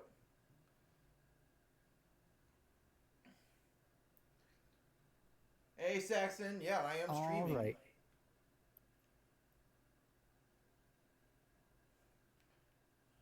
Hello, and thank you for joining us down here. This is the Furry Family of Frenda display, or what would have been the Furry Family of Frenda display had it not been censored. Right here we have some memorials dedicated to furries who passed away, including a furry table that was set at Mayfit Furmeet and the Furry Family of Frenda world in VR chat. These worlds were inspired by Coco and the holiday Dia de Muertos as spaces to honor and reflect on those members of our furry families who have passed away. Well, we don't always get a place to honor people who passed away in the furry fandom, and it's a really great testament to the power of that world, the Furry Family of Frenda world, to be a resting spot and a place to honor those who've fallen. I have on these tours received so much admiration from Mexicans and from people who do celebrate the holiday and people who do wish to honor those who have passed away. I've received so much love and admiration from those people for the displays here because it had been a great time of reflection, a great time to remember those who are no longer with us and not simply forget their existence. In fact, there were a lot of Mexican furries who came to me and said it was a testament to their impact on our culture, because they felt like they didn't really have an impact on the American culture or the furry culture at large. They feel like such a small minority, they feel insignificant. But here we are, all of us down here in the Furry Family and Friend exhibit, paying our respects to furries who passed away, honoring Dia de Muertos, and sorry for the squeaky chair. It really had need been to get a new very phenomenal presentation here in the Virtual Furry Museum. It is a permanent fixture of the museum. It is not just something that we only show one time on the holiday and then never again. And we do have services during Dia de Muertos where furries can present and talk about their loved ones who passed away as part of the event. We have some spaces in here for people who are grieving to honor their loved ones. How is everyone in chat? And unfortunately, those spaces are have been censored as part of this month of censorship. There have been people who did not like the fact that this museum was showing the dead. It was showing people who passed away, and again, this made people cry, it made people very sad. And they only wanted a museum that was going to be happy and uplifting. And, well, I think those people didn't quite understand the perspective of those who did lose their friends here. I've had people come in and say, and actually ask me the question, why do you have a table filled with all my friends? And then they found out actually through this display here that their friends have passed on. And then there are people who then come in the museum to pay their respects to those who did pass. We do have some features here in the world to help people who are grieving, along with being able to present and share their stories through the image pad display that we have on that corner over there. We also have a space where people can actually write messages to the dead and place them inside the mouth of a psychopomp, who will then carry those messages forward to into the afterlife. All of this has helped people comprehend and work through death and grieve in their own way. And it has helped people reach a place of acceptance and a place of frankness and understanding of death that they previously didn't have before this room was made. We had a very interesting wall of quotes about death from so many different celebrities and authors and writers. And one of those quotes actually came from Steve Jobs. He said, "Death is nature's change agent. It removes the old to make way for the new." I think that's a very lovely and a very interesting perspective of death, not simply as the end of one's life, but the beginning of another. Because just as there is death, there is also the beginning of new life, and new friends, and new hopes and dreams. And death does give some people the ability to move forward. All things that I think we should definitely contemplate and think about while this display is being censored today and for the rest of this month. We may not like to speak about death in a very frank or honest way, or even a symbolic one. We like to pretend that we will live forever.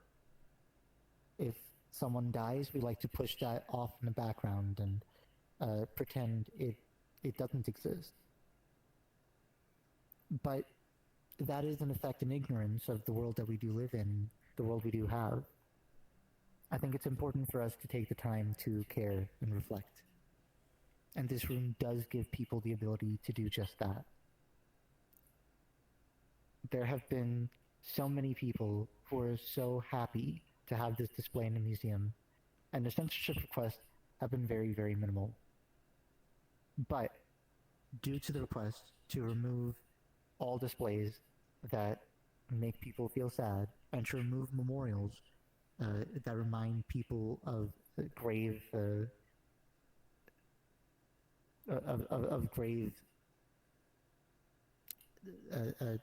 I'm sorry, I'm messing up my words right now. It stands a testament to the people who love this display, that this display has helped them in so many more ways than one. And I am honored to be able to present it in the Virtual Furry Museum, but for this month it has been censored. Are there any questions? I don't have anything in my chat. Alright, we only have one more display to go through, and Kit Fox's, I'm sorry, Mary needs to be here. You She's are right here? here behind me. Yes, Mary's back here, just kind of chilling. Oh, I think I she thought she was doesn't sleeping on the like job to here. see anything about the dead. She has made herself scarce for this. So let's head into the final display, the final room. And as we conclude our tour of the Virtual Censorship Museum. Well, dang, this tour is going by fast.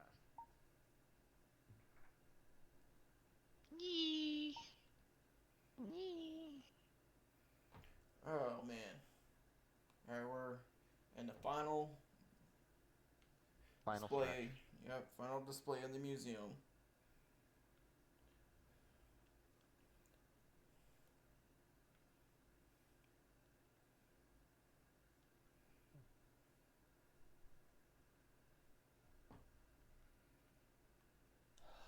And it really upsets me the most that this one was censored.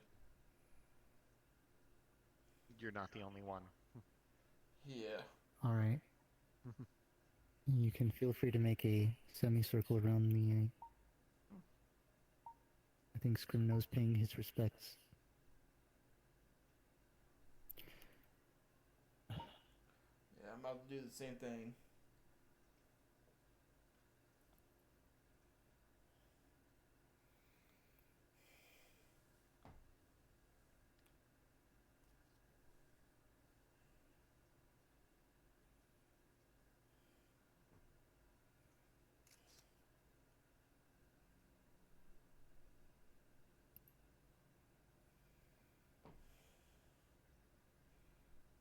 Wait, where did Scrimno go?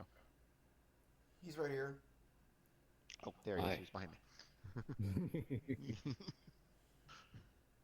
So, Sneaky. we reach the conclusion of our tour with Silas's memorial, always. The man who dedicated his life for so many and for this community. He helped raise his fandom when it was nothing by simply reaching out to others who he believed felt like him, who just loved anthro animals and were transfixed by them in animation, cartoons, and in science fiction stories. And he loved the work that fans made. He loved the stories that people made, and he was so invested. He was so invested in what fans did. Because fans had always done things that mainstream often didn't. He was always trying to push the boundaries of what film and animation can do. And he loved and appreciated it.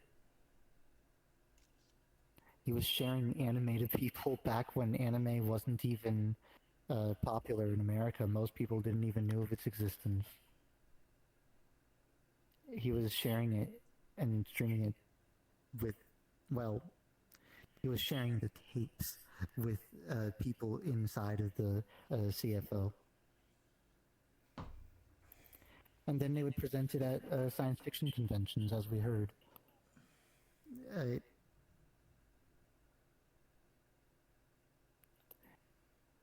And then he met me. And for half an hour argued with me about the need to bring in historical furry art. And after wearing me down, I finally realized, I have the person who made the furry fandom here. Who am I to say no?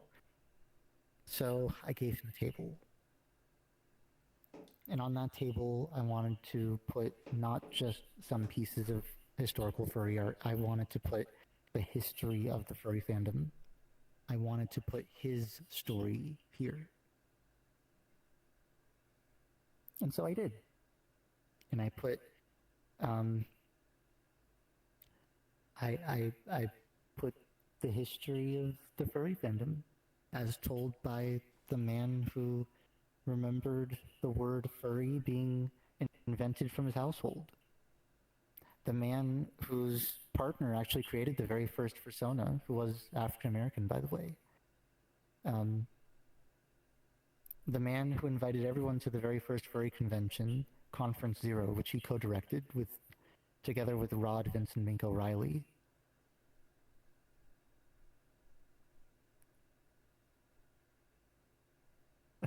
That's gonna get the name wrong, of course.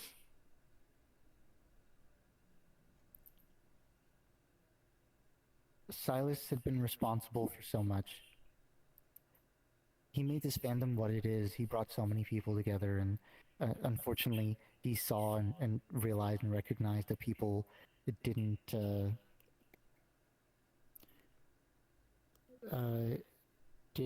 understand, I suppose, what the furry fandom was. There were people throughout history who tried to take the mantle and tried to supplant Silas as a singular leader and believe that their view of the furry fandom should be a universally adopted view. But Silas himself didn't want to divide or segregate the fandom. He wanted furries of all kinds to be able to enjoy this place, to enjoy this fandom, this community that comes together so often, not just in support of anthro-animals, but in support of each other. So that people from all around the world, who are marginalized in so many different ways, have the ability to live and express themselves in this way, to enjoy and appreciate the art and the communities of this great place.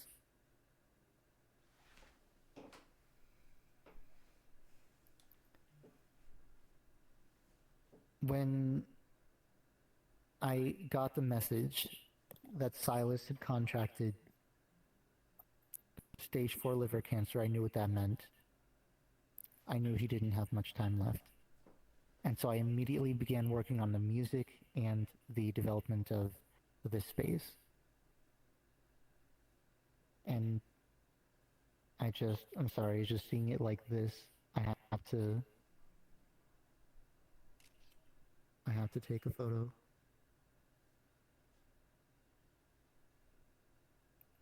Because I only had 3 days, and then I got the message that Silas wanted to speak with me from his deathbed.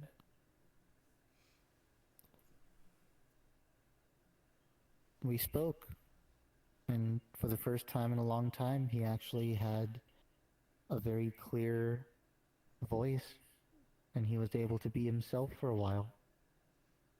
I hadn't been able to speak with him like that for months. Those of you who know a little bit about cancer know what that means. it means there's not much time left.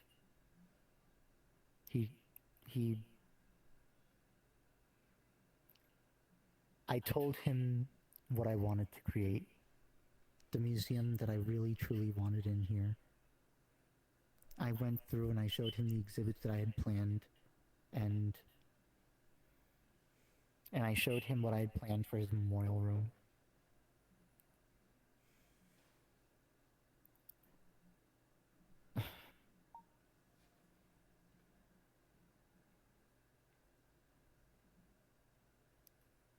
There were people who wanted to censor this room because they believed that Silas didn't want it. They knew that Silas just wanted to be another one of the guys. He didn't want to be heralded. He didn't want to be seen as God. He was just a furry like everyone else. He wanted to look for communities to see if they exist and to join them. He didn't want to lead them.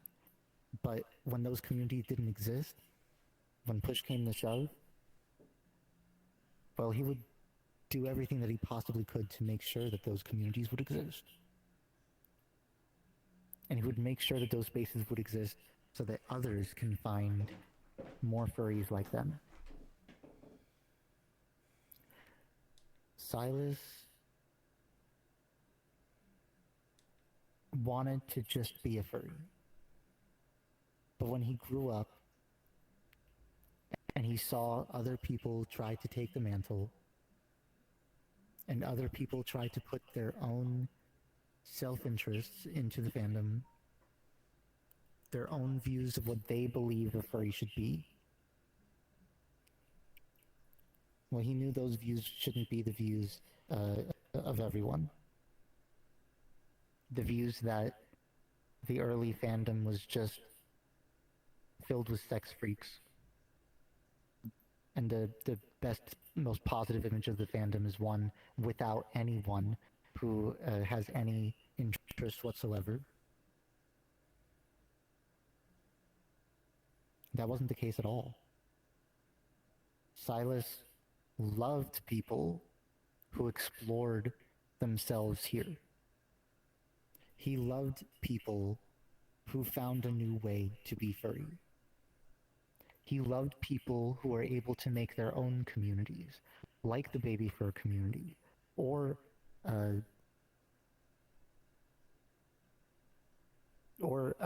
feral art. He wanted to support it all, so that any way that furry comes, any way that people love to be furry, they can love and appreciate it and express it themselves. This fandom wasn't just made for him, it was made for all of us. And people saw that memorial filled with dozens of stories about what Silas had said and how Silas had affected so many others' lives. And they said they didn't have anything positive to say about him to put in this room. And they believed that I had biased myself against putting negative stories. The truth is, I didn't hear them. The most negative stories that I heard was he kissed his partner Rod in the hotel lobby in Costa Mesa, California, 1989, during the very first ever conference.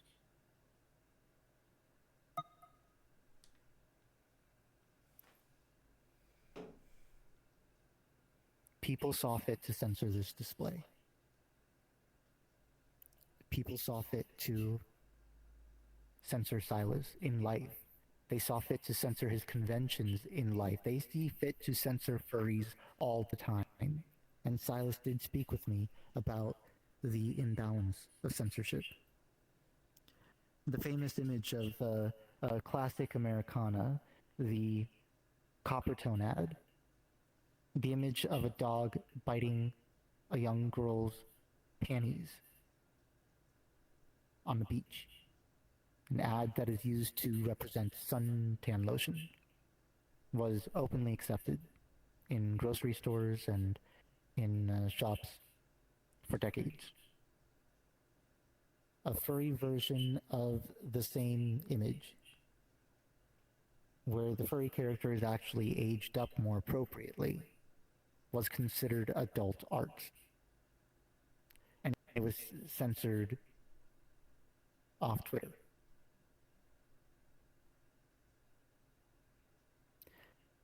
Well, what a gross imbalance this is that censorship brings to us and to our communities. And when you look at what people choose to censor versus what they don't choose to censor, you start to notice and recognize patterns. Expression of LGBTQ identity and gender nonconformity is very frequently and very obviously censored. Anything that falls beyond the norm, even within our own furry fandom, like feral-looking dragons, desire to be censored. Something that so many people believe is simply adult, not safe for work artwork deserves to be censored. To them, it's nothing more than a kink. And to those who have that kink, they know it represents their community.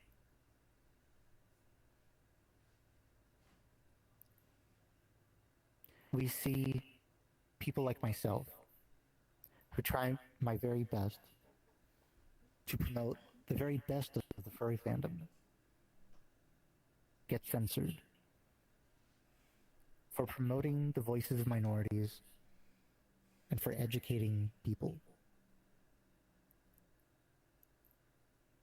And then we see people like Silas being censored because there are people who believe that they speak for him.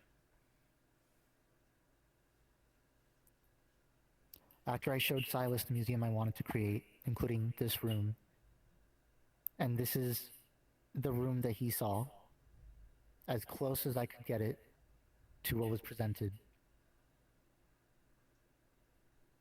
I wasn't able to get all the colors working on the Martins. I wasn't able to figure out all the lighting. I wasn't able to figure out everything that I needed to have figured out. But Silas's response to seeing it all was, I want to see it. I told him it would take me 6 months. It has been multiple years since then, over 2 years. But in response to that, he said, I'll wait. It was his desire to see the museum completed and this memorial, but unfortunately, that won't happen. Not because he is no longer around to see it, but because a lot of those people I had reached out to in order to try making the exhibits had pulled out from the museum and no longer wished to work with me due to the censorship.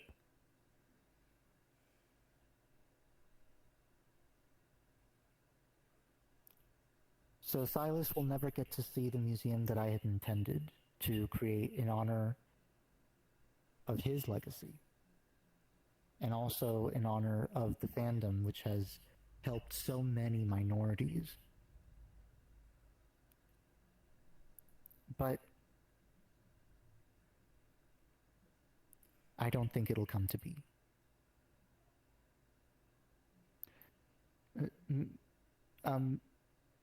Mary? Yes. Would you mind coming over here and breaking character for a moment to Sure. actually talk about censorship and erasure? Let's head over there.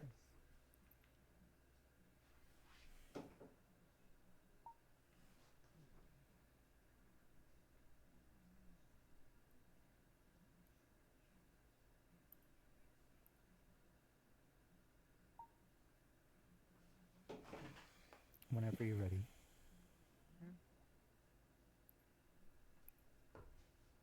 I'm waiting for people to be. So, a few months before we did this. Solo approached me about a project. He heard my voice, and he tried having me feedback a couple lines. And I asked him, well, what is this for?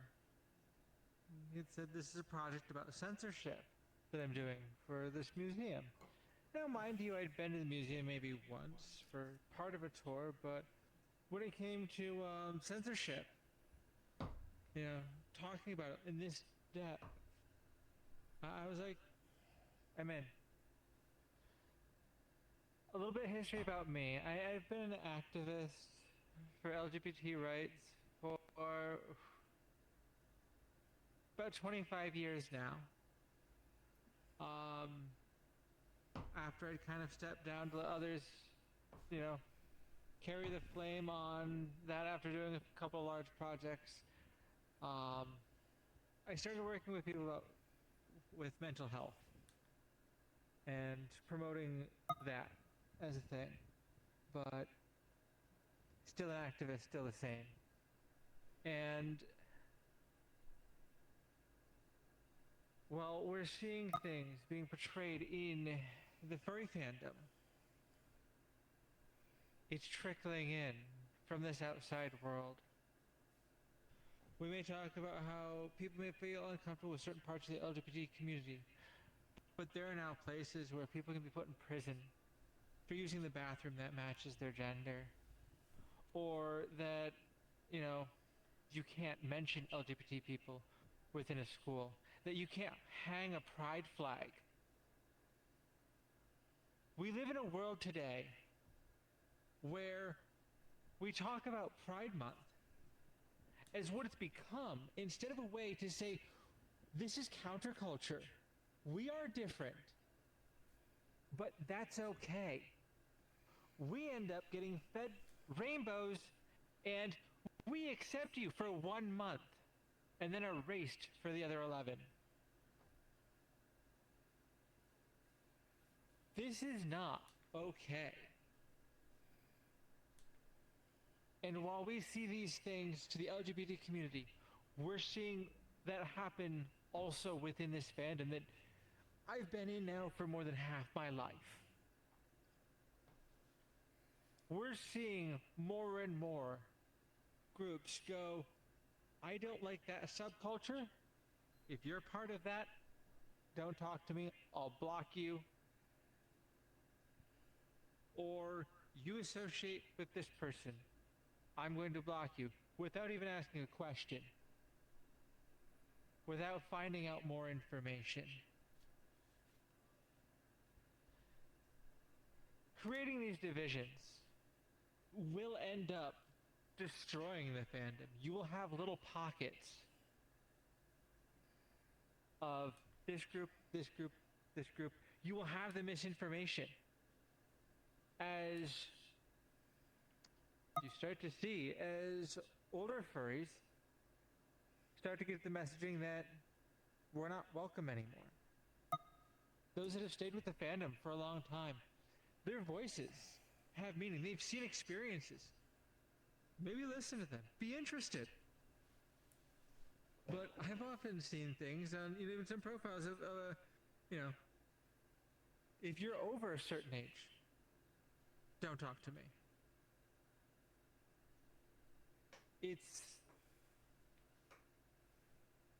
It's becoming hard.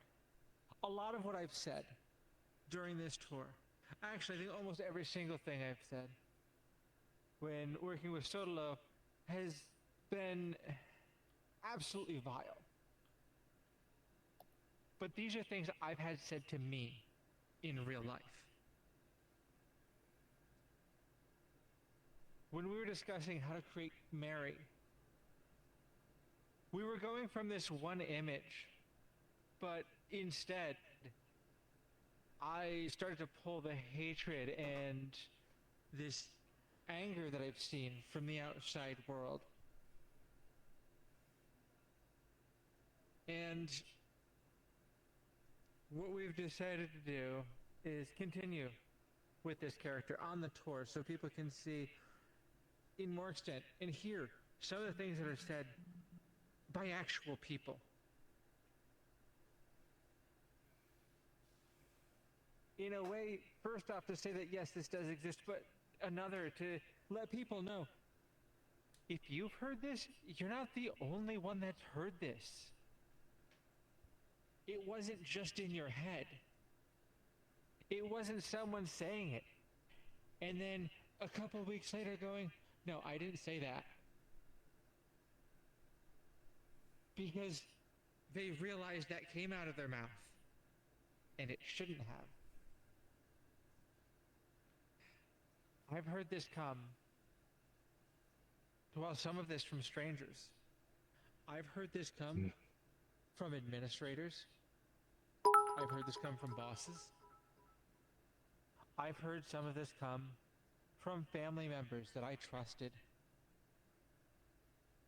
And being able to share with people that, yes, that does exist. That level of discrimination exists even now. The past year and a half has brought it out to the, surface. But for so long we've heard, oh, but it's getting much better. It's not. I want to thank all of you for coming on this tour with us. As we really start to dig in to how this fandom is slowly being picked apart from the inside. It's one thing to deal with the litterbox comments that we see on Facebook, that we hear from others that don't know who we are.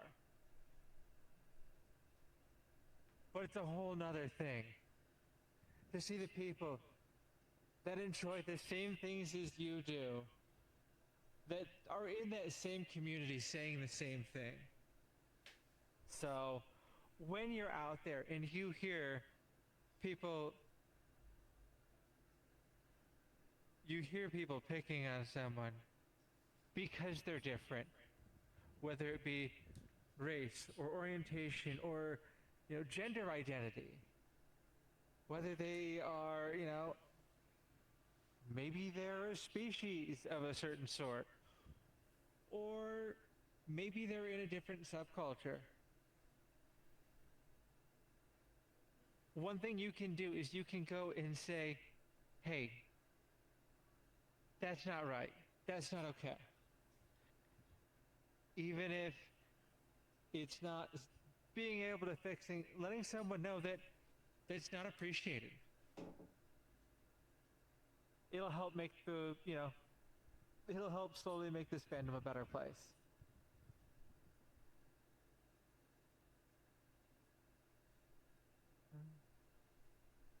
I'm going to hand things back off to Solo. Thank you so much for speaking truthfully from the heart. This entire tour has been meant to show us so many different examples of censorship against the furry fandom, against the art in this museum, against the artists, against the displays, the history. And ultimately what it all boils down to is a great overwhelming desire to effectively rid the world of minorities and rid the world of furries. The people who don't like the Virtual Furry Museum are, well, I guess they're people who don't really truly like or care about our communities. And it's really hard for me to say that when I know that the people who have made so many statements against me, so many statements against our artists and against our everything that we present here, are actually very big, important leaders in VR spaces and in this fandom. And that's why I think it's very important that we give a big thanks to those groups that do decide to tour with us, like WheelerFox, who did come in and was unafraid to have a stream, even after being given some defamatory comments or some comments of concern that the content in here would not be appropriate for Twitch. But we have had, of course, many streams in here with no issue. But still, thank you so much for allowing us to educate your group. Thank you for having me and allowing me to stream this really great event. Thank you. I guess trying to think of what I can say, because I've had people ask me, what should we do? What can we do? We know that the problem is censorship. We know that the problem is hurting and harming minorities. What can be done to fix this? Well, obviously the world is a very big, very scary place, and we aren't going to be able to fix the entire world. But every single person in this room, and I have said this on multiple occasions, if we all decided to wake up tomorrow and be a kinder person and have a desire to learn more about our friends and what is helping them in this fandom, then we can start to open up education and dialogue that needs to be had and needs to be shared, rather than simply going on social media to figure out what your opinion should be. You can go directly to the source. You can go to the people of the furry fandom for whom this fandom is helping, and you can ask them how it's helping them. And you will be amazed by the stories you hear. Little by little, we each learn a little more every day about how this fandom helps us. And then hopefully through that, we will come to understand the magnificent scope of this community.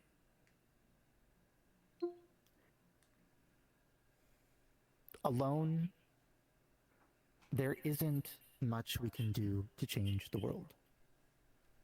But together, there is so much that we can do to learn from each other.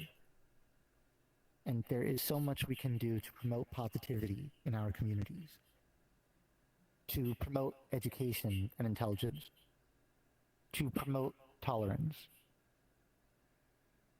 And hopefully with enough of that,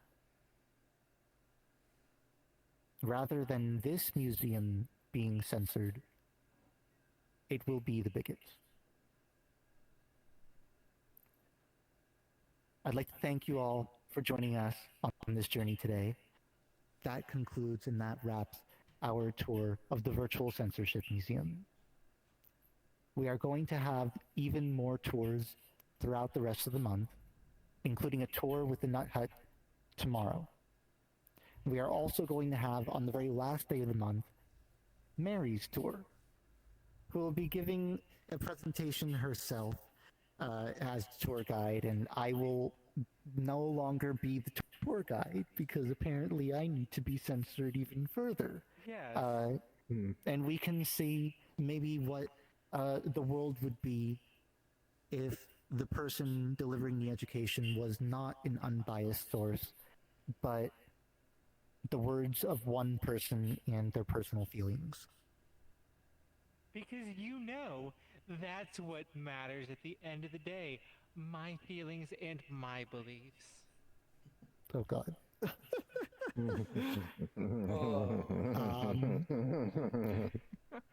And then we will have the day after, well, we will have a wrap party at the end of that one, and after that, the day after that, we will have a post-mortem recapping all of these events. We'll go through and have commentary over the video, and you can actually learn about the whole process to put all this together and the inspirations behind some of the things Mary has said. And I heard there's a possibility that the original voice actor for Joe might actually be present. So the original actor hopefully will be there if we can be able to, if things work out in time. But yeah, I would really, if you would like, I can go ahead and put up a little pedestal for the group, and you can feel free to join us. And next month, the museum will go back to its normal self. All the art will return. The contract with Mary will be expired. You are going Unless, to of extend course. it. You can extend it. Let's see, Jumps. Who thinks the contract should be extended for a whole nother? Let's see it. Okay, come on. Why do you jump up and down at everything? Oh my Look god. at everybody. Everyone is jumping. There's only Grimno, you're not John Hall. people. I'm not trying to do it all. Oh my god. I'm That's just enough being people. agreeable. Everyone right. agreed. So, yeah, I mean, clearly you can see, and I think I can just say a little bit right now.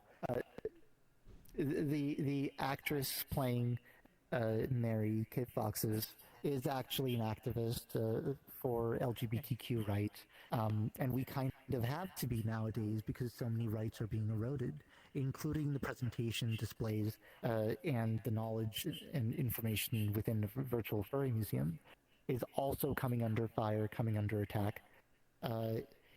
The presentation of minorities is constantly coming under attack. But we personally do not hold those views ourselves. You are performing a character. I'm sorry to be breaking the magic for you guys, but they all just saw me do a speech about this stuff. That's right. Yeah, I just want to know because this is thinks recorded on Solo Twitch. Who here thinks Solo repeats himself? No, let's see some Sorry, jumps. I do that Let's see sometimes. some jumps.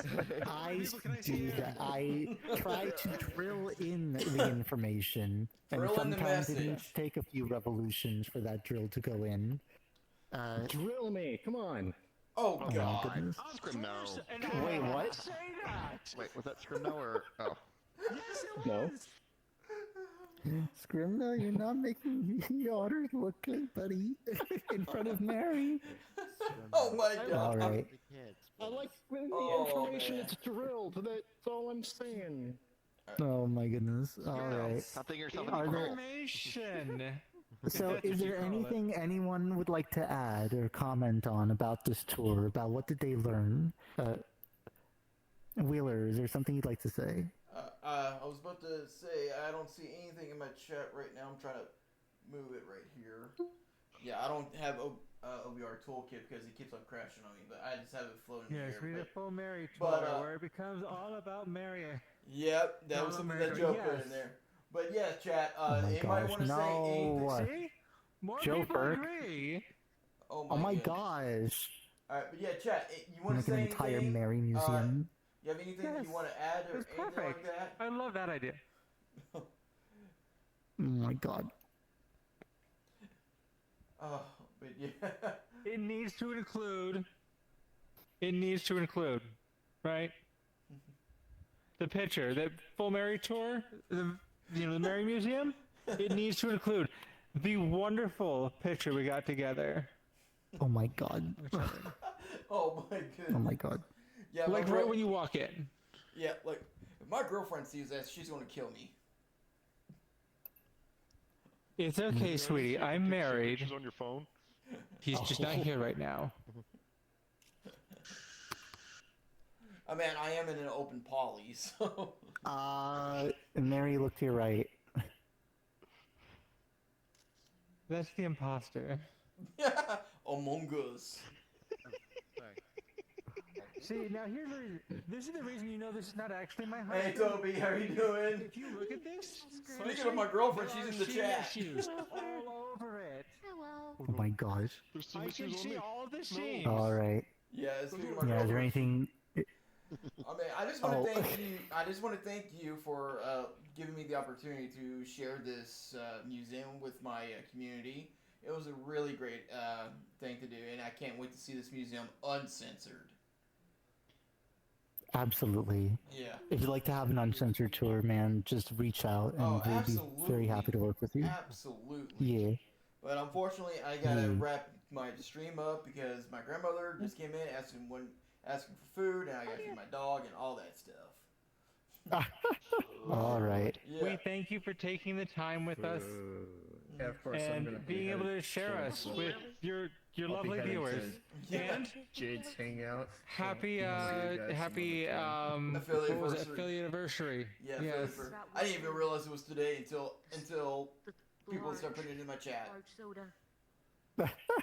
Happy affiliate anniversary. Yeah, that was just a coincidence. Yeah, what's up, Ed? Yes. I'll be heading over to Jade's Hangout now. Yeah, I'm about to wrap See up my ya. stream and raid out. So. Yeah.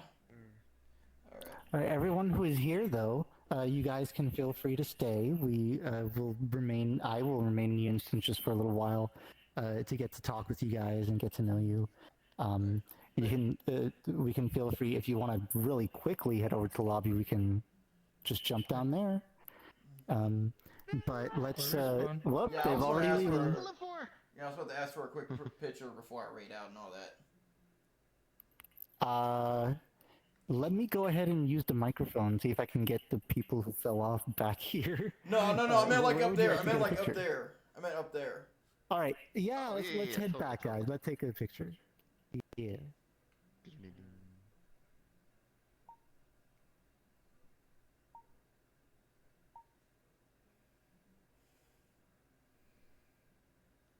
My question is, why were you eating San Francisco sourdough? Or San Francisco bagel? All right, try to get That's right where I here. live, Try man. to get the I live picture in right in front of the California. steps right here. Hit two? There we go. I don't live in New York. I live in California. I know, it sucks. There's no pizza out here. Yeah.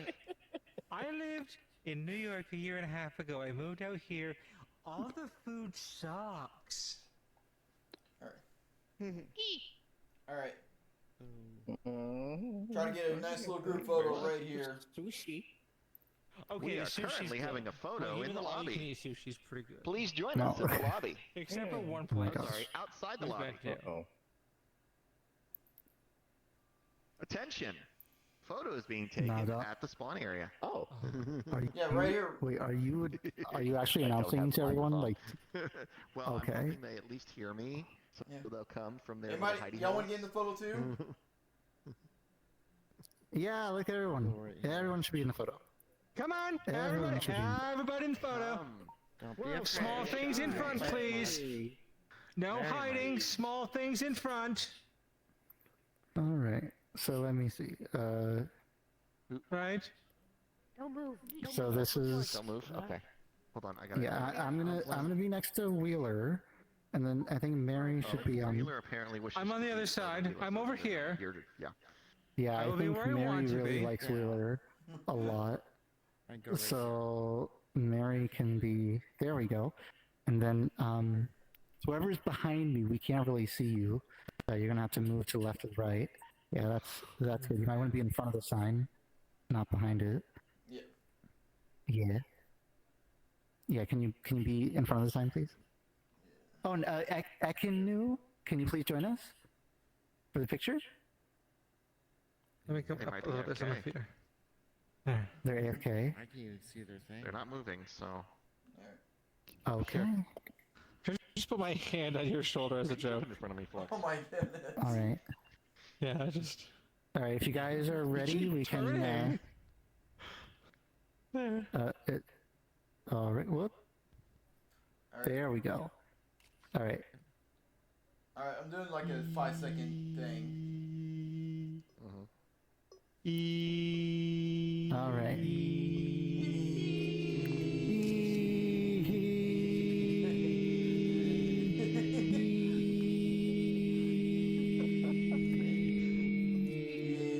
All right. 5, 4, 3, 2,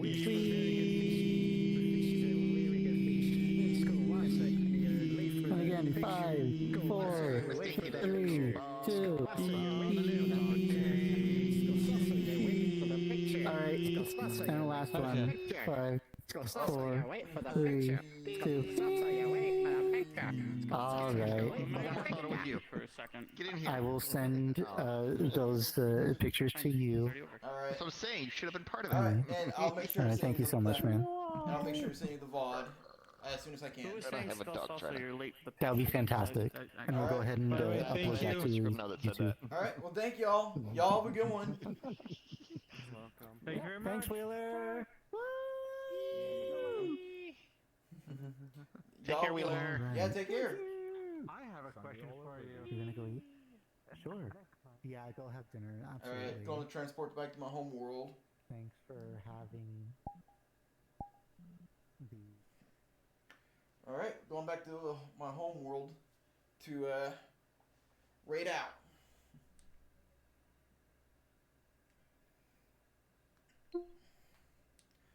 Alright. There's my camera.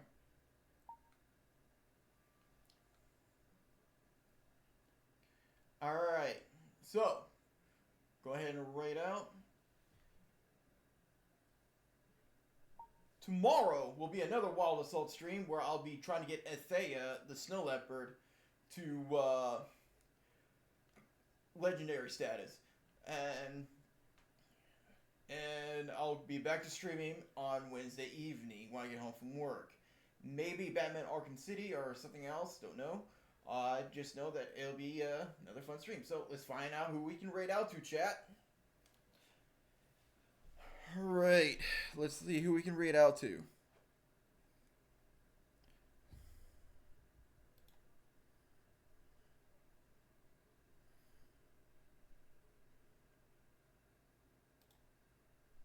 Okay, so we got...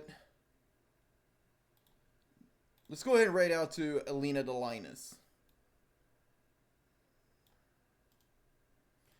They're doing their usual miniature painting. Toby, I have to get off for a moment to not only let my headset charge, but I also gotta do some IRL stuff to get food and stuff. Okay, so we're going to raid out to Alina Delinus.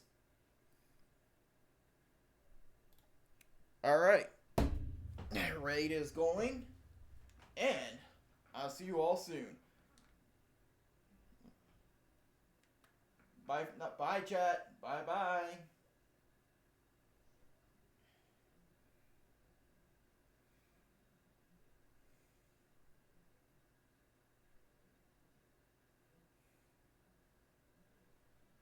Six out of 7 stream streak banned. That's just Destiny 2. Yeah. Hi Wheeler. How are you? Welcome on in, Raiders. It is I, Alina the Lion, Peace the Best at Minchpinner and Verizon. I'm joined by Kobe the Painted, and we're doing some mini painting today. How are you doing? How was your stream? Check out follow Wheeler. Wheeler is an amazing, super fun furry you should go check out. Just a lot of VR chat streams, vibes, and raids my stream a lot, and I'm always eternally grateful for that. Thank you.